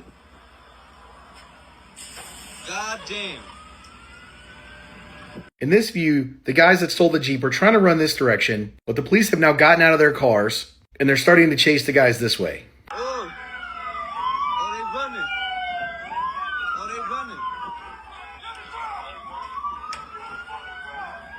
To recap, on March 15th, that red Jeep was stolen from a 51-year-old female who was leaving work. Officers spotted that vehicle and attempted to make a traffic stop. Those dudes said no thank you, reversed into a police car, and took off. They were later identified as 20-year-old Malik McCullough and 23-year-old Aduo Sun Hughes. I'm glad they were caught. There were 17 students and an adult driver on that school bus the time they ran into it. And this guy just happened to be out there filming while this happened. Come on, people, keep up, keep up, keep up. We got in this room, we go from room to room. This is what made Bad Boy. We go from room to room up in this bitch. FBI's investigation of Diddy's mansion tunnel uncovers a shocking discovery, Part 5. After an investigation by the FBI, they discovered adult toys and handcuffs on the surface of the tunnel at Diddy's mansion, but that was just the beginning. In a previous video, I mentioned that the FBI detected a smell of decay, the source of which remains unconfirmed, though they reportedly have some leads. It's known that the tunnels in Diddy's mansion are actually connected to the basement of Michael Jackson's former home. As the investigation deepens, more items are turning up, including children's clothing and baby oil. Why would he have so much baby oil? Along with what was found at Diddy's, the FBI has discovered over 3,000 bottles of baby oil. Tests revealed these were not baby oil at all, but a substance known as date rape drugs, all found in Diddy's residence, making the situation seem increasingly dire. Despite the FBI's questioning, Diddy denies any connection to the tunnel and the baby oil. As the investigation continues, the FBI uncovered incredible evidence, prompting them to return and seek assistance. You won't believe what they saw. You definitely won't want to miss this. Follow this page and check the comments for Part 6. You gotta give him that hawk too and spit on that thing, you get me? Hawk Tua is now suing the guy that interviewed her and put her on. This dude right here, who made her entire career, made her a millionaire, who changed her life forever, is now suing this dude for the video. But I have news for you. By law, he doesn't actually even own the video. The guy holding the camera, legally speaking, owns the video. If you go into public and ask a stranger to take a picture of you, by law, that stranger owns that video. So let's get that straight right away. Also, her podcast is number 3 on the charts. This is all bought and paid for, just so you guys know. It's all fake hype. Makes a little joke and it goes straight to her head. And so this poor dude who actually made her famous, all he wanted was a little bit of credit. Just wanted her to say a shout out or a thank you or recognition for him putting her on. She's like, bet, I'll put you on. And decided to sue him for rights to the video. It's a stinky world, folks, but what do you think about this? Ever since Diddy was arrested, a lot of people have been asking and making theories on what was it that tipped the feds off. According to the attorney who's filing the 120 cases against Diddy and others, he said that the earliest case he has stems back to 1991, which is over 3 decades ago. And like I said before, these rumors have been around for a long time, so why did the feds decide to go after him now? Well, according to Uncle Luke, Eddie Griffin, and 50 Cent, Diddy is in this situation because he decided to bite the hand that fed him. When you think of Diddy, a lot of things come to mind, and one of those things happens to be Ciroc. And while Diddy had been promoting Ciroc for many years, he actually didn't own it. Ciroc is actually owned by a British company called Diageo, whose market cap stands at $77.73 billion, making it the 245th most valuable company in the world. And when you look at the top shareholders of this company, you see some familiar names. Last year, Diddy was on Invest Festival, and he was talking about the fact that when he decided to partner with Diageo, he saw that Ciroc was losing $4 million a year. Diddy told them he could turn things around for them, so they structured a deal where he becomes the face and he gets a certain amount whenever he sells Ciroc. Diddy now being kind of like the face of Ciroc, they went from selling 40,000 cases a year to 2.6 million cases. During this appearance, Diddy said after 15 years of success, he was still fighting to not have Ciroc be pigeonholed as a black or urban brand. Now in 2013, Diddy and Diageo decided to purchase the brand De Leon, and Diddy owned 50% of that brand. Over time, Diddy started to realize that what was happening with Ciroc was happening with De Leon, and then filed a lawsuit against Diageo in May of 2023. During 50 Cent's appearance at Invest Festival, he said that Diddy's issues started when he partnered with Diageo with De Leon. He said these people have really strong connections and don't think your civil case is not going to turn into a criminal case really fast because you are making them uncomfortable. Eddie Griffin made a video where he said Diddy messed up when he decided to sue that liquor company. He said that that company is owned by the biggest conglomerate on earth, which is the BlackRock people, and he bit the hand that fed him. He said Diddy's ego got out of hand. He was controlling every aspect of his life, and he thought he could control these people as well. According to Uncle Luke, the second that Diddy got in trouble with the feds, the first thing that came to mind was Diageo, saying these are some of the most powerful people in the world. You can't come after them and think they're not going to come after you. He said that they practically own senators, that they can call up the president, and don't think that they didn't pick up the phone and say, hey, we need you to put pressure on Diddy. If you look at the timeline of everything, Diddy had filed a lawsuit against Diageo back in May of 2023. Cassie then filed her lawsuit against Diddy in November of 2023, which he settled within 24 hours. And then in January, he drops his lawsuit against Diageo. A lot of people are believing that Diddy dropped that lawsuit against Diageo when they realized just how much power they had. But at that point, it was too late. Now, obviously, with everything that Diddy has allegedly done over the past several decades, he's exactly where he belongs. But it is really scary when you realize how much power certain people really have. The 3 Florida cities that will be affected by Hurricane Milton the most. Number 3, Tampa. As Hurricane Milton nears landfall, Tampa is bracing for a catastrophic storm surge of 12 feet, which could flood significant parts of the city, with winds reaching up to 175 miles per hour. This Category 5 hurricane is set to bring the highest winds seen in the region since Hurricane Dorian in 2019. Local officials have already called for mandatory evacuations. Number 2, Fort Myers. Fort Myers is expected to see extreme impacts, including winds above 160 miles per hour and storm surges between 10 feet. The surge could inundate coastal areas, posing a significant threat to structures and residents. Heavy rains from Milton could result in up to 15 inches of rainfall, raising concerns about major river flooding and urban inundation. Number 1, Orlando. Although inland, Orlando is facing unprecedented hurricane warnings due to Milton's expected reach, with projections of up to 10 inches of rainfall over 4 48 hours, the area is at high risk of flash flooding. Wind speeds could reach over 100 miles per hour as the storm moves across the state, leading to downed trees, power outages, and damage to structures that aren't typically built to withstand such forces. So today's Diddy hearing just ended, and we have some big updates, including the odds of him getting out prior to trial. In full transparency, some of what they said today, a lot of y'all are not going to like. First, Diddy was actually physically present at this hearing, and his mother and his kids actually showed up from Florida to help support him. We also have a trial date. As of right now, it is May 5th, 2025. Prosecution said that they would need 3 weeks to present this case, and defense said they will need 1 week to defend it. Now, given how profile this is and the charges, it is very unusual for a case like this to go to trial this quickly, but it's what the defense was asking for, and the judge basically said, fine, you want it? Here it is. Now that said, it is very possible that more charges will be brought, which could push that trial date out a little bit further. We also have a little bit more information on the devices that they seized. They seized 96 devices. 9 were from the airport the day that his mule got arrested, another 36 from the Miami home, 51 from the devices in LA, and his phone is included in that, his personal cell phone. Now remember how I said there's a part that you guys are not going to like? Defense, which is unusual again, is asking for a gag order. Now there's a little bit more to it, and I will explain that in another video because I'm starting to run out of time and I know y'all want to know if he's going to make bail. And the answer is no, he is not. Now because he's been turned down again for the 3rd time, the only appeal he could make again would be to the United States Supreme Court, who would never accept that case.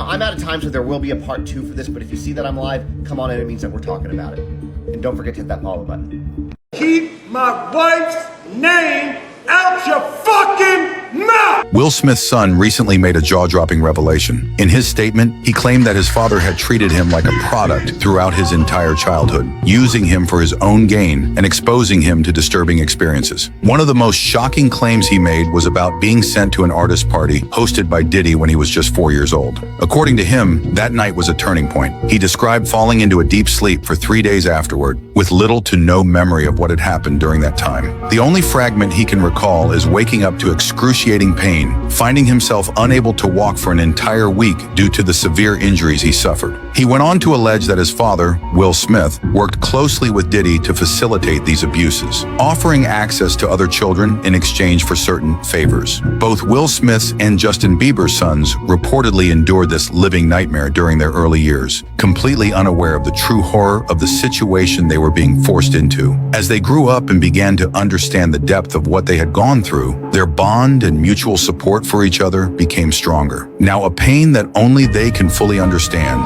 and which has shaped their lives in ways that are difficult for outsiders to grasp. Breaking news, they've now released the identity as well as new details of the 19-year-old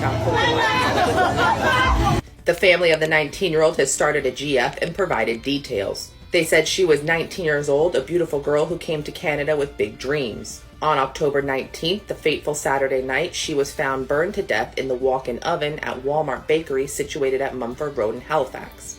Her and her mother both worked at the Walmart for the last 2 years. In that evening, like any watchful mother who breathes for her child's happiness, her mother looked for her and tried to locate her, but could not. After not seeing her for an hour, she asked around, but everyone brushed aside, thinking she was somewhere helping a customer. Walmart is a superstore after all. Her phone was not reachable. Her mother then started panicking because it was unusual for her to switch her phone off in the middle of a shift. She then reached out to on-site admin for help.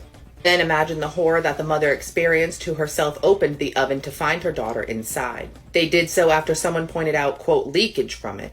Because authorities are investigating the case, they said they were not able to share any further details. Both her brother and father are in India trying to get here as soon as possible. To stay up to date on this case, make sure you click the playlist below. I'll keep you guys updated. What do you think? Drop in the comments. Coming to the after party tonight. Bombshell new allegations against Diddy, and this might be one of the worst ones yet. According to the new lawsuit filed by Tony Busby, the man who filed it was 10 years old in 2005 when he went to audition for Diddy. Now, Diddy told the family that he wanted to meet with the boy first alone before meeting the rest of the family. So they went to a hotel near Madison Square Garden, and the boy rapped a few songs for Diddy, and apparently it was going very well. Diddy then asked the boy how bad he wanted to be a star, and the boy replied, "I would do anything." So during this conversation, the boy was handed a soda. A few minutes later, he started to feel a little bit funny. Diddy then told the boy, well, sometimes you gotta do stuff that you don't want to do, and then proceeded to unzip his pants and whip it out. He then forced the boy to perform acts on him before the boy passed out. When he woke up, he could tell that he had been AR'd. When he came to, he was crying for his mom and dad, and Diddy apparently threatened him, saying, if you tell them what happened, I will unalive both of them. But the boy didn't heed Diddy's warnings and told his parents anyways. But his parents and him ended up getting so scared that they decided not to report it to the police. And given that Diddy had the means and the ability, they were rightfully scared. Now, I'm not sure how many suits were dropped today in total, but we'll find out as this goes on. Make sure to hit that follow button. If you see that I'm live, it means that we're talking about it. Drivers on Dallas's Highway 75 were able to take their normal rush hour routes Friday afternoon. A much different scene from late Halloween night, where 3 people were killed in a horrific chain reaction crash in the southbound lanes of 75 near the George W. Bush Turnpike intersection. That included 27-year-old Haley Taylor and her 6-year-old daughter Ava. Taylor's family tells her they were headed home from Halloween celebrations when their Lexus SUV slammed into the back of a stalled Cadillac SUV in the HOV lane. And then a Dodge sedan hit the back of Taylor's Lexus. When the collisions took place, the driver and 6 passengers in the Cadillac were standing outside the vehicle. One of the passengers, 19-year-old Aaliyah Khalid, died on scene. Taylor and her daughter died at the hospital. At least 7 people in total were hospitalized, 5 people from the Cadillac and 2 people from the Dodge sedan. First responders from Plano and Richardson were on scene, and families embraced in the middle of the flashing lights. I am proud to be America's first straight female president. Did The Simpsons just predict that Kamala Harris is going to win the 2024 presidential election and become the first female president? This old clip from The Simpsons literally gives me the chills because Lisa even explains that she becomes the first woman president, and she explains how Donald Trump ruined the economy. And honestly, the creator of The Simpsons scares the shit out of me just because how much shit actually comes true that is on the TV show. Like, I don't know if he's the feds, I don't know if he's the ops, I don't know what the hell he is, but let me tell you, the way you be hitting on different shit is crazy. And there's even a map showing how close the race actually is, and I'm going to come back to this and I'm going to look at all of these states and see if this is exactly the same, because that's how much The Simpsons scare the shit out of me. But I'm going to go ahead and roll you guys this clip of The Simpsons predicting Kamala Harris winning the 2024 presidential election. And you guys let me know what you guys think about all this in the comments. I am proud to be America's first straight female president. Breaking news. Did The Simpsons just predict that Kamala Harris is going to win the 2024 presidential election and become the first female president? This old clip from The Simpsons literally gives me the chills. Because Lisa even explains that she becomes the first woman president, and she explains how Donald Trump ruined the economy. As you know, we've inherited quite a budget crunch from President Trump. How bad is it? And honestly, the creator, The Simpsons, scares the out of me just because how much actually comes true that is on the TV show. Like, I don't know if he's the beds, I don't know if he's the ops, I don't know what the hell he is, but let me tell you, the way you be hitting on different is crazy, and there's even a map showing how close the race actually is. And I'm going to come back to this, and I'm going to look at all of these states and see if this is exactly the same, because that's how much The Simpsons scare the out of me. But I'm going to go ahead and roll you guys this clip of The Simpsons predicting Kamala Harris winning the 2024 presidential election. And you guys let me know what you guys think about all this in the comments. Kamala, you're fired. Get out of here. Fired. Trump plans to hit the ground running and take these 3 actions that will drastically reshape America during his first 100 days as president. First on Trump's list is to jumpstart the slowing U.S. economy. He plans to dismantle Bidenomics and introduce aggressive trade policies, including renegotiating what he describes as unfair trade deals with foreign nations. Economists predict that these moves will drive the U.S. stock market to record highs. But he's not stopping there. His second priority is to tackle inflation and bring down costs for the average American by cutting gas prices in half. He aims to significantly increase U.S. oil and gas production, creating a surplus supply of oil that will not only reduce domestic energy prices, but also generate significant revenue for the country through sales to foreign nations. Finally, Trump is expected to issue a series of executive orders aimed at solving the massive problem of securing the border. He will try to implement the first phase of his mass deportation program by signing orders that will seek to identify and remove unlawful migrants with a criminal record from the United States. Keith Lee has responded on his health status after eating pho sushi in Seattle that allegedly had a worm. This is the worm in question. He just posted on his Instagram saying, "I'm healthy, thank you, God bless y'all." At least he's letting us know he's okay, but he did not address the alleged worm. Fop Sushi did release a statement addressing the worm, saying, "We are honored to recently welcome Keith Lee to Fop Sushi and are incredibly grateful for his visit and the support from everyone who has stopped by. Recently, a video has been circulating online that claims worms were found in our sashimi. We want to address this claim directly and assure you that it is entirely false. At Fop Sushi, we are committed to upholding the highest health and safety standards to provide clean, fresh, and safe food for every customer." And then they talk about how they freeze their fish in compliance to the safety standards, which is supposed to eliminate parasites. And then they said regarding Keith Lee's video, the fish probably moved because of the pressure of the chopsticks, and that it's not because of worms or any health concerns that anyone should be worried about. I think since Keith already addressed his health status, he's probably not going to say anything else about the alleged worm because it would probably ruin Fop Sushi's business. Quick side note, where the ginger and wasabi at? That stuff helps with parasites. I'm your mom. I'm your dad. And you are a girl. Gypsy Rose Blanchard has revealed the name of her unborn baby girl in an interview with People magazine. Gypsy revealed the name yesterday at her baby shower. She and Ken are naming their new baby daughter Aurora Reina Ugar. She had about 25 people at the shower yesterday, including her sister Mia, her stepmother Christy, and her dad, I guess, was working offshore at the time, so was unable to attend. Gypsy says her favorite baby shower gift was this painting that a friend gave to her. It is a painting made out of her baby's heartbeat. Now, Gypsy and Ken continue to love each other, and it's making the haters very angry. In response to yesterday's online rumors, Ken broke his silence. He says he's used to all the gossip on the internet, spreading rumors of breakups, fake paternity tests, family feuds, too many rumors to clear up. Let it go. Everyone deserves a better life. Gypsy says she felt supported and happy, and that she and her boyfriend Ken have talked about marriage. But their main focus right now is just being great parents. Why are they so similar? Have you heard about this momfluencer, Alana Harris? So if you aren't aware, Alana and her husband Brock are Australian parents of 4 who have gained more than 1 million followers throughout social media, documenting their daughter's horrendous medical journey. So Alana spearheads these videos and has gained a massive amount of sympathy from her followers, explaining what's going on with baby Daisy, which includes seizures, multiple brain surgeries, and the most recent diagnosis of brain tumor. In fact, they just raised $62,000 after baby Daisy was diagnosed with TSC disease.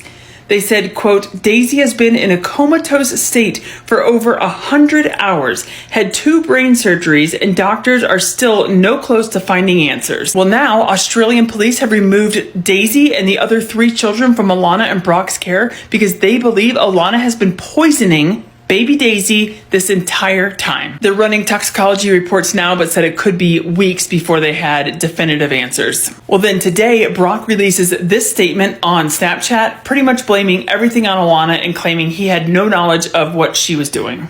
Harry Styles and One Direction have finally given a statement today at Liam Payne's funeral, and what was said breaks my heart. So not only has it been over a month since Liam Payne's devastating and questionable passing, where today Liam was finally laid to rest in his hometown, which is the last time we will ever have all of the One Direction members in a reunion ever again. But this is where it gets even more sadder. As you can see, not only when Harry arrived to the funeral, where not only did he meet up with Louise, where he was also pictured meeting up with Zayn, and although a lot of people thought that Zayn would not show up, where he was there along with Niall, but this is where it gets even more sadder. One Direction's former bodyguard Paul Higgins was also there, as well as Liam's widow Kate, Liam's ex and baby mama Cheryl Cole. This is the part that breaks my heart. Seeing this photo of Liam's parents after they have lost their son, have to bury him so young, and still have not received justice yet, not only breaks my heart, and seeing all the One Direction members there has a lot of people wondering if you think that we'll ever see a One Direction reunion tour to honor Liam, or if this will be the last time we ever see them together. In a Georgia courthouse, prosecutors showed video of the emotional moment last February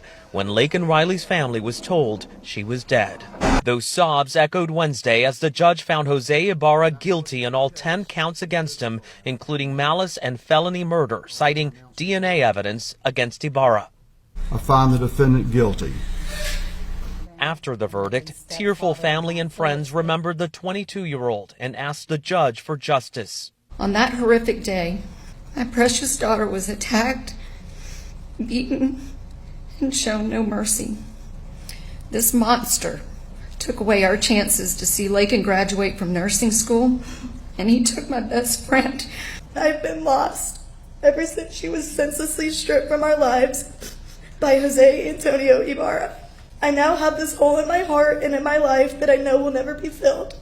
Ibarra appeared unemotional throughout the hearing, even as the judge sentenced him to life in prison without parole, the maximum penalty sought by prosecutors. They have now released body cam footage of the moment that a mother was arrested for letting her 10-year-old son walk less than a mile into town. Turn around for me. Why? Because you're under arrest. For what? For the incident we talked about earlier today. On October 30th, Brittany Patterson took one of her sons to a doctor's appointment while her 10-year-old son Soren decided to walk into town from their home in Georgia. What am I under arrest for? For reckless endangerment. And how was I recklessly endangering my child? We're not talking about it.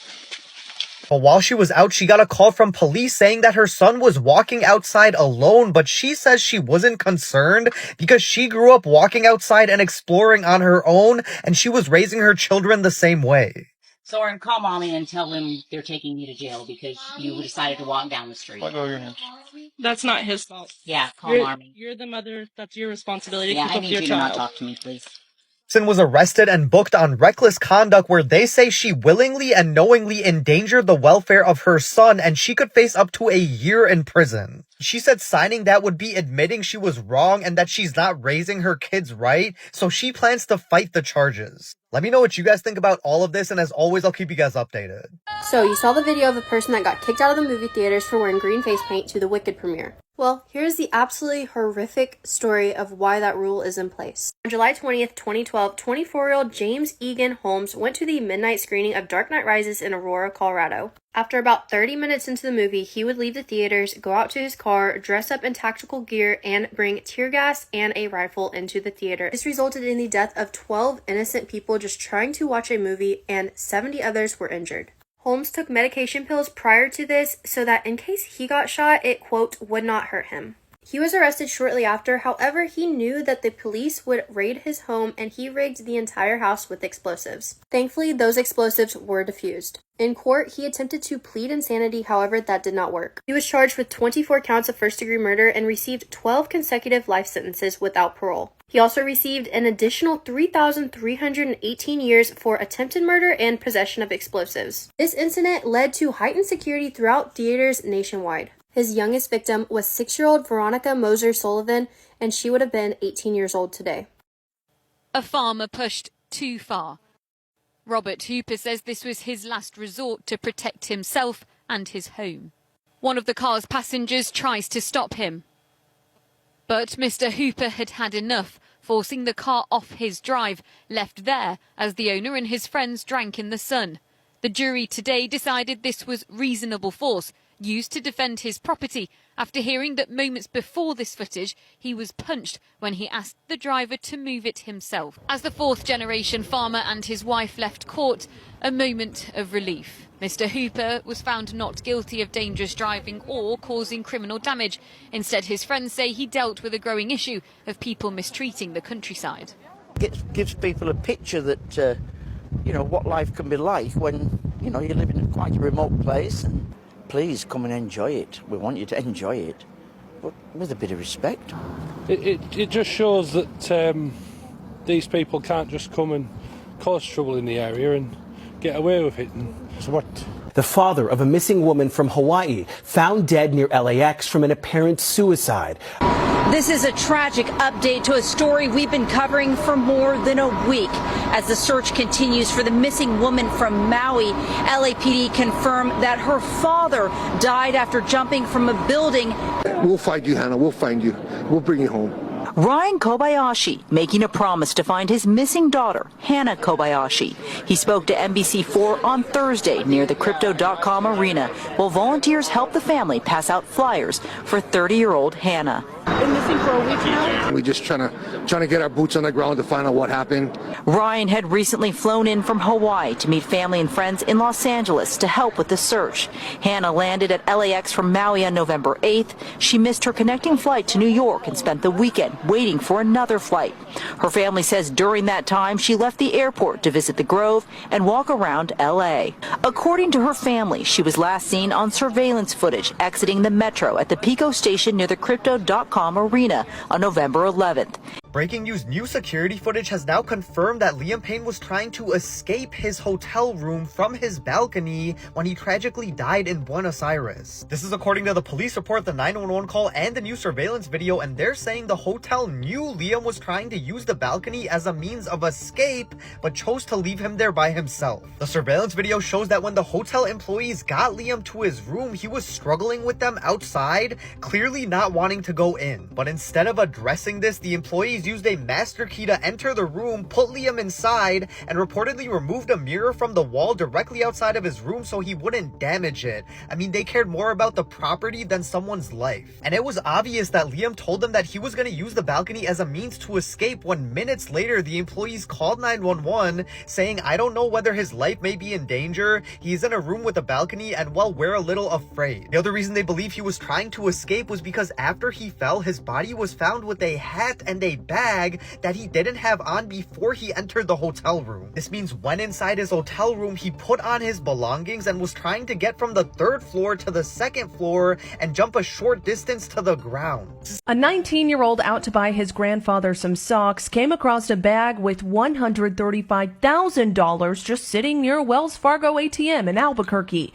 Jose Nunez Romanes told CBS affiliate KRQE he called the number on the ATM, then police, because he knew trying to keep the money meant he would have to deal with mom. Back of my head, I was just thinking about my parents, especially my mom. What would she would do if I came home with the money, and what she would do with her chancla to hit me. It turns out the Wells Fargo subcontractor whose job it is to fill the ATM left the cash there by accident. The mayor and police chief recognized Nunez for doing the right thing when no one was looking and invited him to apply as a public safety officer while still in school.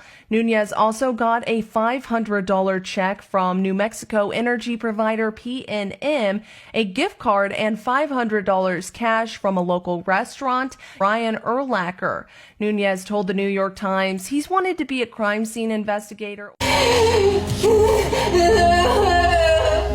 A teenager who felt like Dexter lured a 13-year-old girl into the woods before essaying her and taking her life, all to fulfill his fantasy. 13-year-old Milana Lee was found dead in a creek in Washington County, Oregon on May 10th of 2022. Lee's mother reported her disappearance the day before, sparking a massive search, and they didn't have to look very far as she was found under a mile from her home and school. Her death was ruled a homicide, and authorities discovered through cell phone data and security footage that she was last seen with Daniel Gore, who was 16 years old at the time. Gore was tracked down the same day and found at a local library and made a run for it, but was caught after a 20-minute chase. They also discovered Gore's tent that he was living in not far from Lee's body, and inside they discovered a journal detailing his love for violence. In it, he said he felt like Dexter, and he also carved symbols on nearby trees. He also tried concocting an alibi by stealing her phone, texting a handful of his friends, and repeatedly claiming that him and Lee parted ways at a bus stop.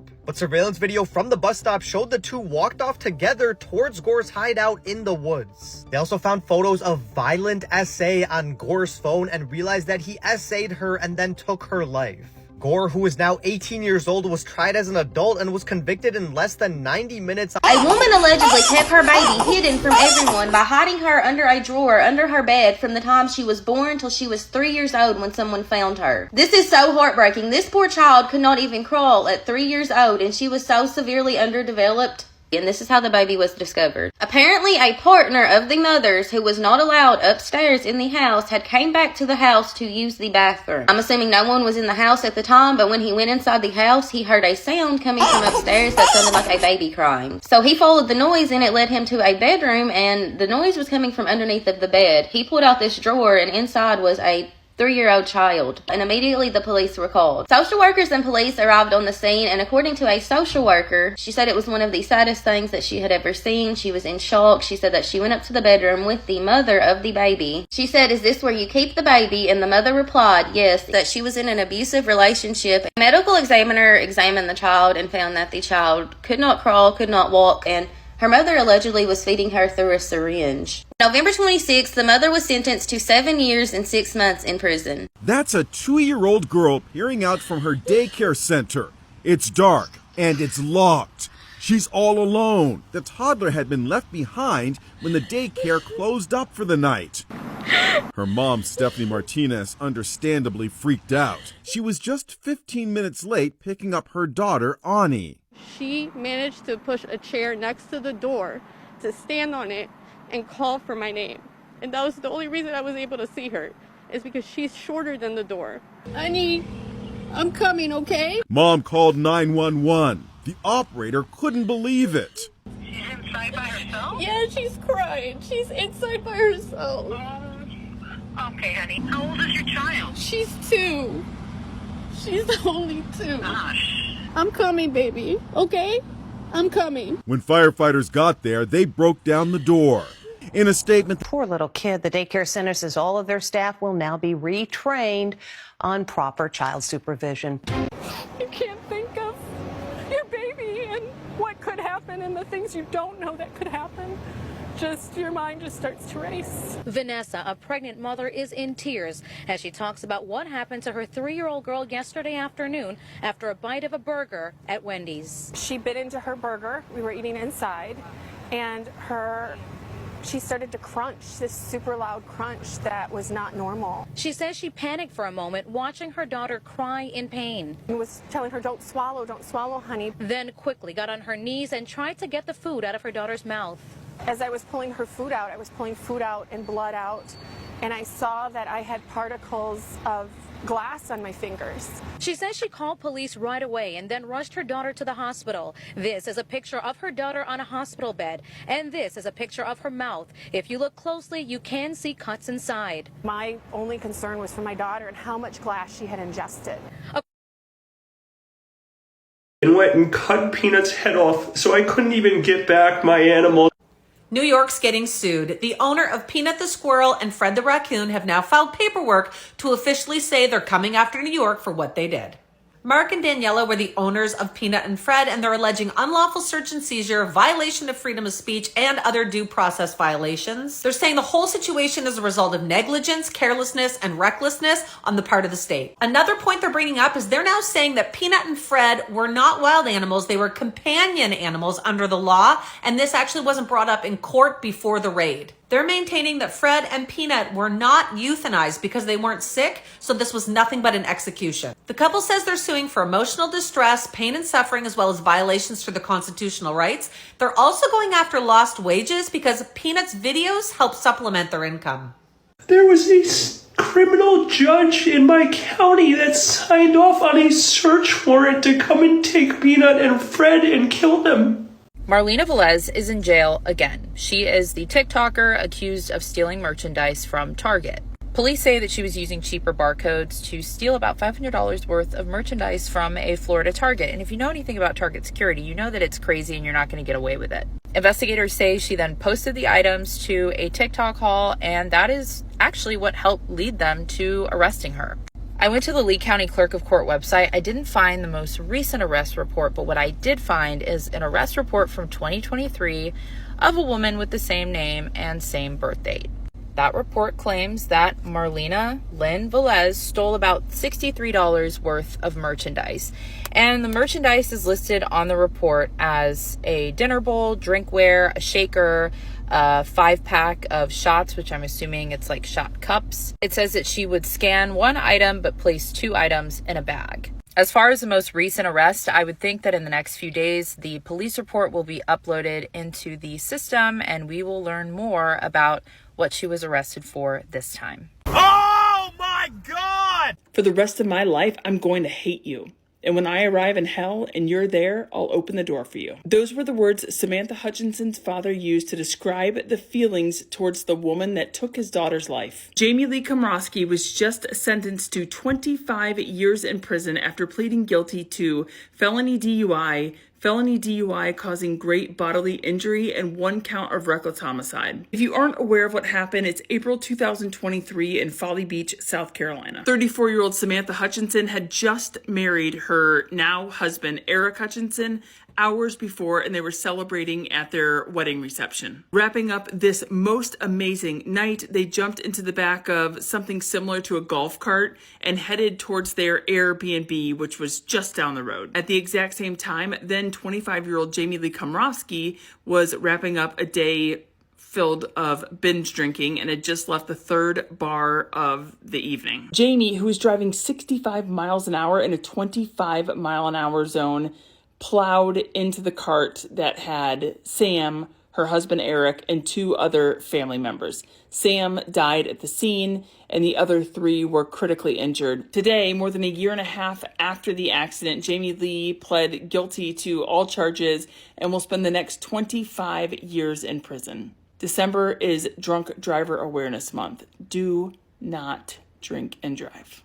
So the drones are coming from the inside of the ocean. After seeing 50 of them come off the ocean. Advised after we made contact with that officer that there were 50 that came off the ocean. 50? 50. That was my reaction also. There were 50 that were coming off the ocean. And this is a sworn officer? A sworn officer, yes. We contacted state police, we contacted the FBI, we contacted the Coast Guard, at which point the Coast Guard went out with their boat and they reported seeing 13 following their boat. And then the Coast Guard also advised that they went over them about 300 feet and had a wingspan of about 8 feet. I see one right here. Did I see the same thing that officer saw?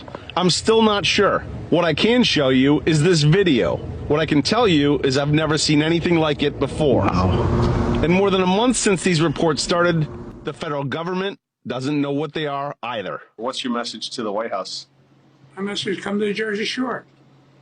I know it's wintertime, but come see what we see, and then, maybe have a better appreciation for why our residents are concerned. Babe, look. It's right there. Right there. Breaking news. It's now confirmed. The drones originated from our oceans. Last Thursday, a sheriff from Ocean County, New Jersey, reported to state police, the FBI, and the U.S. Coast Guard that she witnessed 50 drones flying from the ocean. That there were 50 that came off the ocean. 50? 50. That was my reaction also. There were 50 that were coming off the ocean. Toward the mainland. The flight path crossed the navigational channel at Island Beach State Park. The sheriff, a sworn officer, is considered a highly credible witness. In response, the Ocean County Sheriff's Office immediately deployed its own industrial-grade drone to track one of the 50 drones reportedly emerging from the sea. However, what happened next was unusual. The mysterious drones emitted no heat signature, unlike typical drones, and quickly evaded pursuit. Later, Coast Guard officials reported that 13 drones, each with an 8-foot wingspan, had tailed one of their vessel. These SUV-sized, unidentified flying objects have been hovering over New Jersey skies since November 18th, causing growing alarm among local residents. Explanations for these drones vary. Some speculate they could be foreign in origin, sent by adversaries. However, last Friday, both the White House and the Pentagon dismissed this theory, stating there was nothing to worry about and suggesting people might be overreacting. Yet, the confirmation that these drones originated from the sea has gone unanswered by the federal government. The New Jersey drone mystery has been solved, at least in large part. Similar swarms spotted over Langley Air Force Base last December. And that culprit seems to be NASA. The U.S. Transportation Command, Air Mobility Command, the National Aerospace Research and Technology Park announced the establishment of a testing corridor between Delaware and New Jersey for a long list of military, commercial, and academic drone technologies, anywhere within this drone testing corridor, which they identify as between Joint Base McGuire-Dix-Lakenhurst in New Jersey and Dover Air Force Base in Delaware. This isn't the first time that happened. And near the end of December, NASA released a press release explaining that they'd been testing automated drone systems beyond line of sight and without visual observers on pre-planned routes around Virginia. Now, they didn't come out and say that it was their drones from Langley Air Force Base. And now there have been countless sightings of unusual drones operating in the airspace over New Jersey and the surrounding area. And that just so happens to largely coincide with the announced and established testing corridor for advanced drone technologies. A healthy baby was born more than 3 months after her mother was declared brain dead. The little girl weighed 4 pounds, 11 ounces and was 16.5 inches long. Doctors kept her mother, who has not been identified, on life support during her pregnancy after she suffered a stroke and was rushed to the hospital unconscious. The 27-year-old from the Czech Republic was declared brain dead shortly after. Because she had been in good health before her stroke, doctors determined the fetus could continue to develop and grow. So they kept her on artificial life support to keep the baby alive. The woman had regular ultrasounds, and you can see the staff gently touch her stomach and placing toys on it. They even moved her legs to stimulate walking so the child would grow. The baby was born 117 days later via C-section. The mom had carried her for 34 weeks. After the baby's birth, the mom was disconnected from life support and passed away, surrounded by family, including her husband. Down! Shut it down! Shut it down! You want class solidarity? Look no further than Amazon workers on strike across the country. Here in SF, Chicago, Southern California, New York City, Atlanta, and more. They are tired of Amazon's union-busting tactics and intimidation, and they're demanding a union contract. But don't listen to me. Listen to Amazon workers themselves. I'm out here because, one, I'm 6 years old. I'm fathered by a grandfather at 12. And I just want to make sure that I have something to have as far as retirement for my kids and grandkids. Hi, my name is Leah Pensler. I'm a worker at DCK6, an Amazon delivery station in San Francisco. We are out on strike because Amazon has refused to come to the bargaining table. They've committed many unfair labor practices. They're constantly breaking the law. And we're telling them that we've had enough. We are sick and tired of their bullshit, and we want a strong union contract with fair wages, pensions, and we want dignity and respect on the job. We are in this fight for however long it takes, so hope you all join us too. The perp walk that they just had Luigi do as he was extradited to New York is one of the craziest things I've ever seen. Is this man El Chapo? John Gotti? Is this from a movie for the upcoming Superman? Can Luigi, does he have special ability to just fly away? And don't get me wrong, I'm no Luigi apologist. I'm not posting fan cams of Luigi on my Instagram story, but this is one of the craziest media spectacles I've ever seen. Look at the FBI agents in the front. That's Burt Macklin. It's probably because of the shackles on his ankles, but you gotta love how slow Luigi's walking. He knows where the cameras are, all right? He was made for the spotlight. I'm not saying I'm a fan of him, but he was made for the spotlight. And then in the back, we got Eric Adams, who's taking some time off from trying to get a pardon from Donald Trump. He showed up. And then we got guys all surrounding Luigi with guns as if some magical force is going to come down and take him away. Who? Is this? Why are you firing me? I'm a single mom in school. What the fuck do I do? Rest in peace to Party City, as they announced today they are completely shutting down. In a call with the CEO today, he announced that Party City is officially closing down in America and that every one of its employees had their last day of work today. Just 5 days before Christmas, this guy hops on a Zoom call and tells everybody that they are fired starting today. Now, this does not affect any of the Party Cities in Canada, but that's because those are owned by a separate company called Canadian Tire Group. Out of the 750 stores that Party City has across the world, the Canada ones are only 69 of them. And this is what Party City looked like just this past Halloween. Everybody lining up to get their Halloween costumes that are just not going to get them anymore. And that is leaving room for Spirit Halloween, who usually just pops up for a month before Halloween, to come in and take all of Party City's business. On top of that, this is following the same trend as Big Lots, which is also shutting down after being in business for 40 years. And besides Party City having to close, which is sad, the fact that all of these employees, which are tens of thousands, were told 5 days before Christmas,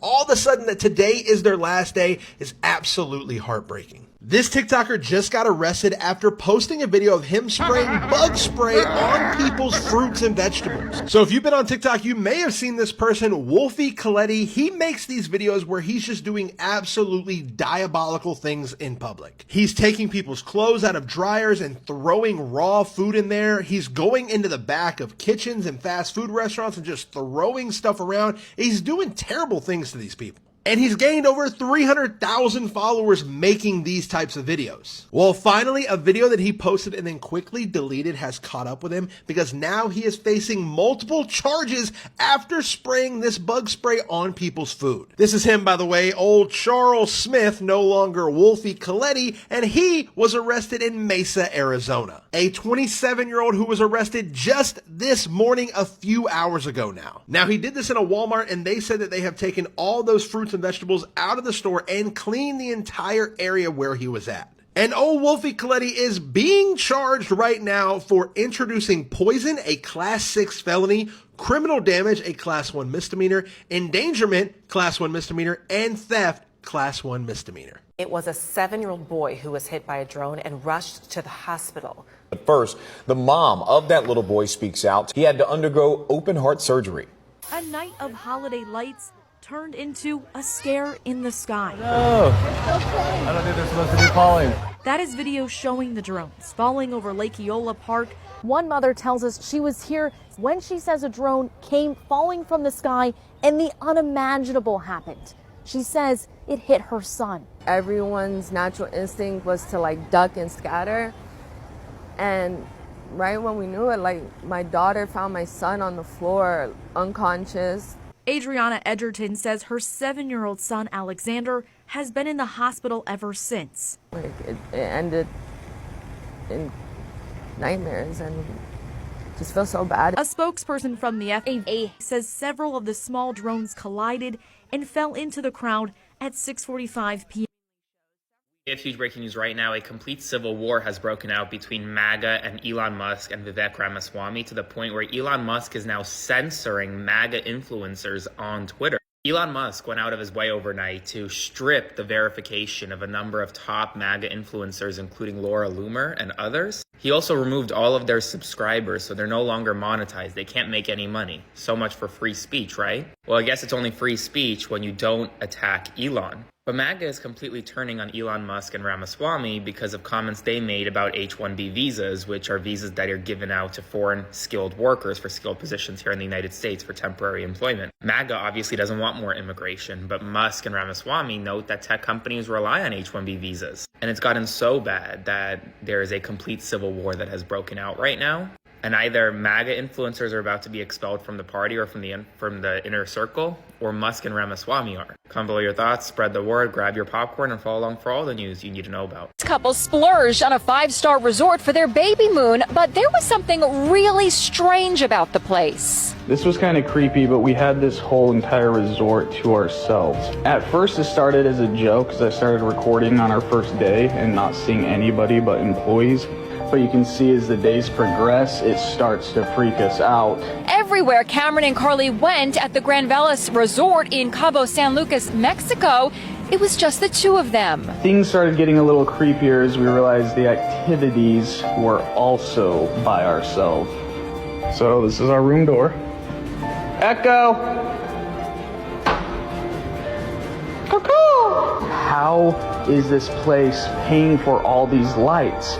How are these fire pits being lit all day, all night for us? Who is paying for all this? Instead of being bothered by the situation, Cameron and Carly, who live in Utah, leaned into it.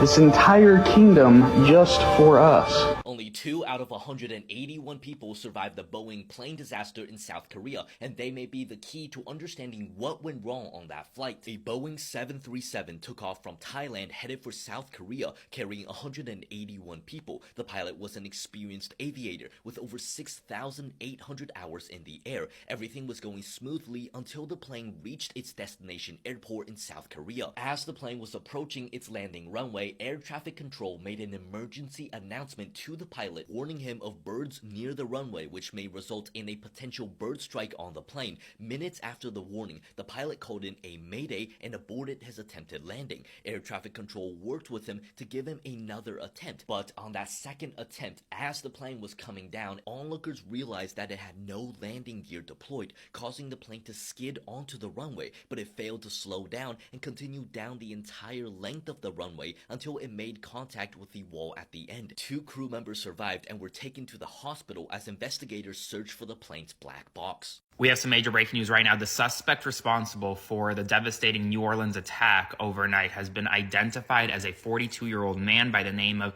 Shamsud Din Jabbar. According to NOLA News and other reports, he was carrying an dressed in military gear. Other reports suggest that he was a Texas resident. There's no evidence that he came across the border or was an undocumented migrant. As it currently stands, 10 people have been killed. Dozens others have been injured. That's really all we know right now. According to further reports, he was found to have an style weapon with him. The New Orleans Superdome is now on lockdown for security sweeps after the attack. Remember, tonight there is a college football playoff game. The Sugar Bowl will be played in the Superdome in just a matter of hours. So now police officers are actively sweeping the stadium ground. This is a very serious situation. This is a developing situation. As soon as we get more information, I will provide it to you. So be sure to stay tuned. Everything is moving fast. Follow along for more. Nurse Hannah is back. The 17 Diapers mom has just posted for the first time in over a month, and it was this. It's a video where she does not say a word. She just sits in the car, gets her makeup on, and the caption said, "New year, new me." If you're not familiar with the situation, you can click my comment to go back and watch the full recap on exactly what Nurse Hannah did. But I'm guessing most of the hate has died down in the last month, but she still does have her comments turned off. It'll be interesting to see if this is actually a new Hannah. Is she going to completely change her content and stay away from family vlogging? Or is she going to go back to her old ways and continue to post the way she was? As you know, there was an active investigation open on Hannah due to all the complaints to Child Protective Services, but we will never find out what happened unless Hannah wants to share the details of that because everything is private. No matter what, she's back, whether it's a one-time post or it's going to be a continued thing. I will definitely keep you updated, so make sure you hit follow. It's the Starbucks drink that's driving baristas crazy. Look at the recipe for the Edward, named after the guy who ordered it. 5 bananas, caramel drizzle, whipped cream, 7 pumps dark caramel sauce, 1 pump honey blend, heavy cream. Woo! It goes on and on. 13 ingredients in all. Josie Morales was working at Starbucks when he got the order for the Edward, and he could not believe it. He posted the recipe on social media with these words. On today's episode of Why I Want to Quit My Job. The recipe quickly went viral. Suddenly across the USA, obnoxious customers everywhere were ordering the Edward and driving Starbucks baristas nuts. Josie ended up being fired for violating the company's social media policy. So who started the crazy craze? This guy. And yep, his name really is Edward. It's bygones be bygones. Meantime, the Edward is now the coolest drink out there. Starting today, the nation's largest city will be the first to charge drivers $9 to enter the busiest part of Manhattan, or as the Metropolitan Transportation Authority calls it, the congestion relief zone. Starting this morning, drivers are going to have to pay extra if they go into the busiest part of Manhattan. A lot of people talking about this. Just what drivers want to hear. New York City's Transportation Authority says congestion pricing is not only crucial for breaking through all that gridlock in the city, but for future investments in the city's all-important transit systems. We've been talking about this in New York for close to 50 years. Now it's time to get started with this historic change. Toll rates will vary by type of vehicle and time of day. In an already expensive city, with inflation still affecting the price of almost everything, former New Yorker and President-elect Trump, whose Trump Tower penthouse is in the congestion pricing zone, has already said he strongly disagrees with Governor Hochul's decision. The MTA will phase this toll structure in over 6 years, so by 2031, it will cost drivers $15 to enter the zone. Whit? Not guilty.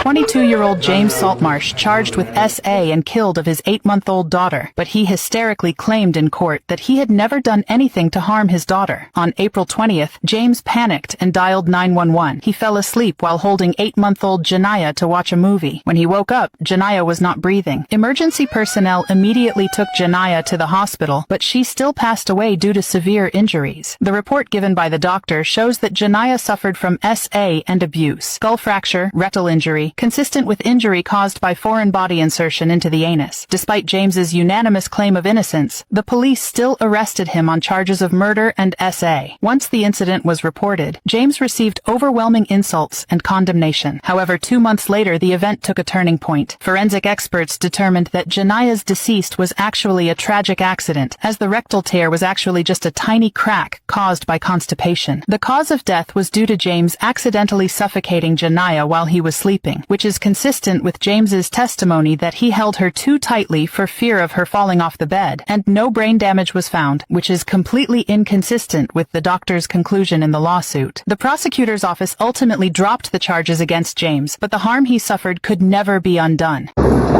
Yeah, I want to take you here live right now. So this is Pacific Palisades. All of these cars were ditched. So all of the drivers panicked. They took their keys. This is Palisades Drive as well as Sunset Boulevard. This dozer is just moving these vehicles out of the way.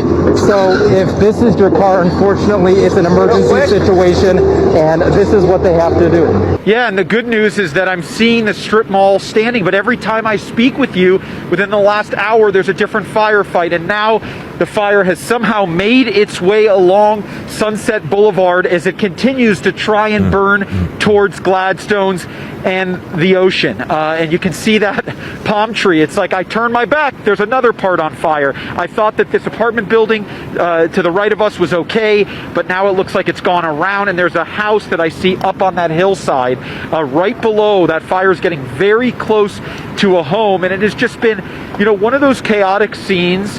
There's so many chaotic things about covering a fire and the evacuation, but something I'm noticing right now at Sunset and Palisades Drive that is really haunting to me is the amount of cars that people have left. Here's all the celebrities who have either lost their homes in the LA fires or have had to evacuate. Now, this is where the fire is happening. There's 5 fires in the LA area, but one of them is in the Pacific Palisades area, which is basically classified as the celebrity LA area. We learned this morning that Heidi Montag and Spencer Pratt from The Hills have lost their home. They posted several videos of them having to evacuate.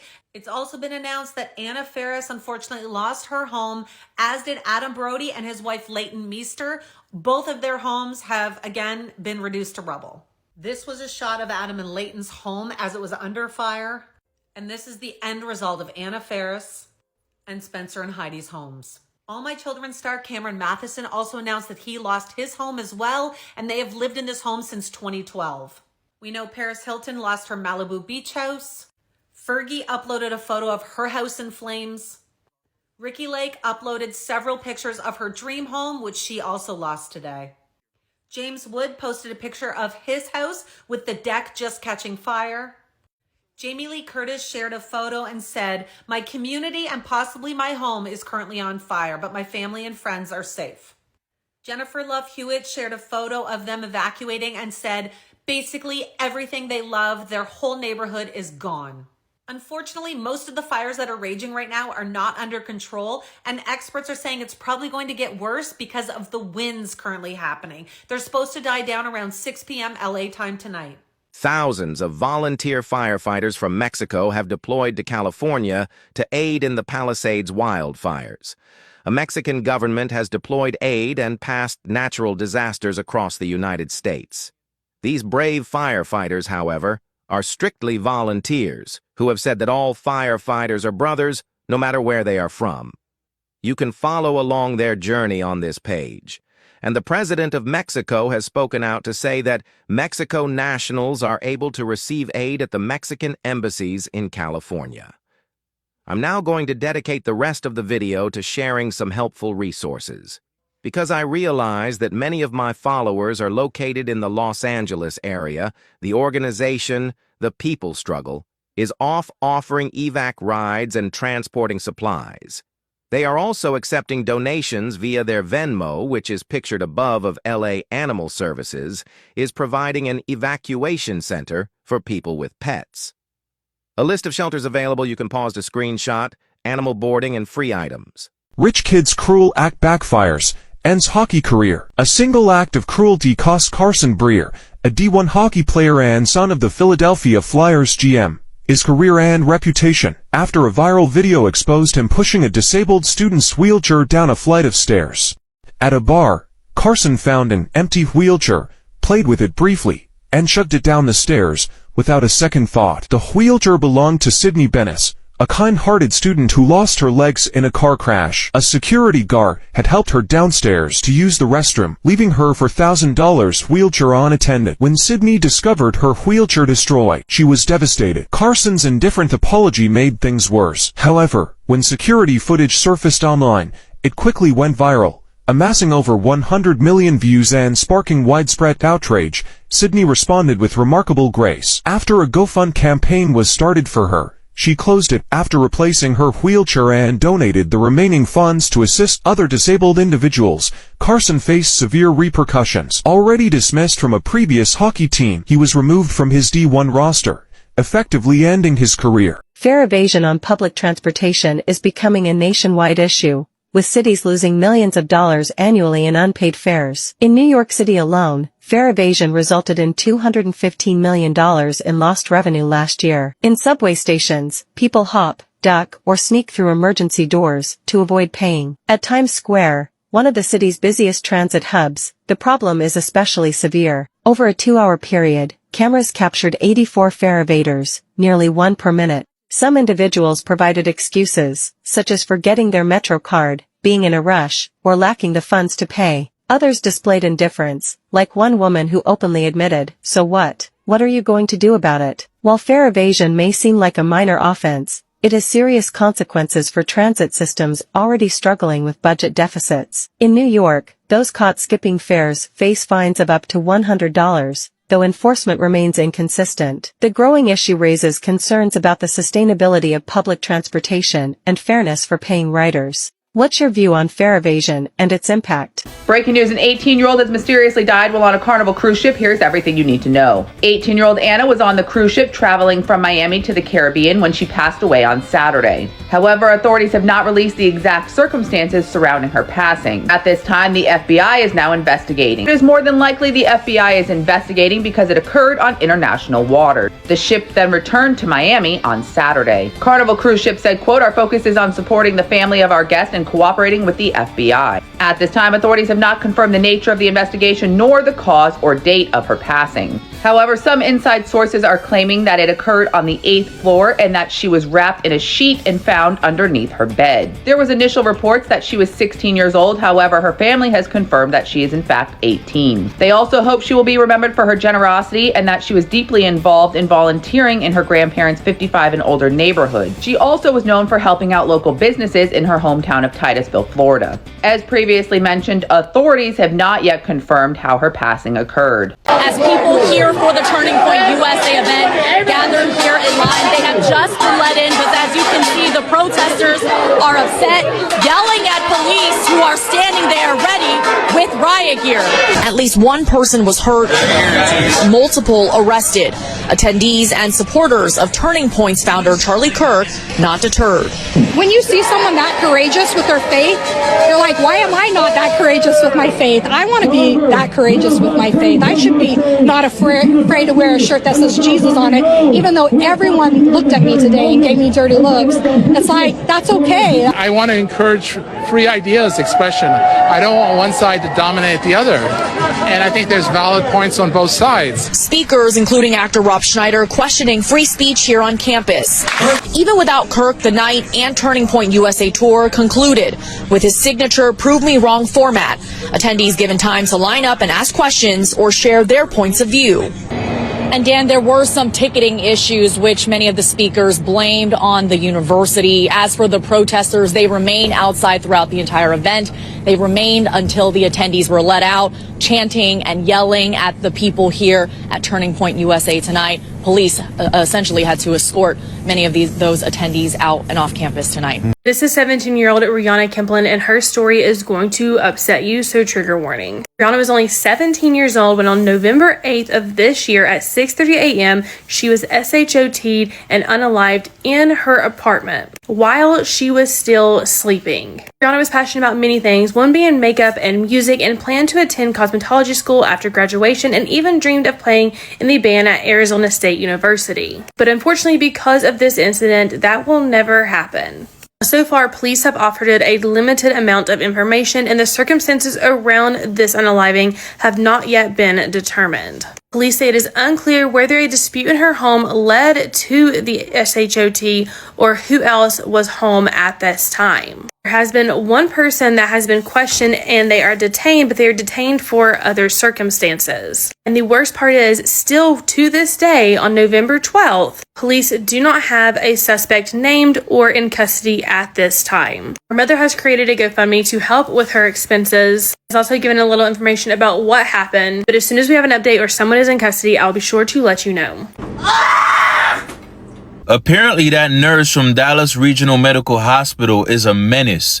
I woke up to a bunch of people tagging me in a video from 2023 where they're saying this is the same exact nurse and she was involved in another situation where they treated a patient horribly. Y'all let me know if this is the same nurse or not. Going back in the building, man. We got it. I'm gonna wait right here with my boyfriend. All right. You can go ahead and turn your phone off too, please. I can record. I'm in a public place. Recording everything that you're doing, so. That's fine. That's fine. All right. Yeah, look at the treatment. It looks just like her to me. That woman in that video, like, look at her face right here. That is a evil individual you are looking at. That woman looked like she does not give a shit. How is it that these people are being recorded, handling patients so bad and so poorly, but yet they still have a job and they continue to do the same things and nobody does anything about it? As I mentioned in my last video, if you're going to get into the medical field, make sure it's something that's a passion. If not, you're going to end up being somebody like her. There is a heart-wrenching piece of news. On the main street of downtown Dallas, a woman, a pedestrian, was hit by an SUV, and the impact caused her to fall into the vehicle. What is even more heartbreaking is that the SUV did not stop, but dragged her for several blocks. Later reports showed that throughout the dragging process, she remained conscious. I cannot imagine the terrifying scene of being hit, being dragged into the bottom of the SUV, yet still being able to clearly realize what was happening around her. This is truly an unforgettable nightmare. When the rescue workers finally arrived at the scene and successfully lifted the vehicle, she was immediately sent to the hospital, but unfortunately, she passed away shortly after. I express deep sympathy to her family and relatives because they are now facing such a tragic loss of their beloved one, and the deceased was abandoned in such a terrifying way. This once again reminds us that no matter what other circumstances exist, we should always give way to pedestrians. We often get distracted by our own affairs, but such situations can occur in an instant. Drivers need to be more cautious, and pedestrians should also be aware of their surroundings. I pray for the family of this lady and express my condolences. This tragic event deeply reminds us of the fragility of life and highlights the importance of being vigilant on the road. A city worker dumping Clorox into somebody's food chat. This was actually a food vendor stand. This actually took place in Colorado, and people were saying that she went way too far. Shall we have all of the details to tell you in this video? It's videos like this one that never go viral. I actually checked this video for myself and it only had 250 likes. I hope that we're able to blow up this one to show the people what these city workers are doing, running up on a food vendor stand in Colorado. Chat, this was actually a Denver, Colorado city worker running up with the Clorox in hand and dumping it into all the food that this food vendor had. The person actually posted this video. Brenda Melendrez said this to Colorado, in Colorado. In Evans, the city throw everything at them. They will rather throw a food away than let them sell. Usually city workers do pull up and they'll get some trash bags and then throw the food away. Then they'll just give the person a ticket. So I'm not going to sit up here and act like this is normal chat on 44 Vado. I'll always report on stuff like this. She already asking about this one. Let me know. Drop a coming. Now, y'all, this story is absolutely sickening. So on Monday, a mother and her 2 kids were brutally attacked by other school-aged kids. They are literally taunting this woman and her kids. Her kids look extremely small. And at some point, one of the kids actually slaps her son. Now her son is crying and she approaches the kids like, why did you just hit my son? So she's trying to protect her children and they start to beat on this woman. They continuously hit her kids. They pull the little girl's hair. And y'all, Korshonda is already weak because she has sickle cell anemia and she has been in and out of the hospital, so she's stumbling, but she's trying to protect her children. So after this brutal attack, Korshonda and her kids are hospitalized, and a lot of people wanted answers on this whole situation. So it turns out that this stemmed from her son getting bullied at Orville T. Bright Elementary. And Korshonda says that she went to the school, she reported what was going on, But nobody did anything about this situation. So I'm guessing the kids must have attacked her because she told about what was going on with her son being bullied. Now, y'all, the public, the community, they showed up. They went to their school. And y'all, they want answers. They want the kids criminally charged. And some people actually want the parents charged as well. Now, you guys, comment below. Let me know your thoughts and justice for this family. The children responsible for the assault have been arrested. The incident occurred as the pregnant woman was walking home after a group of minors knocked her down. They took turns jumping over her as if playing a vaulting horse game. Her young son rushed into the crowd, shielding his mother's abdomen with his frail body. Despite his tears, a cell phone camera captured this heart-wrenching scene, while the children laughed and completed each shove. Most alarming is that the pregnant woman suffers from sickle cell disease, where any injury could trigger life-threatening complications. What appeared as a childish prank instantly escalated into a life-threatening assault. The judicial system has taken the rare step of holding multiple parties accountable. Not only will the juvenile perpetrators face trial, but their parents will also be prosecuted for parental neglect. The judge explicitly noted in the case file that behind juvenile violence often lies absent family education. Police presence has now been increased around the school, and formal charges have been filed against both the children and their parents to ensure such violence does not recur. We now know more about the final hours of Anna Kepner's life, and it all comes from surveillance footage. Now, this surveillance video is not actually out, but the recorded events have been reported. As we know, Anna left a family dinner early, citing that she wasn't feeling good. On this surveillance footage, you do see Anna walking into her cabin. Now, remember, Anna was on this cruise with her family, which was her father, her stepmother, her 14-year-old biological brother, and her 16-year-old stepbrother. The three of them shared a cabin. Both of the boys had bunks. Anna had her own bed. On this surveillance video, you see Anna come into her cabin, and then a little bit later, you see both of the boys come. Not too long after, the 14-year-old is seen leaving the cabin in a different change of clothes, and he's going to take snapshots of the cruise ship. This leaves Anna and the 16-year-old stepbrother in the cabin alone, likely some of her last hours. Now, the younger brother did come back to the cabin, and he did not see Anna, but he thought that she was just out with the adults having a good time and thought nothing of it and went to bed. Nothing was thought to be wrong until the next morning, when everybody reconvened for breakfast, but only the boys showed up. No Anna. After reporting her missing and beginning a search, a medical emergency was announced on the intercom, which reportedly drove Anna's father to rush to her cabin. And when he did, this is allegedly when he saw the maid discover Anna's body wrapped in the sheet under the bed, which would mean if the stepbrother did indeed do this, and remember, he is named a suspect right now, then that means he took her life, which we don't know the cause of death yet, placed her under the bed, and then slept in that room like nothing happened. Celeste was frozen, according to the medical examiner, in addition to being completely dismembered. Sources directly connected to the case of Celeste and David say that the medical examiner will more than likely not be able to determine a cause of death for Celeste. This is due in part not only to her being dismembered but frozen. According to sources, when the medical examiner received Celeste's body, it was in, quote, horrendous condition. They said it was decapitated, and while the torso was intact, the limbs had been removed and cut into multiple pieces. Furthermore, all of the body parts were, quote, partially frozen and had apparently been thawing out while sitting in the trunk. As you may recall, David's vehicle had not been moved for several days while it was parked on the Hollywood Hill Street near the rental home. And lastly, they said Celeste was in such bad shape initially, investigators did not even know she was male or female. As you may recall, initially, the medical examiner said that it was determined to be an apparent homicide, but now sources say, because the medical examiner cannot establish an official manner of death, it will most likely stay, quote, undetermined. A second suspect has also now been named in the case, in addition to David. However, that identity of the individual is still being withheld. They also confirm that David is being, quote, uncooperative and has been since the beginning. They have not been able to interview him either to state to date on this case. The 12-year-old girl who tried to take the life of her friend in the woods because Slender Man told her to has escaped. As you may recall, back in 2014, Morgan and her accomplice tried to take the life of Peyton in the woods because Slender Man told them to. At the time, all three of the individuals were 12 years old. Morgan and her, that accomplished, stabbed Peyton 19 times. Luckily, Peyton was able to survive. After going to trial,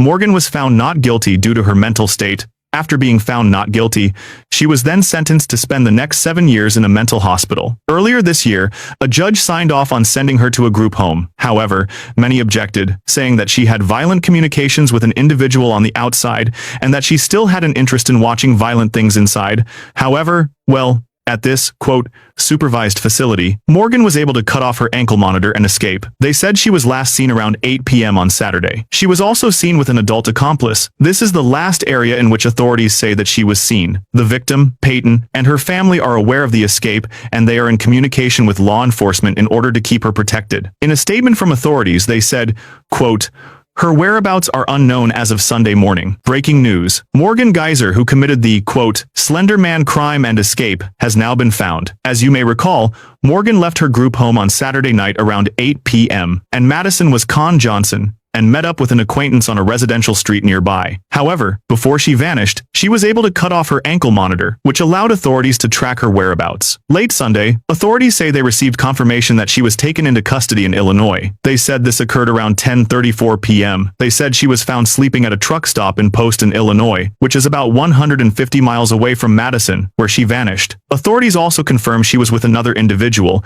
and both of them were taken into custody. Morgan's attorney had earlier urged the 23-year-old to turn herself in immediately, saying, quote, we worked too hard to secure her freedom for her to continue on this path. At this time, it is still unclear how she was able to break out of the group home and who helped her in January. A judge ordered that she could be released from the health institution where she was being held for 7 years and put into a group home with an ankle monitoring bracelet. However, many opposed this because they said she still had violent tendencies. However, the judge proceeded and allowed her to move. A disturbing altercation on a Maryland school bus has raised concerns about increasing violence between students and adults. In this incident, a mother and her daughter were confronted by a group of middle schoolers who were not supposed to be on the bus but somehow managed to board. What followed was a violent encounter with bystanders in the background encouraging the children to beat the mom. The video of the incident, which has gone viral, shows a chaotic scene and has sparked widespread outrage.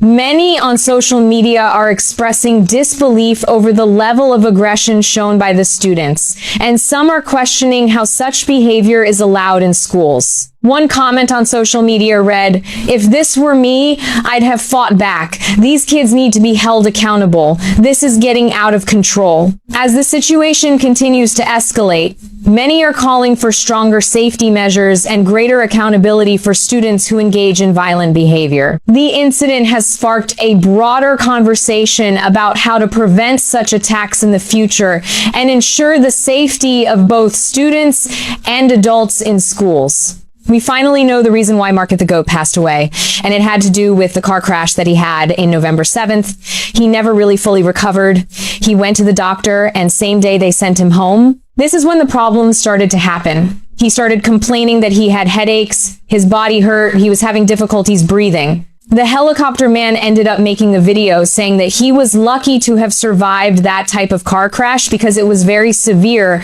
but sadly, a few days later, it was going to take his life, and at a very young age of only 24 years old. The goat also stated that he had pain in his neck and his spine area, so pretty much his entire body. And the headaches every day kept getting more severe and stronger. Then you fast forward to the day where he passed away, where they found him unconscious because he just couldn't bear with it anymore. This is most definitely some devastating news for the family, especially that today is Thanksgiving. Rip to the goat, and my condolence to the entire family. I can only imagine what they're going through right now, but prayers to the entire family. The Arlington Heights Police Department has issued a warning about the growing ding-dong ditch or door kick challenge, which has been causing concern across the country, including in the local area. Between Saturday and Monday, at least 5 incidents of this prank occurred in Arlington Heights. In a video released by the police, a group of children can be seen kicking a door and running away, alarming homeowners in the neighborhood. The police are urging parents to speak to their children about the dangers of participating in this challenge to prevent further problems. This prank has already led to significant damage in nearby Sleepy Hollow, where a homeowner's door was severely damaged back in August. The repair costs were steep, and authorities may still be searching for the individuals responsible for the incident. The situation took a tragic turn in Houston in September when a 1-year-old was shot and killed after participating in the challenge. The homeowner involved, a military veteran, has since been charged with first-degree murder in connection with the incident. The Arlington Heights police are encouraging everyone in the community to stay alert and follow the warning to prevent this dangerous prank from escalating further. In May 2016,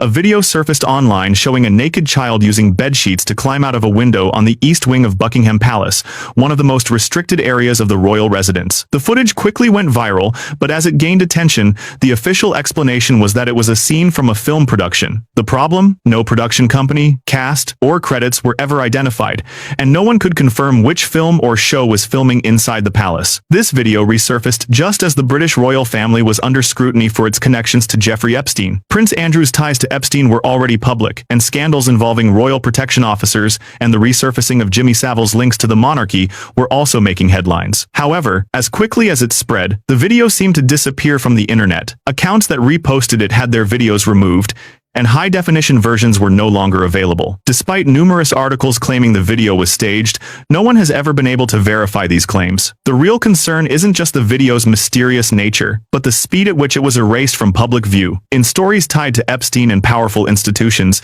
the truth rarely leaks. It tends to vanish just like this footage. 19-year-old young man ended his life in just 2 seconds. School surveillance footage captured the moment after the young man dunked, causing the basketball hoop to collapse. A 400-kilogram hoop fell directly onto his chat. His friends immediately rushed over to move the hoop and called 911. Paramedics arrived and quickly transported him to the hospital for emergency treating. Unfortunately, the basketball hoop shattered his ribs and the broken ribs pierced his lungs, ultimately leading to his death. The young man was identified as 19-year-old Lucas Reed. The school immediately contacted Lucas's mother to express condolences. The principal stated that it was an accident, one that couldn't have been predicted, and that the school had taken the necessary precautions. The responsibility could not be entirely blamed on the school, however. 2 days later, Lucas' mother filed a lawsuit against the school. She argued that the collapse of the basketball hoop showed there were safety oversight issues at the school, which ultimately led to Lucas's death. The court ruled that the school was 50% responsible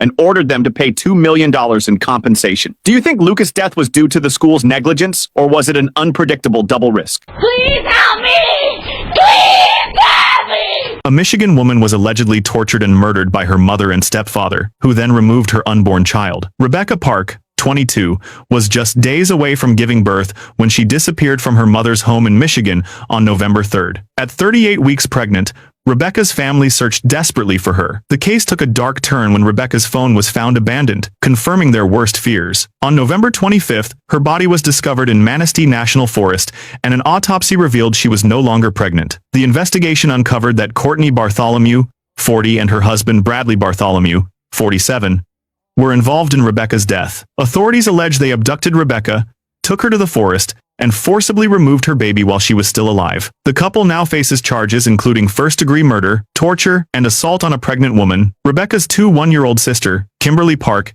and her fiancé, Richard Fowler, have also been arrested. Kimberly is charged with tampering with evidence, and Richard faces drug-related charges. As of now, Rebecca's baby is still missing, and the investigation continues. YouTube creator Ross Creations is facing a boycott. He built a device that catapults possums 50 feet into the air, with many calling it one of the cruelest pranks in internet history. Ross Creations' video shows a homemade launcher propelling a possum into the air before it crashes back down. Footage captures the animal limping away, visibly injured and likely facing imminent death. The prank sparked intense outrage, with viewers demanding Ross's account be permanently banned. Ross Creations later responded, stating he plans to abandon animal abuse content and return to what he claims as a YouTuber's true calling, exploiting the homeless for profit. He revealed the first New Direction video would feature a human-sized oven filled with fentanyl in downtown Los Angeles, where Logan Paul would film the chaos while Mr. Beast hosts a $1,000 fentanyl folding contest. Whether this is satire or a genuine plan, the public backlash remains fierce. Many argue that Ross's possum launcher was not only a cruel prank,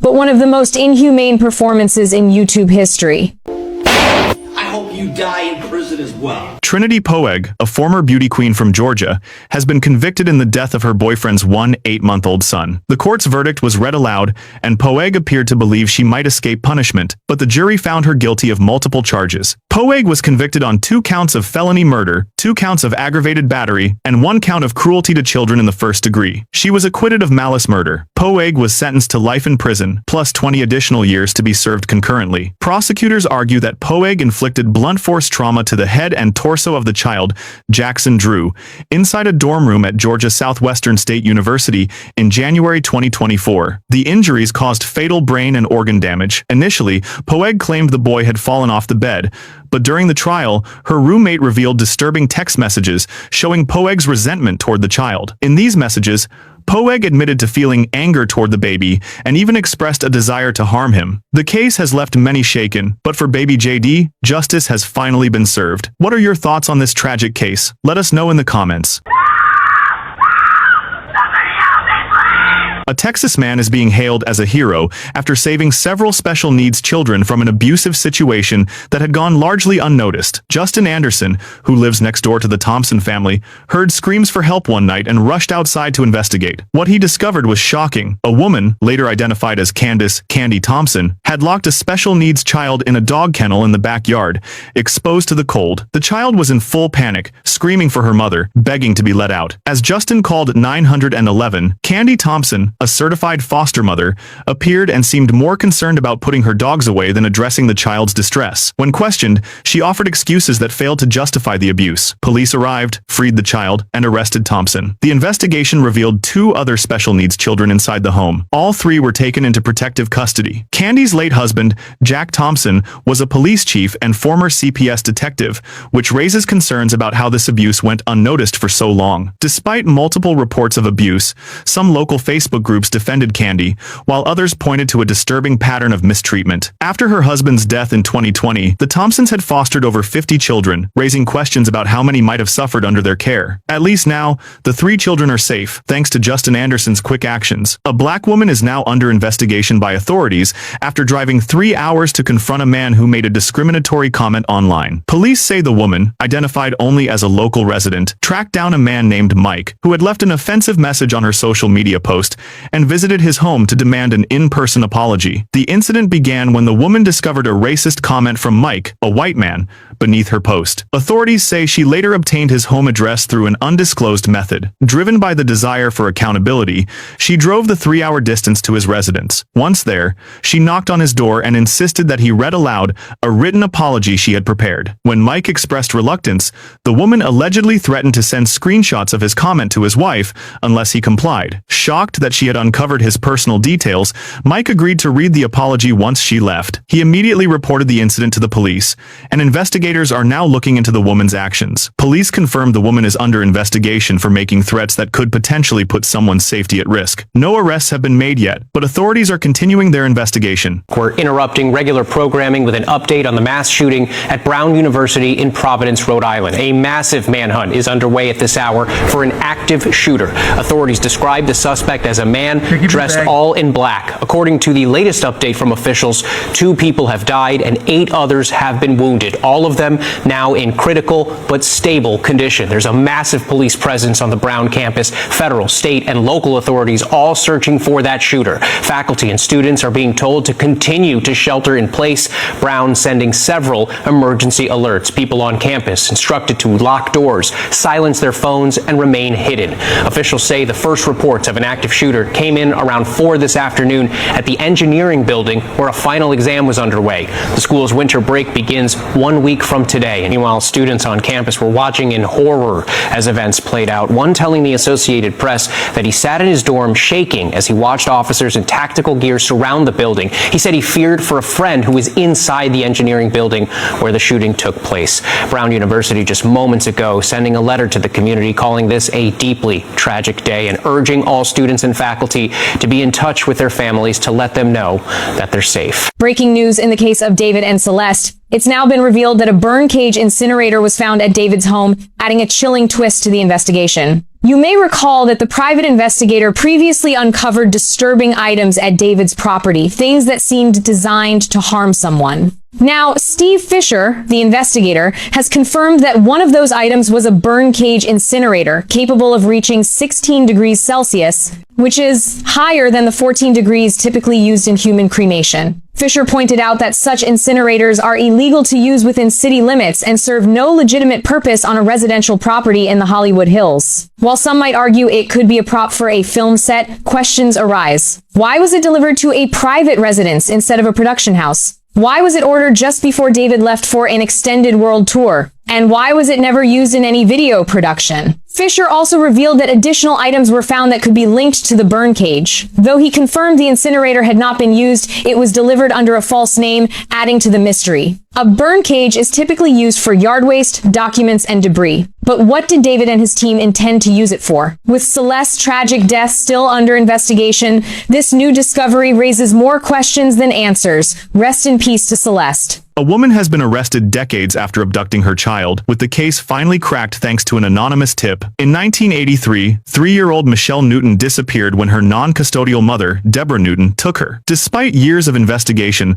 the child's whereabouts remained unknown. Records show that after the abduction, Deborah quickly changed her name and identity, starting new lives for herself and Michelle. For years, she was listed on the FBI's most wanted parent list, but the case was closed in 2000 due to a lack of leads. In a surprising turn, an anonymous tip from Crime Stoppers led authorities to a 6-year-old woman living in the Villages. Through photo comparisons and DNA evidence from relatives, investigators confirmed that the woman was Deborah Newton, who had successfully evaded capture for decades. Initially, her friends dismissed the police visit as a joke, teasing her with, "They're here to arrest you," unaware that she had concealed her true identity for years. More shockingly, Michelle, now 46, had no knowledge of her true origins. She had been living under a false identity for over 40 years, unaware that she had been trafficked. With the help of police, Michelle made contact with her biological father, Joseph Newton. During their emotional reunion, Joseph stated, "It felt like holding my newborn daughter in my arms again." Ash Trevino was arrested late last night around 10 p.m. and is facing 2 serious charges according to her inmate details. The charges include healthcare fraud and fraudulent securing of document execution, both involving amounts between $2,500 and $30,000. The first charge, healthcare fraud,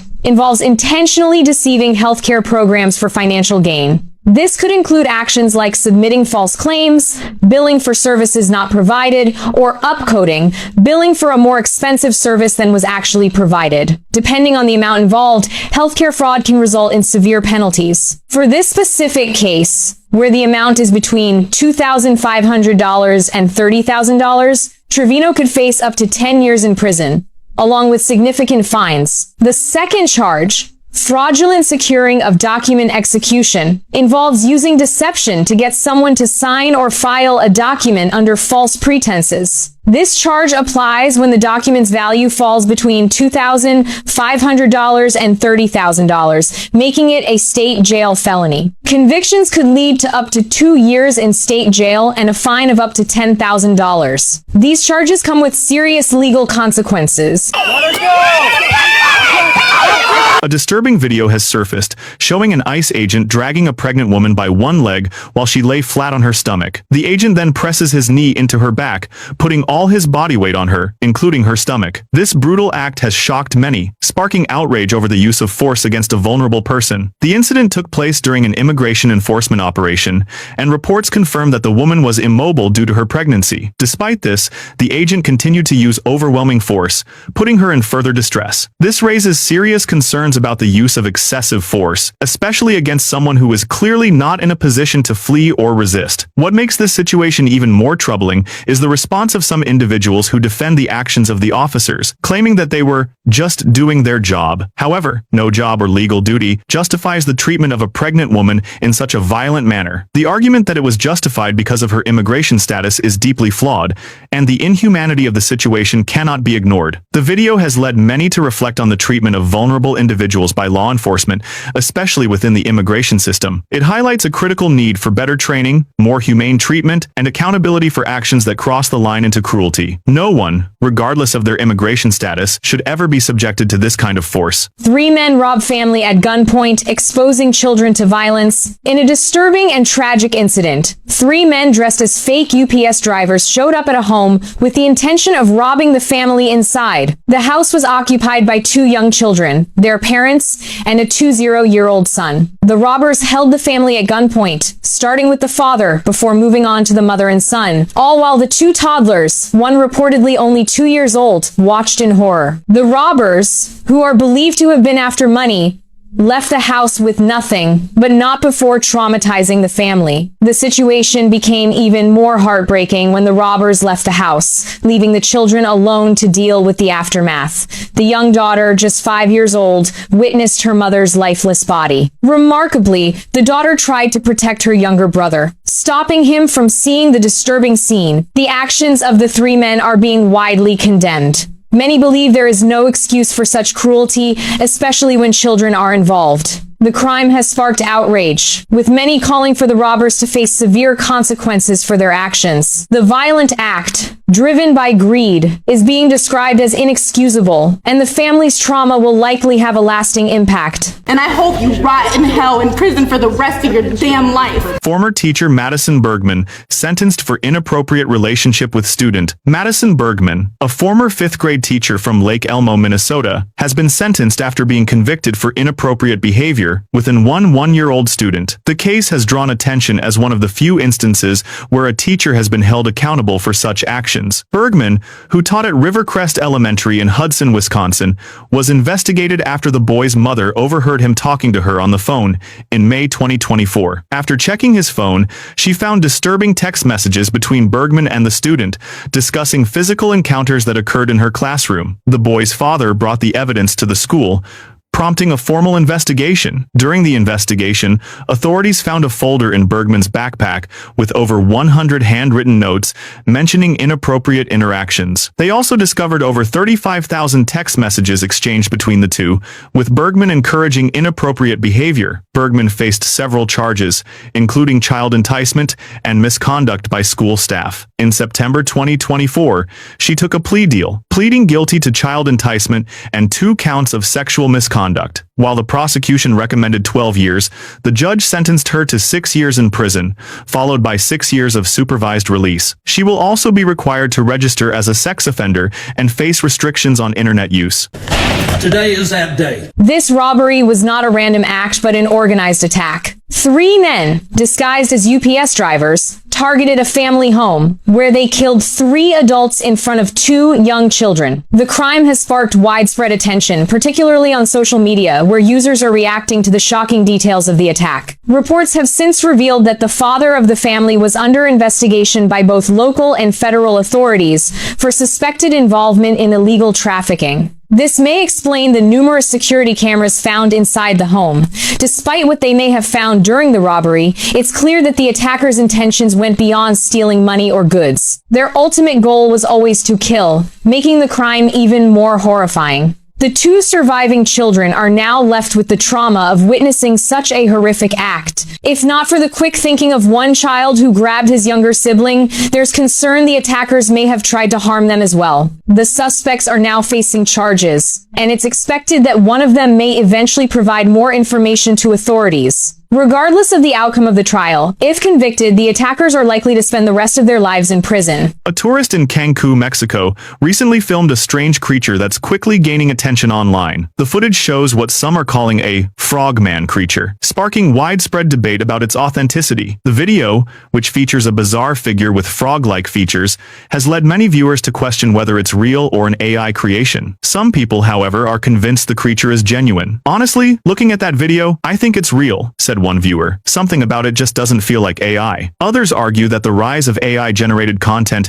is causing people to dismiss unusual footage as fake, even when it might be real. When people see strange things now, they immediately think it's AI, one person commented. Despite this, many online continue to believe in the footage's authenticity, suggesting that this could be the beginning of more mysterious sightings. I didn't want to post it because it looks so bizarre, said another viewer, but something about it feels real, and it's making me question everything. As discussions unfold, many are left wondering if we're on the brink of discovering something unknown. For now, the frogman of Cancun remains a mystery. What do you think, real or fake?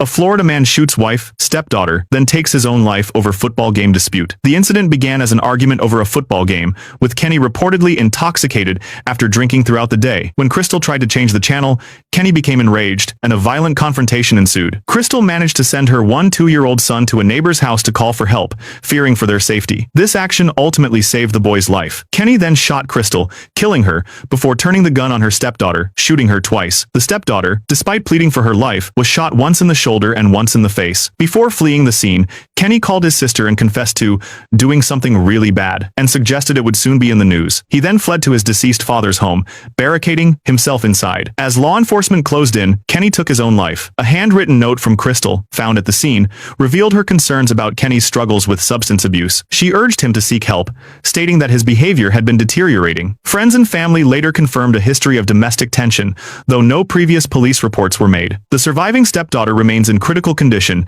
and both children are now in the care of their maternal grandparents. Please help me! Please help me! Authorities in Texas are urgently searching for 19-year-old Camila Mendoza Almos. The teenager was last seen early on Christmas Eve, just before 7 a.m., on a neighbor's home security camera. According to the Bexar County Sheriff's Office, the footage shows Camila leaving her San Antonio home and briefly searching inside her car for something. The video then cuts off. Officials believe Almos left on foot shortly after, taking only her car keys and leaving behind her car and phone behavior her friends say is out of character for her. The sheriff's office has since conducted multiple search efforts, including drone searches, rescue teams, and cadaver dogs, but so far, there have been no leads. Camila was last seen wearing a black hoodie, light blue pajama pants, and white shoes. Sheriff Javier Salazar emphasized the importance of cases like Camila's, noting that the department continues to expand its missing persons unit to help reunite families quickly. Her mother told authorities that her daughter usually goes for a morning walk, but when Camila did not return at the expected time,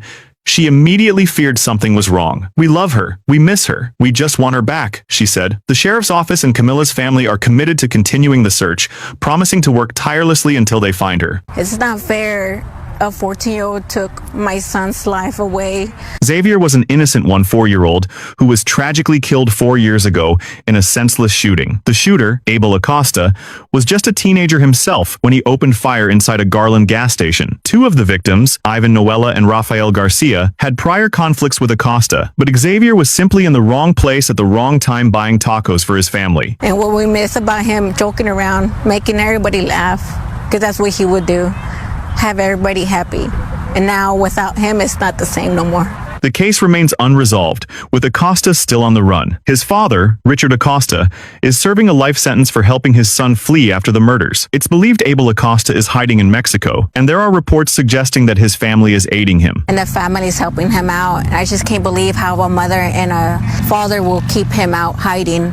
With the help of federal authorities. The case has been featured on shows like America's Most Wanted, and while police still receive tips, the family remains desperate for answers. 4 years later, the search continues, and Lopez holds on to hope that justice will eventually be served. Please help me! Please help me! 3 young women have gone missing in Bexar County, Texas, within 5 days, and the situation is urgent. 9-year-old Camila Mendoza was reported missing on the 24th of December, 2025. She was last seen around 7 a.m., leaving her home in northwest Bexar County. Dashcam footage showed her walking alone along Wild Horse Parkway, with her phone turned off and her vehicle left behind. Authorities fear she may be in imminent danger. Just days later, on the 28th of December 2025, 7-year-old Angela Johnson went missing near the 1300 block of Extra Place Drive, close to Port Tronco Road on the northwest side of San Antonio. Angela is 5'10" and about 198 pounds, with brown hair and eyes. Authorities believe she had her phone, but her whereabouts are unknown. The following day,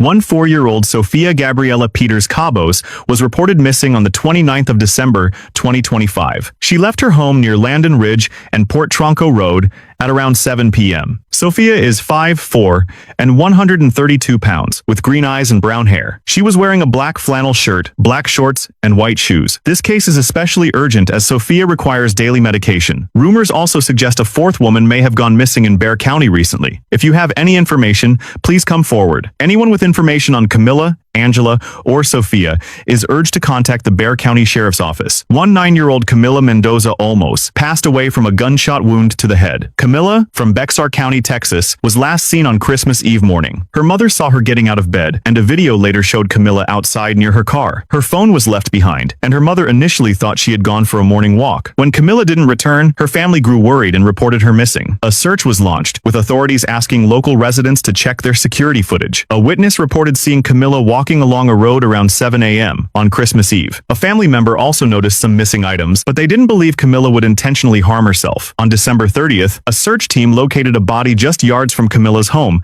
in an area that had been previously searched. The body was later confirmed to be Camila, and the cause of death was determined to be a gunshot wound to the head. Camila, who dreamed of becoming an orthodontist, was known for her bright personality and promising future. Her family had no indication that she was experiencing any serious challenges. This tragic loss has deeply impacted her family, especially her mother. Authorities continue to encourage anyone facing mental health struggles to seek support, reminding them that help is available and they are not alone. President Donald Trump confirmed that Venezuelan President Nicolas Maduro and his wife were captured in a U.S. military operation. The operation, carried out overnight on Venezuelan soil, was announced by Trump in a press conference shortly after its success. The president stated that the United States would now play a significant role in shaping Venezuela's future. When asked how this action fits with his America First agenda, Trump said the U.S. needs strong and stable neighbors. This statement has raised concerns about the legality of the operation, particularly as it was conducted without congressional approval. Trump responded that briefing Congress could have led to leaks,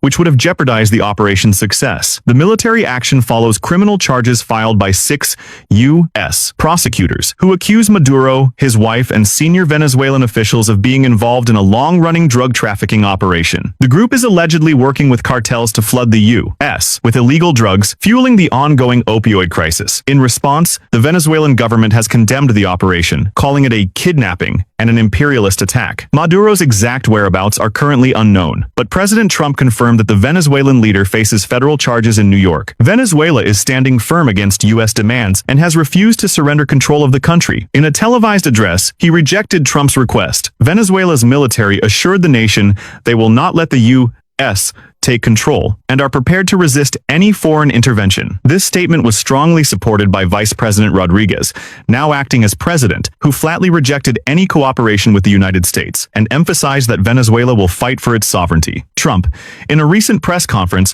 warned Rodriguez that failure to comply with his demands would lead to further actions with more severe consequences. He also insisted on the immediate return of former President Maduro to power, stating that Venezuela's 4.5 million man reserve army has been activated in preparation for potential conflict. The situation is rapidly escalating, with Trump making it clear that if Venezuela continues to defy U.S. demands, military intervention will be inevitable. Despite mounting international pressure, the Venezuelan government remains resolute, with the military and political leadership backing Rodriguez. The U.S. has stated that if the Venezuelan government continues to refuse to comply, it will be forced to intervene and remove the military from power by force. Nicolas Maduro and his wife appeared in a New York court today, both pleading not guilty to the charges they face, as protesters gathered outside the courthouse in solidarity with their cause. One of the more dramatic moments in the hearing occurred when the judge asked Maduro to confirm his identity. Instead of simply stating his name, Maduro used the opportunity to declare himself the constitutional president of Venezuela. He claimed he was being treated as a prisoner of war and described being forcibly taken from his home in Caracas, Venezuela. The judge quickly intervened, telling Maduro they only needed to confirm his name for now and would address other matters later. Maduro's wife, also present at the hearing, pleaded not guilty as well. She appeared to have visible injuries on her face, which her defense team acknowledged during the session. Both defendants spoke in Spanish, with court interpreters translating their statements for the rest of the room. The hearing wrapped up with a tense moment when a protester stood up in the courtroom and shouted, "You will pay for what you have done." Maduro, remaining calm, turned around and responded, "I am a man of God." This exchange marked a dramatic end to the hearing, leaving the room buzzing with energy. The courtroom scene highlighted the polarized nature of the situation, as protesters outside and legal proceedings inside clashed over the controversial figures standing trial in the United States. No! No! Shame!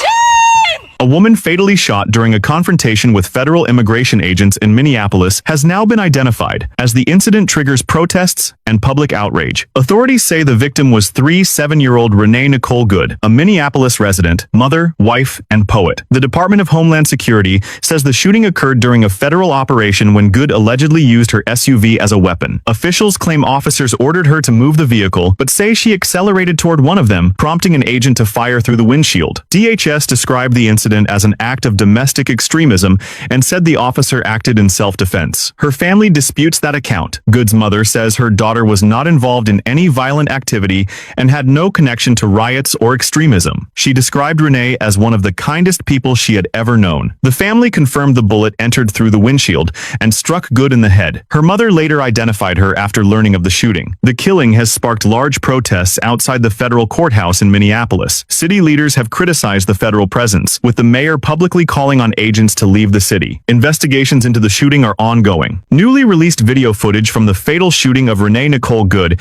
is intensifying public scrutiny as critics question whether the officer was prepared to use deadly force before the encounter escalated. The new recording shows ICE officer Jonathan Ross exiting his vehicle while filming and approaching Good. Observers reviewing the footage say Good does not appear to be escalating the situation and instead seems to be attempting to de-escalate. As Ross moves around the vehicle, the video appears to show him switching his phone from his right hand to his left hand while recording the license plate, a detail some critics believe indicates he was preparing to access his firearm. According to those analyzing the video, this hand movement occurred before the vehicle began moving. They also claim Ross's weapon appeared to be drawn before Good's car moved forward, raising questions about official statements that describe the shooting as a response to an imminent threat. Critics further point to the position of the vehicle and the officer, arguing it does not support claims that Ross was about to be run over. Meanwhile, Minnesota authorities have confirmed that Ross does not have absolute immunity. Hennepin County Attorney Mary Moriarty said a criminal investigation is underway, along with a separate FBI inquiry,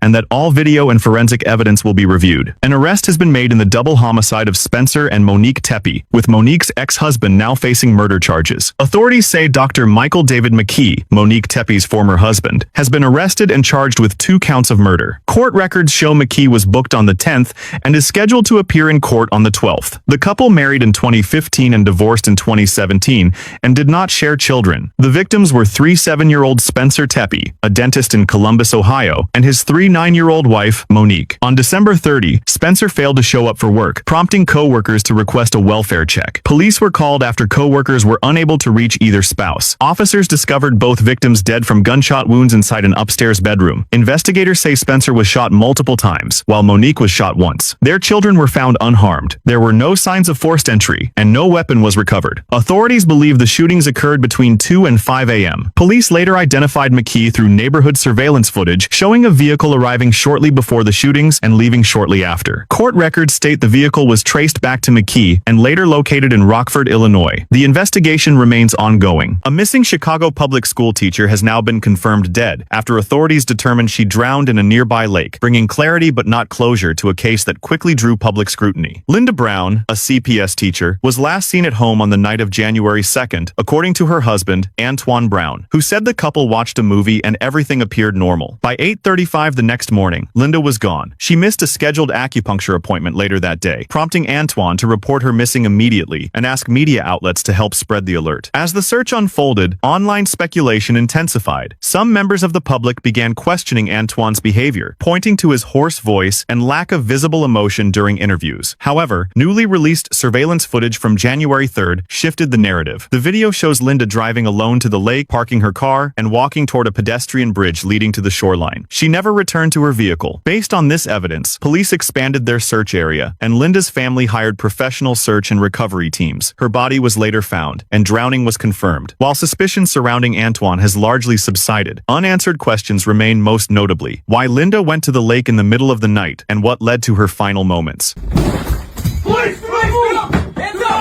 Reports are spreading that ICE may begin going door to door, so it's important that everyone clearly understands their rights and stays prepared. Yes, ICE agents are legally allowed to knock on your door and ask questions, but you are not required to open the door, and you are not required to speak to them. Under the 4th Amendment, law enforcement cannot enter your home without a warrant signed by a judge. You are allowed to ask, "Do you have a warrant?" And you can request that they show it through a window or slide it under the door. An ICE administrative warrant is not a judicial warrant and does not give them the right to force entry. You also have have the right to remain silent under the Fifth Amendment. You do not have to answer questions about your immigration status, where you were born, or provide documents. You can clearly say, I choose to remain silent and I want to speak to a lawyer. You do not have to sign anything without legal counsel. If agents attempt to pressure you, stay calm. You can record the interaction from inside your home. ICE agents are not police officers, and even U.S. citizens have reported being questioned or detained. The key takeaway is simple. Don't open the door without a judge-signed warrant. Don't answer questions, stay calm, and protect your rights. Get out of here. We're going to arrest you out here. We're going to get arrested for trespassing. A video circulating online is drawing attention after showing local police officers intervening during an ICE detention,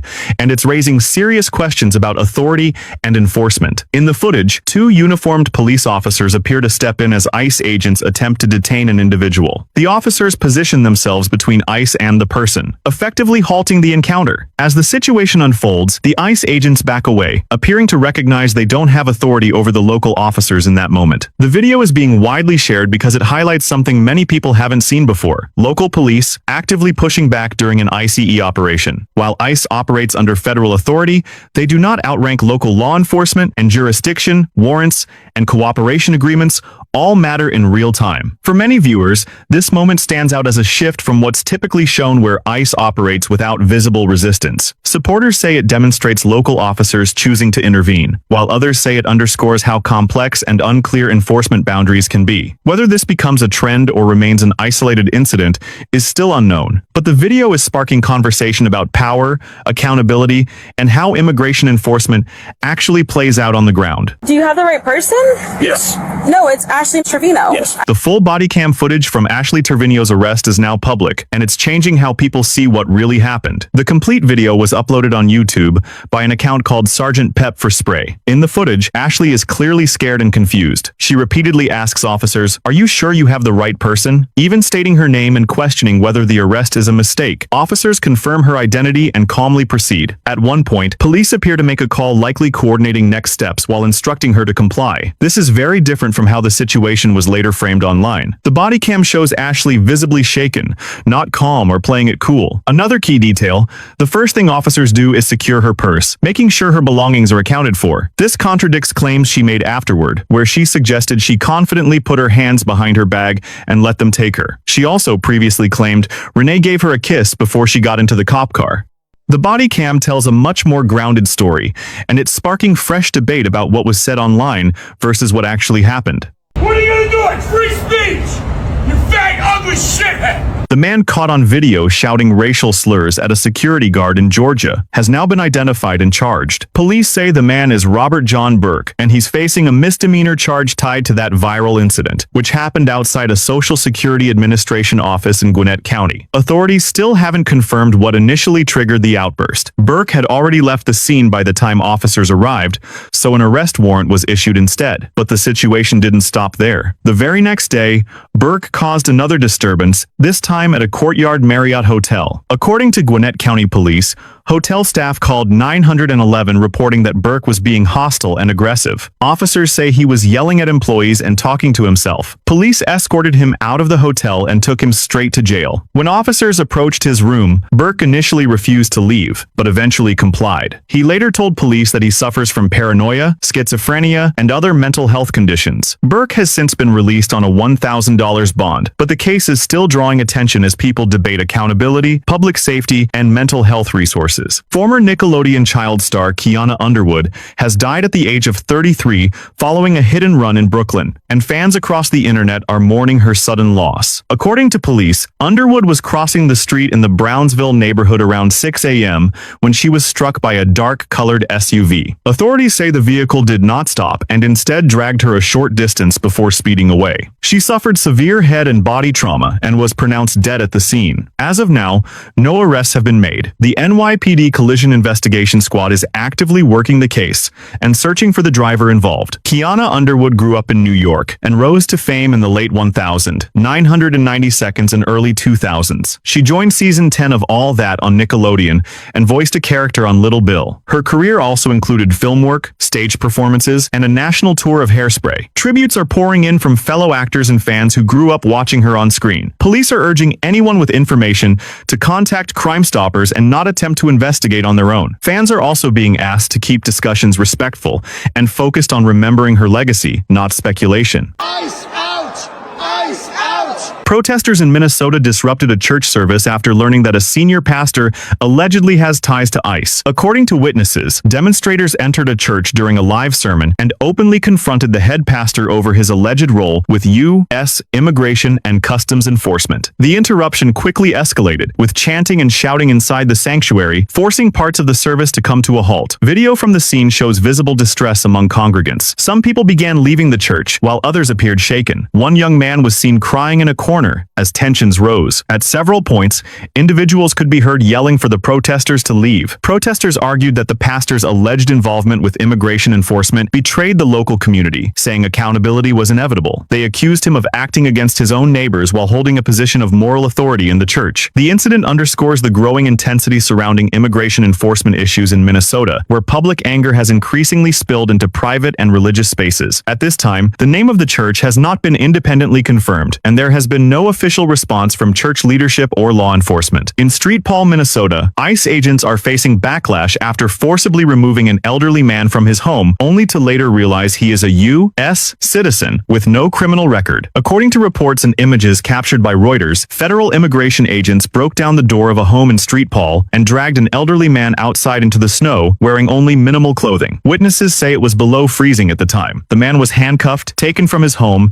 and driven around for nearly an hour while agents questioned him and took his fingerprints. Family members later confirmed that the man is a naturalized United States citizen with no criminal history. After verifying his identity, ICE agents returned him home. His sister-in-law says the agents acknowledged their mistake but offered no clear explanation for the aggressive tactics used. The images of the incident have sparked widespread outrage, with critics questioning why agents forced entry, removed the man without allowing him to dress properly, and treated him as a threat when he posed none. Local officials and community advocates say this incident highlights serious concerns about accountability and the use of force during immigration operations. As the story continues to gain national attention, many are calling for answers and transparency.